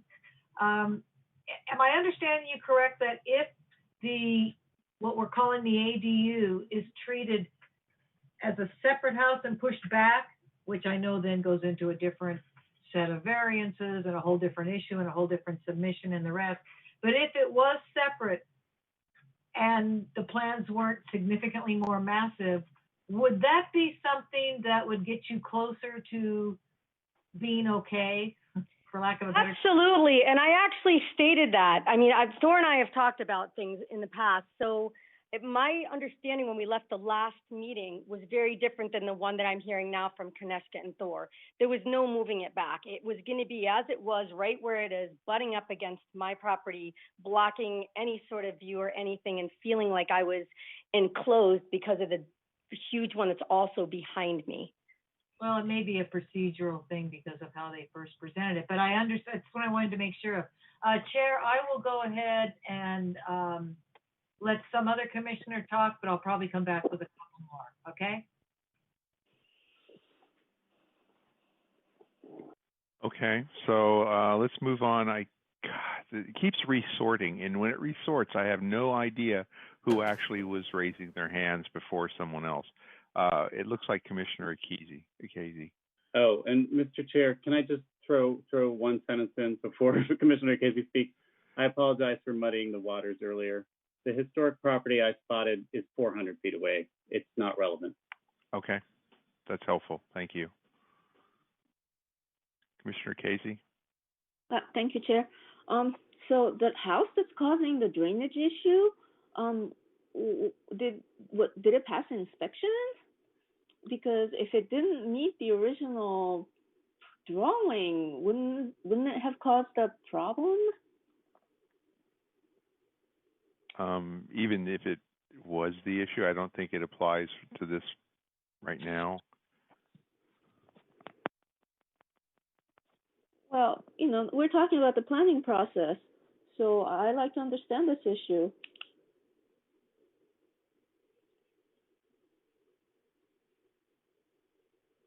I can't answer that, but I suspect it's the sins of our predecessors. But I'm not asking. Yeah. I'm not asking you, Chair. Yeah. Can hi, staff Commissioner. answer? Yeah. This is Rebecca. Sorry, I was having trouble unmuting. Yeah, I did some research when this was originally surfaced during the DRH hearing. From my understanding, there was a lot of back and forth, and Abby can correct me if I'm wrong, between Abby and the city at that time due to the construction issues. But for some reason or another, I wasn't clear on how it did end up getting its final occupancy and the building permits were finalized. I see.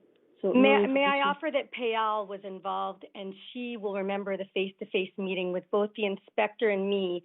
I actually asked him how that happened, and he said magic, very facetiously. I am not lying to you. Please ask Payal. I said, I'm sorry, I can't talk to you anymore, and I turned around and walked away because anything else I said would not have been as kind as that. So I am telling you exactly what happened. So if you look at the gentleman that was responsible for inspections, you will see that I am telling you the God's honest truth, and you can ask Payal if she's still there. Payal has moved on, but I mean, it sounds like maybe this is something you might want to follow up with the city then. Okay, my second question. So even if we were to give a variance, I'm not saying we are, but if we were, because that's the direction the commission is moving towards, don't we have any second story massing requirements that we might want the any new ADU built, whether it's located right behind the current house or at the back of the property? Because you know, I think the neighbor has an issue with the massing, that you know, you have like a huge second story sitting on top of the first story, and normally we'd require the second story to have some setbacks. So isn't that, maybe it's something we might want to address right now? You may want to review the Google Map view and notice that all the other homes surrounding have the exact same configuration. Again, Chair, respectfully, I'd like the staff to answer my question.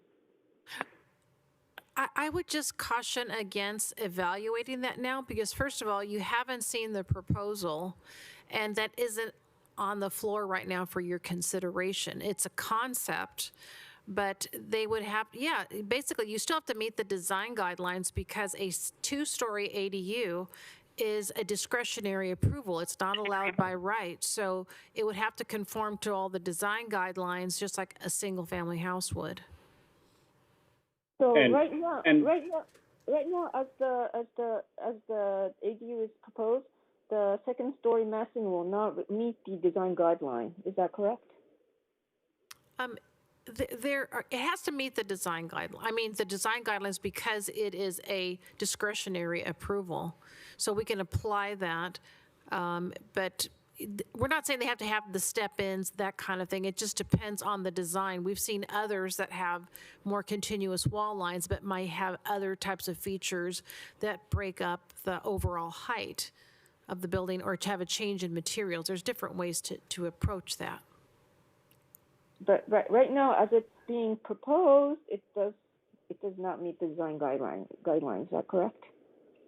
I'm sorry. Could you say that again?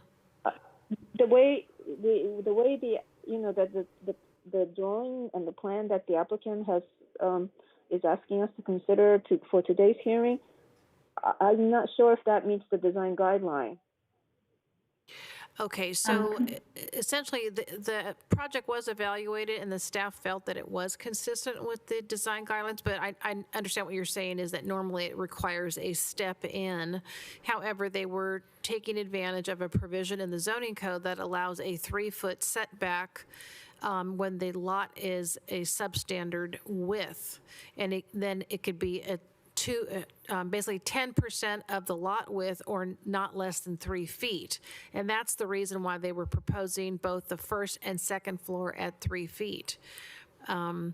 So unfortunately, our ordinance doesn't distinguish between 1-story additions and 2-story additions. So that's open to, I think, could be open to interpretation. But because it was a 2-story, it was still a discretionary approval, and we would still try to apply the design guidelines to that. Because so the second story right now is exactly the same size as the first story, and normally that would not meet the design guideline. That's all I'm asking.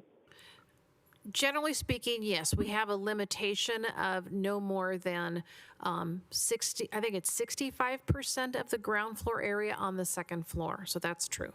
I think that, and the preferred is normally under 55%. If it exceeds, I think 55%, Rebecca, maybe you can correct me, then there's supposed to be greater step-ins due to the additional square footage on the upper floor. Yes, that's correct. And I did want to also point out that was one of the recommendations that was made at DRH for the applicant's consideration, to provide some step backs. But from what the applicant said, it just made the structure too narrow based on the lot width. Okay, I'm glad we clarified that. Thank you very much.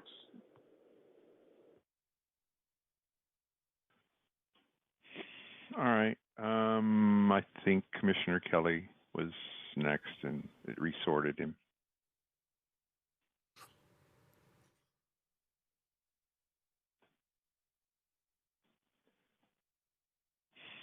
if he comes off mute or recovers. All right. Well, we'll come back to Commissioner Kell. Are you there? Yeah, I'm sorry. I thought I hit unmute. Okay, go ahead. I understand why they're coming back with it attached. And I don't, quite honestly, because of the tree in the neighbor's property and the large home behind them, I would assume that's what's causing the drainage issue. And this structure would not, but I do think it would potentially affect some natural light coming into the yard, the neighbor. So my suggestion would be to redesign it with it pushed back, requesting a variance for the second story. I don't think it needs to be jogged in because it's in the rear of the property and because the size is such that it's not going to be overwhelming. They've already reduced the roof height by 2 feet. And with the side setback at 3 feet, using fire-rated material addresses my concern for potential fire. And I think we have to look at this, that it is a unique situation that normally you would have a standard setback on the side and rears, but because of the unique configuration of the lot, it is my view that the best location for a detached two-story accessory unit would be farther back. And I do understand this requires them to come back again, but if they address the position of it and do what they can to address any drainage issues, which, setting it back farther is probably going to help the neighbor a lot with any natural light being blocked. I think that would be the best case scenario for them, just to do a redesign, work with staff, and request a variance, which I think would be in the best case because of the very narrow lot. That's all I have to say.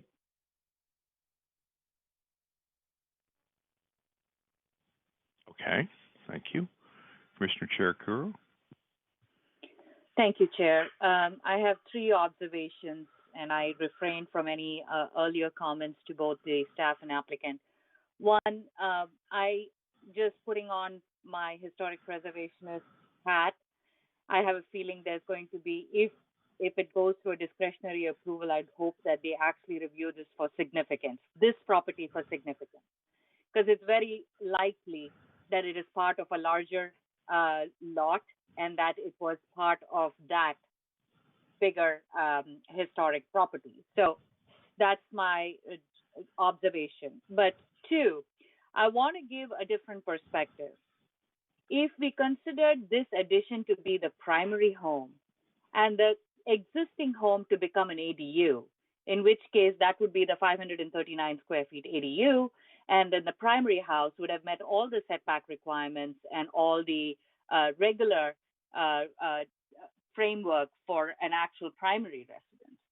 I, as an architect with architectural background, I don't want to call myself an architect, but it's very hard during construction to jog 1 foot and expect that to be actually cost-effective, maintained, jog.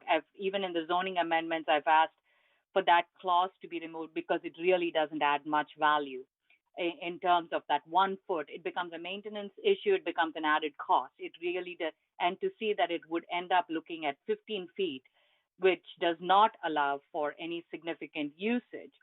In a regular neighborhood, we see 2-story homes. I have my neighbor, they are 2 stories. There's definitely, a yard. I have my yard, they have their yard.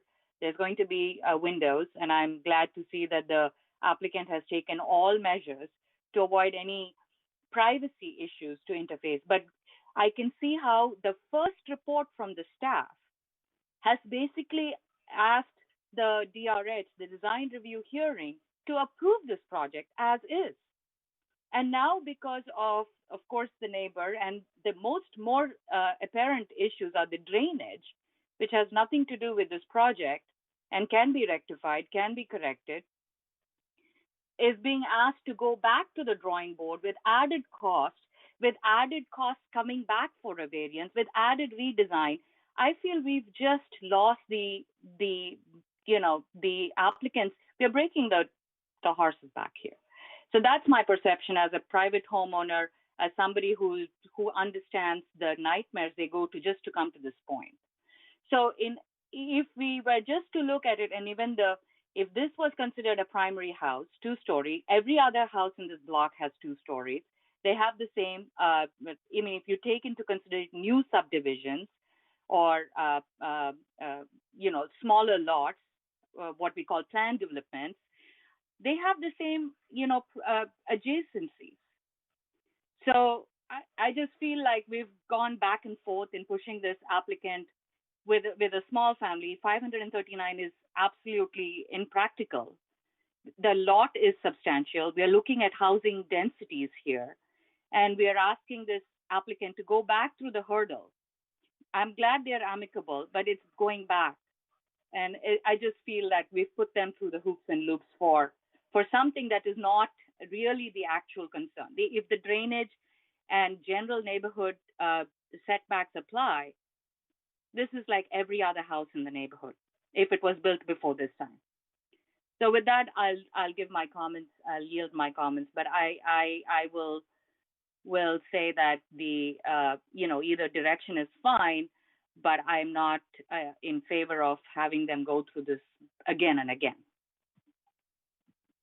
With that, I yield my comment. Okay, well, we have Commissioner Jane, then Commissioner Becker, and then we'll talk to Commissioner Biagini. So Commissioner Jane next. Yeah, my question is mostly for Xander or anyone who can answer procedural questions. So I'm trying to understand our options here. Were we to approve this variance, could the applicant come back with another application for a different variance with the property pushed back to the back? And similarly, if we were to deny it, then they've exhausted their appeals with the Planning Commission. It won't come back to us for a reconsideration. So they would have to appeal to council. Is that? I'm just trying to understand what the various options are. First of all, the request is not a variance. What they're doing is they're appealing an administrative decision. So that's the application before you this evening. If they're not satisfied with the decision of the Planning Commission to basically support their appeal and allow them to build this 2-story addition attached to the main house, then they can appeal your decision to the City Council. No, they cannot. No, I'm sorry. There's only one appeal for architectural decision. This is the final decision on the architectural. If they're unhappy with the decision tonight, if it's a denial, their only option is to bring a writ of mandate, challenging the city for failing to make the required finding. So this will be the end of the process if the Planning Commission denies the appeal tonight. But this, as Ms. Shah said, this is not a variance. So they are certainly welcome to apply for a variance to do a detached unit after this decision tonight. Or if the Planning Commission prefers to approve the current design, they can go with that as well. So I guess I'm sorry. This is Rena Brio, Assistant Attorney Abby.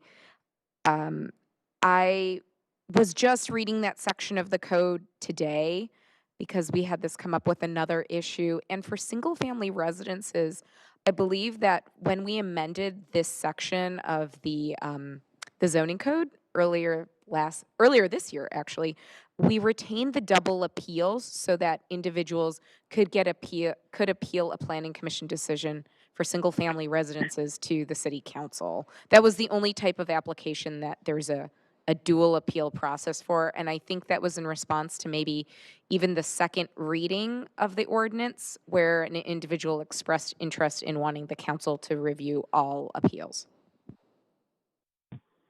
Could you point me to the section of the ordinance, Rena? Yeah, sorry, I'm gonna look it up right now, and I'll share it with you via email because I just looked this up.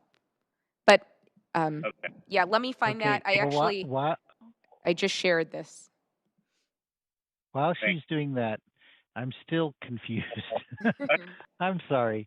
This is hard for me.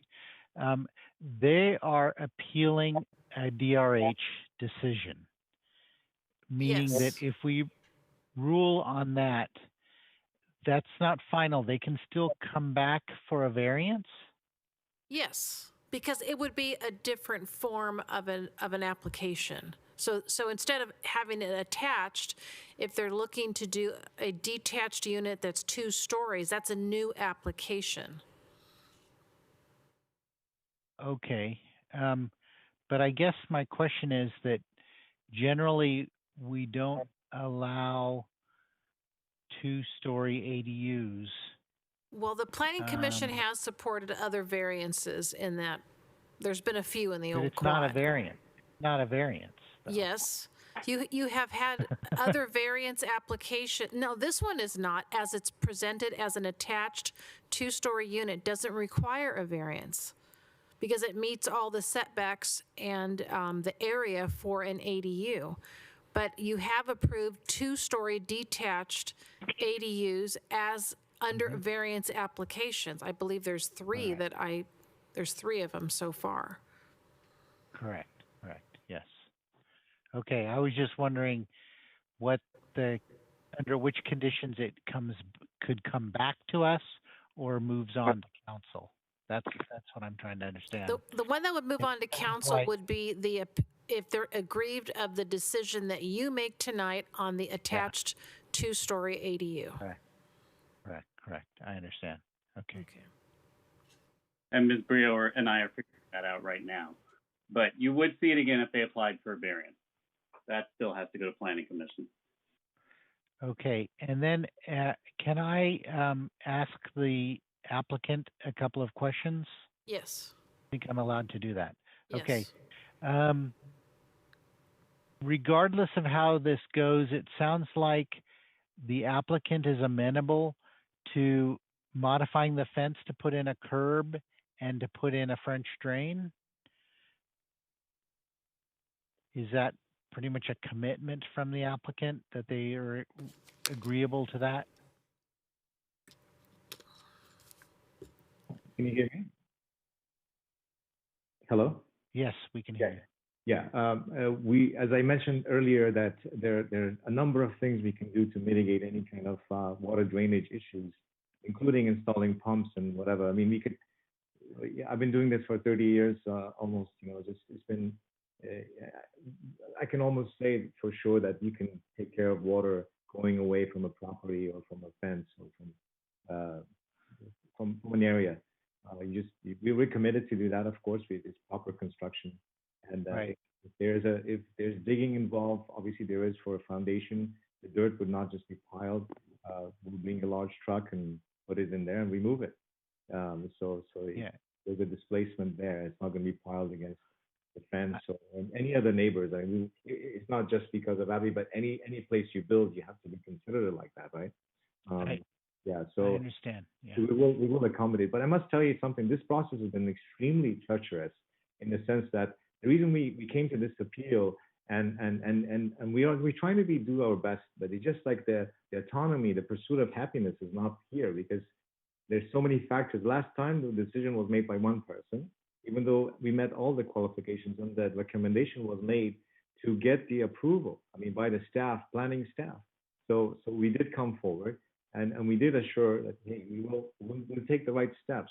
And even in terms of scaling and proportion and the look-alike, and we don't want to overwhelm the front house by the back house. So I understand this. my trainers, my mentors were students of Frank Lloyd Wright. If anything, there's a lot of that involved. I try to be very careful about that. Sir, just a minute. Let's just, if you could just please answer the question of the planning commissioner and please avoid I this did. type of commentary. It's not appropriate at this point in the meeting. So my question, I'll repeat my question, which is, if we were to make this a condition of approval, are you amenable to that? Sure. Okay. All right. So, Commissioner Becker. Oh, and Mr. Chair, can I just tie off that last loose end? Yes. Once again, the planners are right, and I am wrong. Ms. Brio pointed out to me the language in the final ordinance. We indeed did preserve the double appeal process for planning commission appeals on single-family residential projects, including this one. So there will be a 7-day period to appeal this decision to the City Council should the Planning Commission deny it tonight. I'm sorry, tonight is not my night. We won't hold it against you. This is actually our first appeal, so. And also, if we could just mention that even if you approve it, the adjacent property owner could also appeal the decision within 7 days. All right. In an effort to rein in the time spent, let's move to Commissioner Becker, please. Thank you, Chair. All right. Well, I think this is where I think ARC would have been a really good thing, and that's why I kind of wish we never got rid of it, because I think if Chair Salam would probably agree with me that we were able to, come to a lot of conclusions and solve a lot of these quality of life issues with these neighbors. So seeing this, I'm looking at the map right now on a 3D view, and I think it should be allowed that they do a 2-story, mainly because if you look at the surrounding houses, forgive me if I'm a little off on what I know right now because my connection was really bad and kept going in and out, so there's a lot I missed. But I would definitely support a 2-story, seeing that the neighbors around, but I do want to see the neighbors get along. That's why I think maybe a redesign might be in order. But then again, they don't have a lot of room. Looking at this spot, I mean, this is a tiny little house. I mean, it's actually kind of cute. It reminds me of something like from a Disney movie or something. So you have a lot of potential, but seeing how all the other houses around it are very bulky in size and a lot of greenery also. And then you have that other development behind this house. I'm pretty in support. I just think, and also a way, I mean, I lived in a guest house before and 400 square feet is small, and seeing this, I would say that I would probably support a second story detached if this didn't work out in this case. I think we want to avoid making commentary on an application that's not before you. So we're not, complying with the due process, regulations, that kind of thing. So again, the attorney asked you not to comment on how you'd weigh in on a variance since that's not been agendized, and we do not want to violate any Open Meetings Act regulations. As I said, I probably didn't get that part of the meeting because I've been breaking up a lot on content here. So I didn't know that. My apologies. But looking at this, I mean, I just see it as I'll leave it to the rest of the commission. Okay. Commissioner Biagini, and then I'll make my comments. Okay, it's mostly commentary because I want to be sure I have this correctly. What's very clear to me, this has been an extremely frustrating process, both for the applicant and the neighbors, but it's also a very unique situation in terms of lot size, and quite frankly, to both the applicant and the neighbor, it's the first time we've used this process of DRH and appeals. But this is what I understand. In March there was an application for the attached two-story ADU. In May, DRH considered it. The hearing officer approved it, but there was a neighbor who had a lot of issues. So the DRH ended up recommending that there be some redesigns. And then by May 18th, the applicant proceeded with his appeal because obviously the original thing put forward was the attached two-story. So even though a lot of other conversations had happened, you know, this is where it's approved, but we have recommendations and considerations we'd like for you to take. So let me see if I can say this without violating anything that you were talking about, Gloria. I am really concerned about all the frustration on all the parties.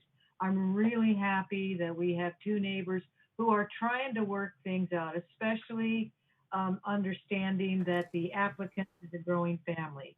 But one of my huge concerns is about historic significance. That's not at play right now because of the way ordinances were set up, but it is a concern of mine. The other concern that I do have, I do think the idea of a two-story ADU is okay, but not in the form that it's presented tonight as an attached unit, as frustrating as that would be. And the reason I say that is because it does sound as if there is a fix by an alternate plan that could include detached and some other things. I'm not going to comment on where I'd be on that.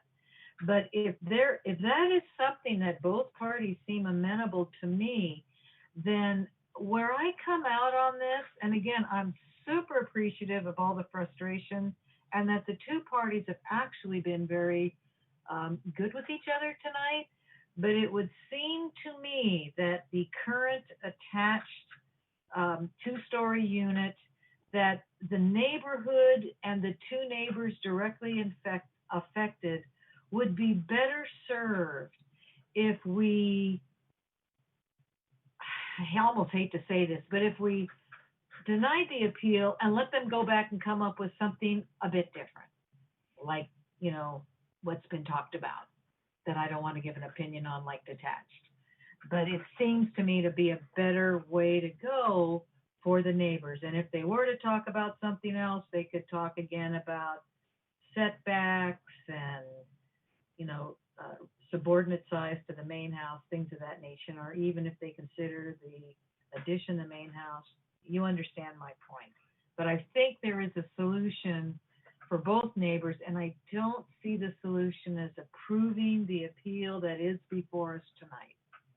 That's all.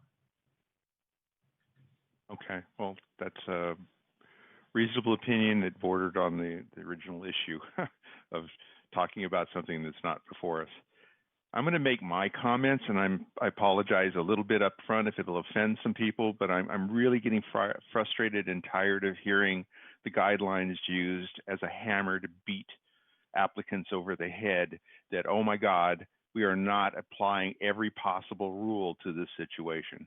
This is an absolutely unique lot, 25 feet wide. You cannot consider those guidelines as absolute, unalterable, forced decisions at a situation like this. So I kind of agree with some of the other commissioners that we may need to deny this appeal in favor of giving the applicant an opportunity to present a different approach that seems to be in line with the cooperation of the adjacent neighbor.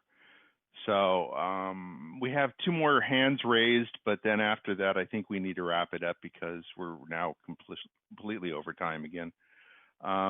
Commissioner Becker? I want to say I echo what Commissioner Biagini said and what you just said, Chair. Thank you. Okay. This is Commissioner Casey. I'd like to make a motion to deny the appeal. I'll second Anthony. Could I make a suggestion that maybe this is just a friendly, different way of saying it, to adopt a resolution to deny the appeal and uphold the department review hearing determination that the project shall be redesigned? In other words, make it a little more complete, the motion, if that's okay with the maker. That's exactly what I meant. Thank you.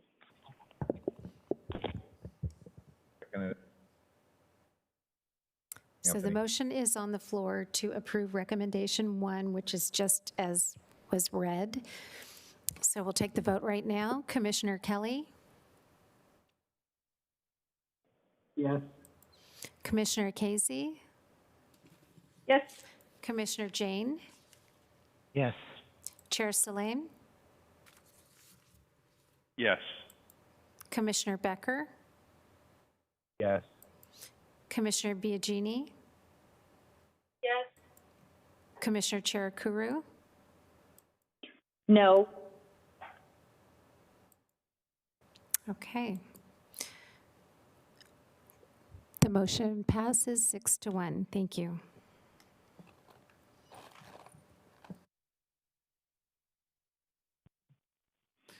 Okay.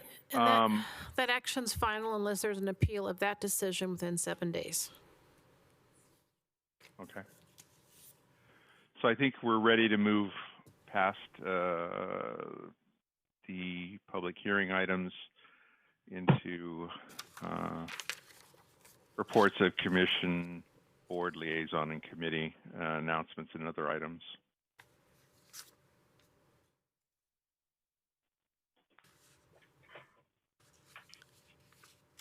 Any announcements from staff? I don't think we have. This be an opportunity for staff to make an announcement. I wanted to share that I sent an email. I think Elizabeth Elliott sent it out on my behalf. But on the July 15th meeting of the Planning Commission, policies and procedures were modified by the Planning Commission, and those edits are being taken to the Governance Committee. The date will be September 14th at 3 p.m.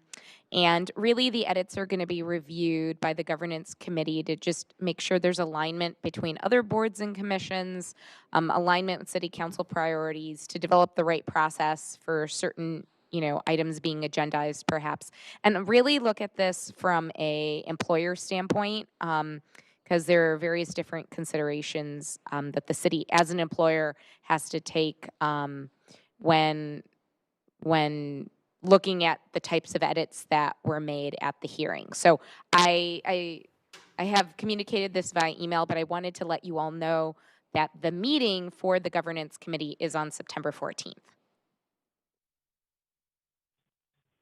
Thank you.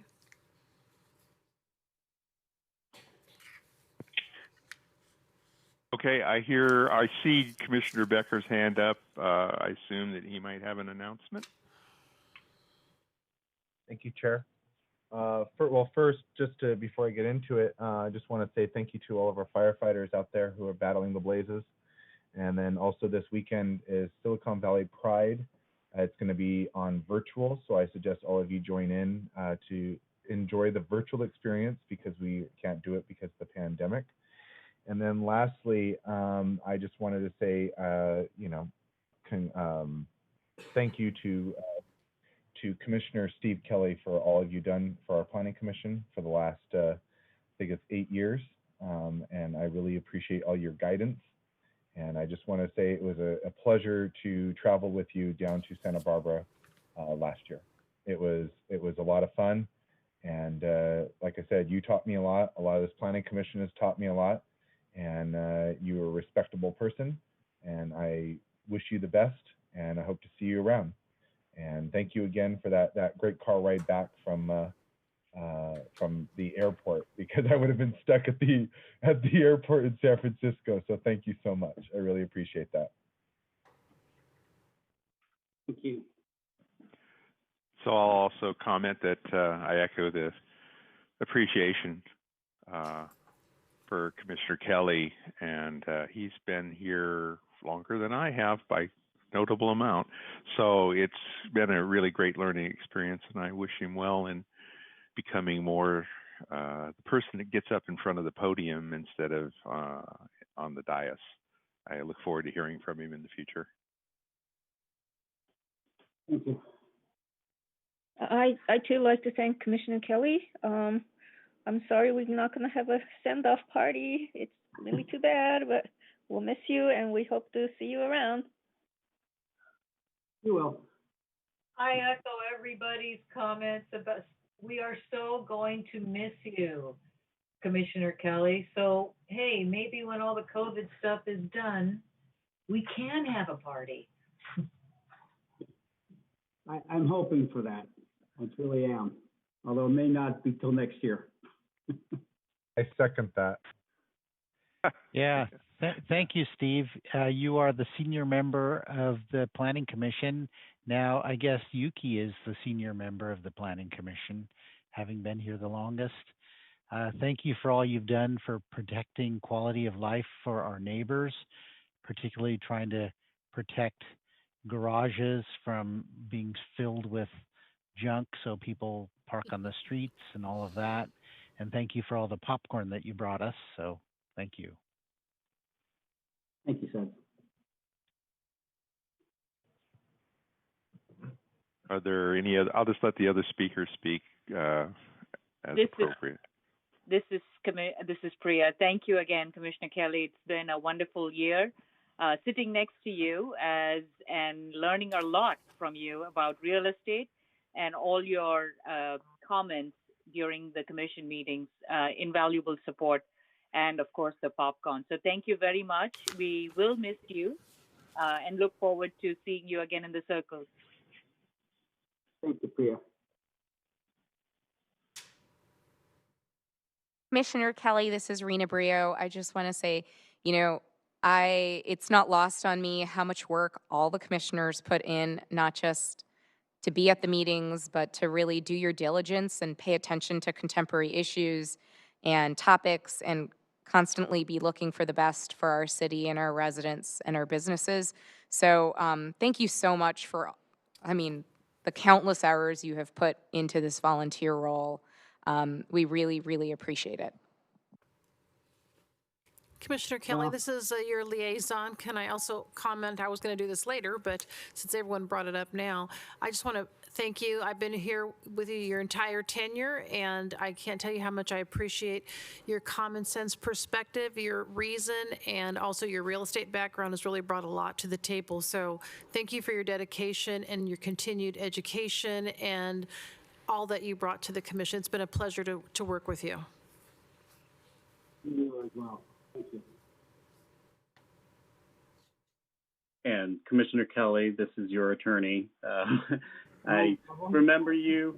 I still remember you sitting down with me when you first joined the commission, learn all about the Brown Acton conflict. And I got to say, I've seen a lot of commissioners come and go in Santa Clara, but also in a lot of other cities. And it's rare to see someone who so fully grew into a role. I think it's just been wonderful working with you, and I think we're all going to really miss you. Thank you, Xander. I think Jane and Becker are also still hands up. Good. Oh, there we go. Oh, okay. Just want to say a toast to Steve, and I'm going to clap for you away from my mic. Little golf clap. There we go.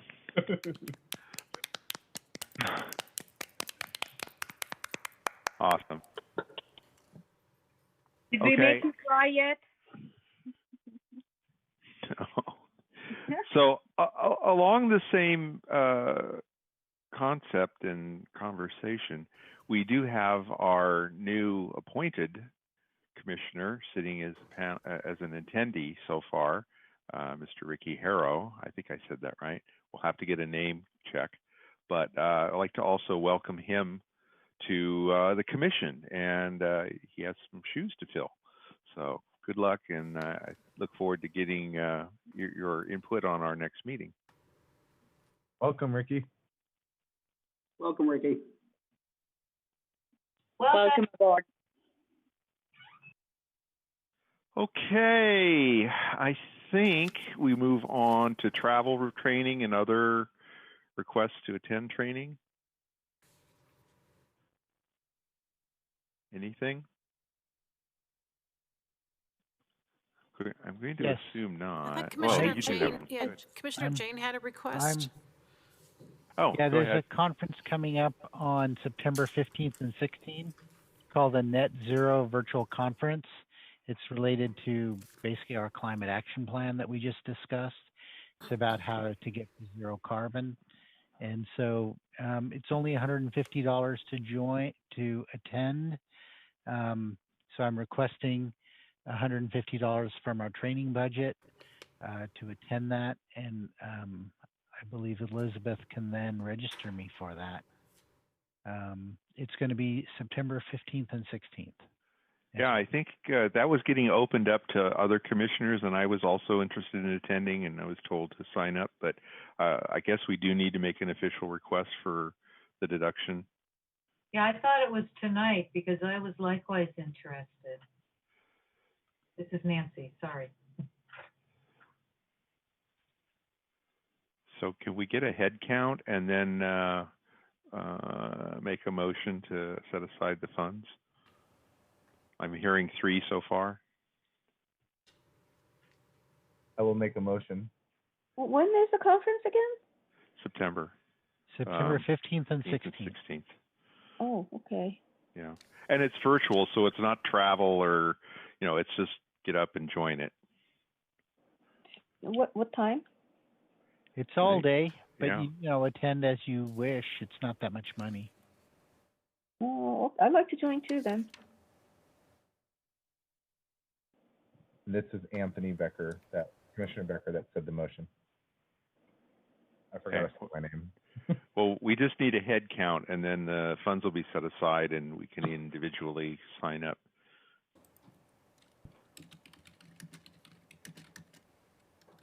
I hear 4. Please confirm. Put your hands up if you're going. Put your hand up if you want to go. That'll make it easier. There we go. So I see 4. Myself. Oh, now there's a 5th. Let's see.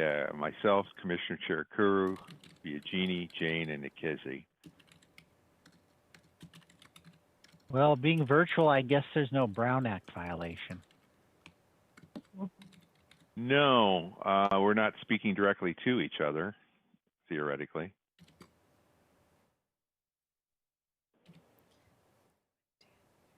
Besides, it's a conference. I'm not sure that a Brown Act would apply. Maybe our attorney could jump in on that. I don't think there's a limit of attending a conference.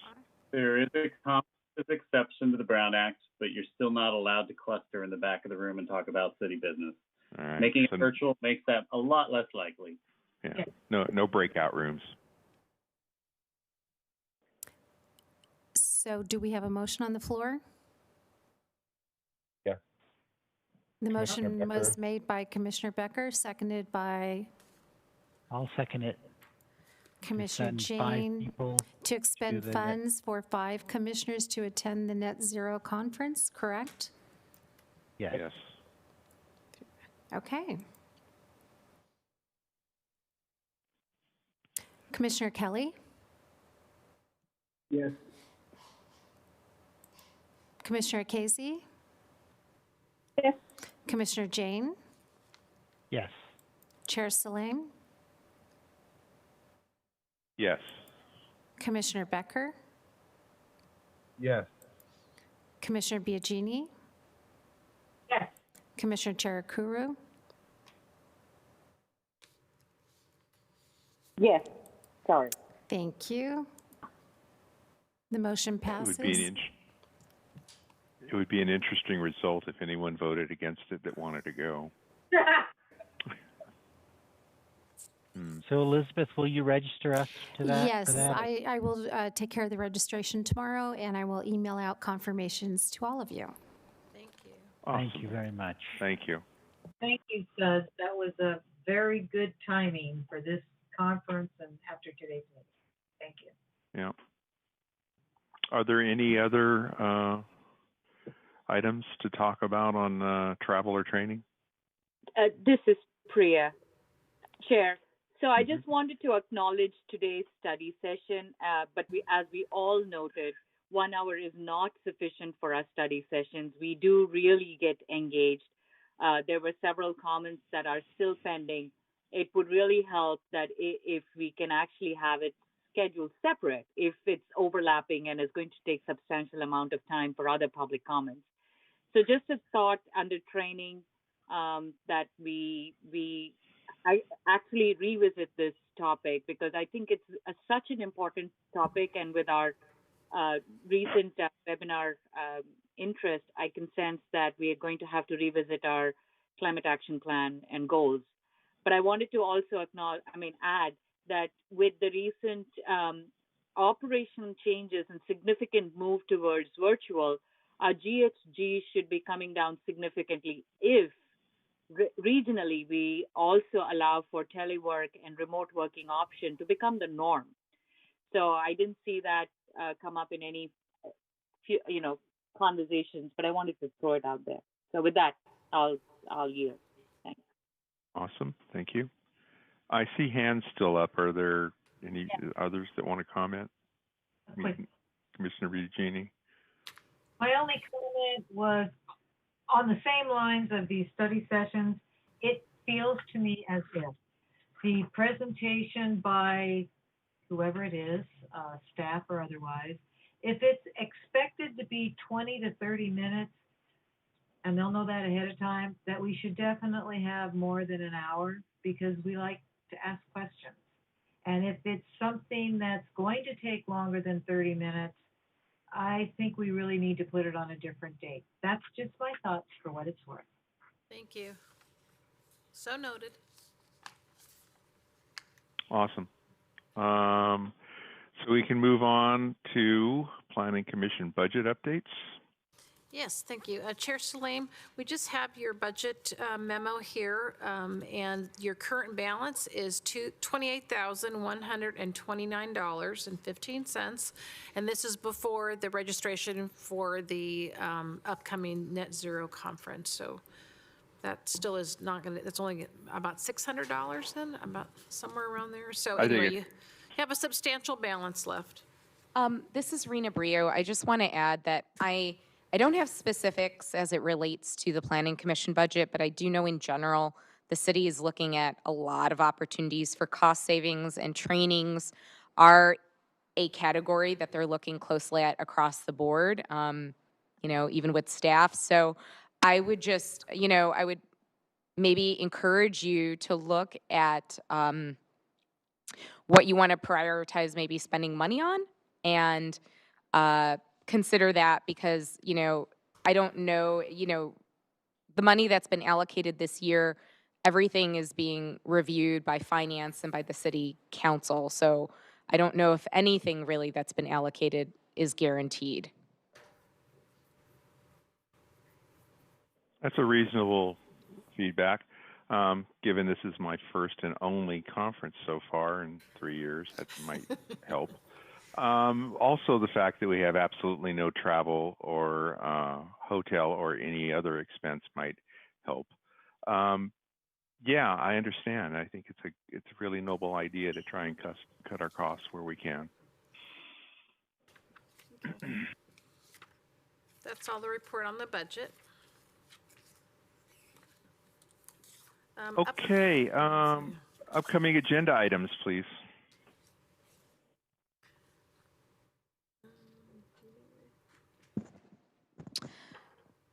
I think we're still reviewing upcoming projects, and perhaps there would be an update on a specific plan in the October timeframe, the Patrick Henry specific plan. But I don't have a listing of other projects that would be ready for Planning Commission in September. Okay, then City Council actions would be next. Yes. Okay, so there was a couple of meetings. First, on the August 18th meeting, there was an authorization for a final track map for 1205 Coleman. That's the Coleman Gateway project. And also approval of a water supply assessment for 2825 Lafayette Street. That was associated with the Highline project. And Then there was also a tract map to subdivide the property, that's the former Moonlight Lanes Bowl.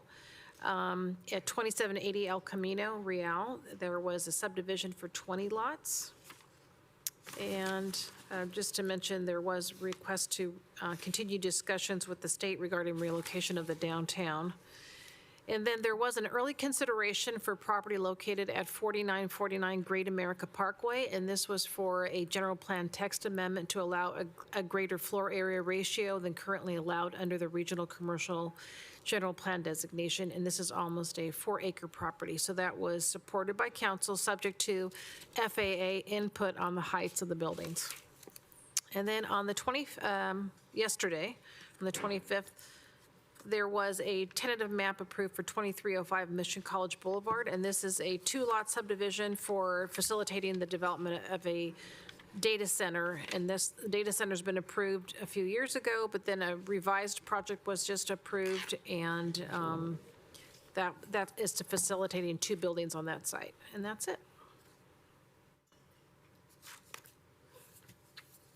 Okay, I see our attorney has his hand up. Did you have? Just one brief announcement, Mr. Chair. I should have made it. Many of you were on the commission in 2017 when the 1075 Pomeroy project came to the commission. It was a 4-townhouse development proposed by developer Dori Marhamat.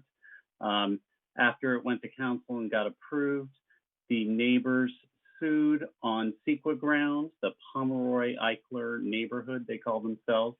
That CEQA litigation was finally resolved yesterday in favor of the city. So that development is finally free of the CEQA litigation that was plaguing it for more than 2 years. Is that the 4-unit house? 4-unit townhomes on Pomeroy Avenue. Yeah, I remember. Thank you. Yeah, in like 3 years. Was it right near El Camino? Yes, it was. I think it was closer to Benton. It's actually on Pomeroy, kind of near El Camino. It's Pomeroy and Benton. Right, you're right. It's right next to my house. Pomeroy. Oh my goodness. Oh, that's unfortunate. Yeah. Okay. Well, that was interesting. I had one comment. Okay. I think it would be appropriate that when we get to the next motion that'll be coming up, we let Steve we lost you. Commissioner Try Biagini, again. you're breaking up. Oh, I'm sorry. Okay. I think I know what the next motion is, but I'd like to ask Commissioner Kelly if he would like to take us out. Darn it, you stole my... Okay. I was going to invite him to make the motion. Can I ask a quick question before we close up? Sure. Are we still getting those iPads we approved? Yes, you are getting the iPads. I sent an email out to the commission telling you that we're going to go through that transition. And I sent an email with some requirements of information I need from each of you to send to me. And in the next several weeks, I'll coordinate the transition with all of you. And by the September, I think it's 23rd meeting, we'll have our new iPads. Okay, thank you very much. Okay. So we're officially done with all other activities. I think it's Commissioner Kelly's opportunity. Well, since I know it's been a long night, I'll just make it quick. Motion to adjourn. Second. Oh. Mic drop.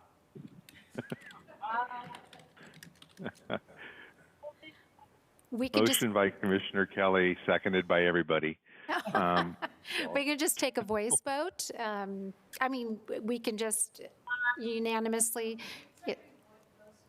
Yes, I agree. Is everyone approved? Yes. Yes. Yes. Okay, approved by all, correct? Thank you. Thank you, everyone. Thank Bye. you. Good night. Have a great evening. Good night. Thank you. Bye. Thank you. Goodbye.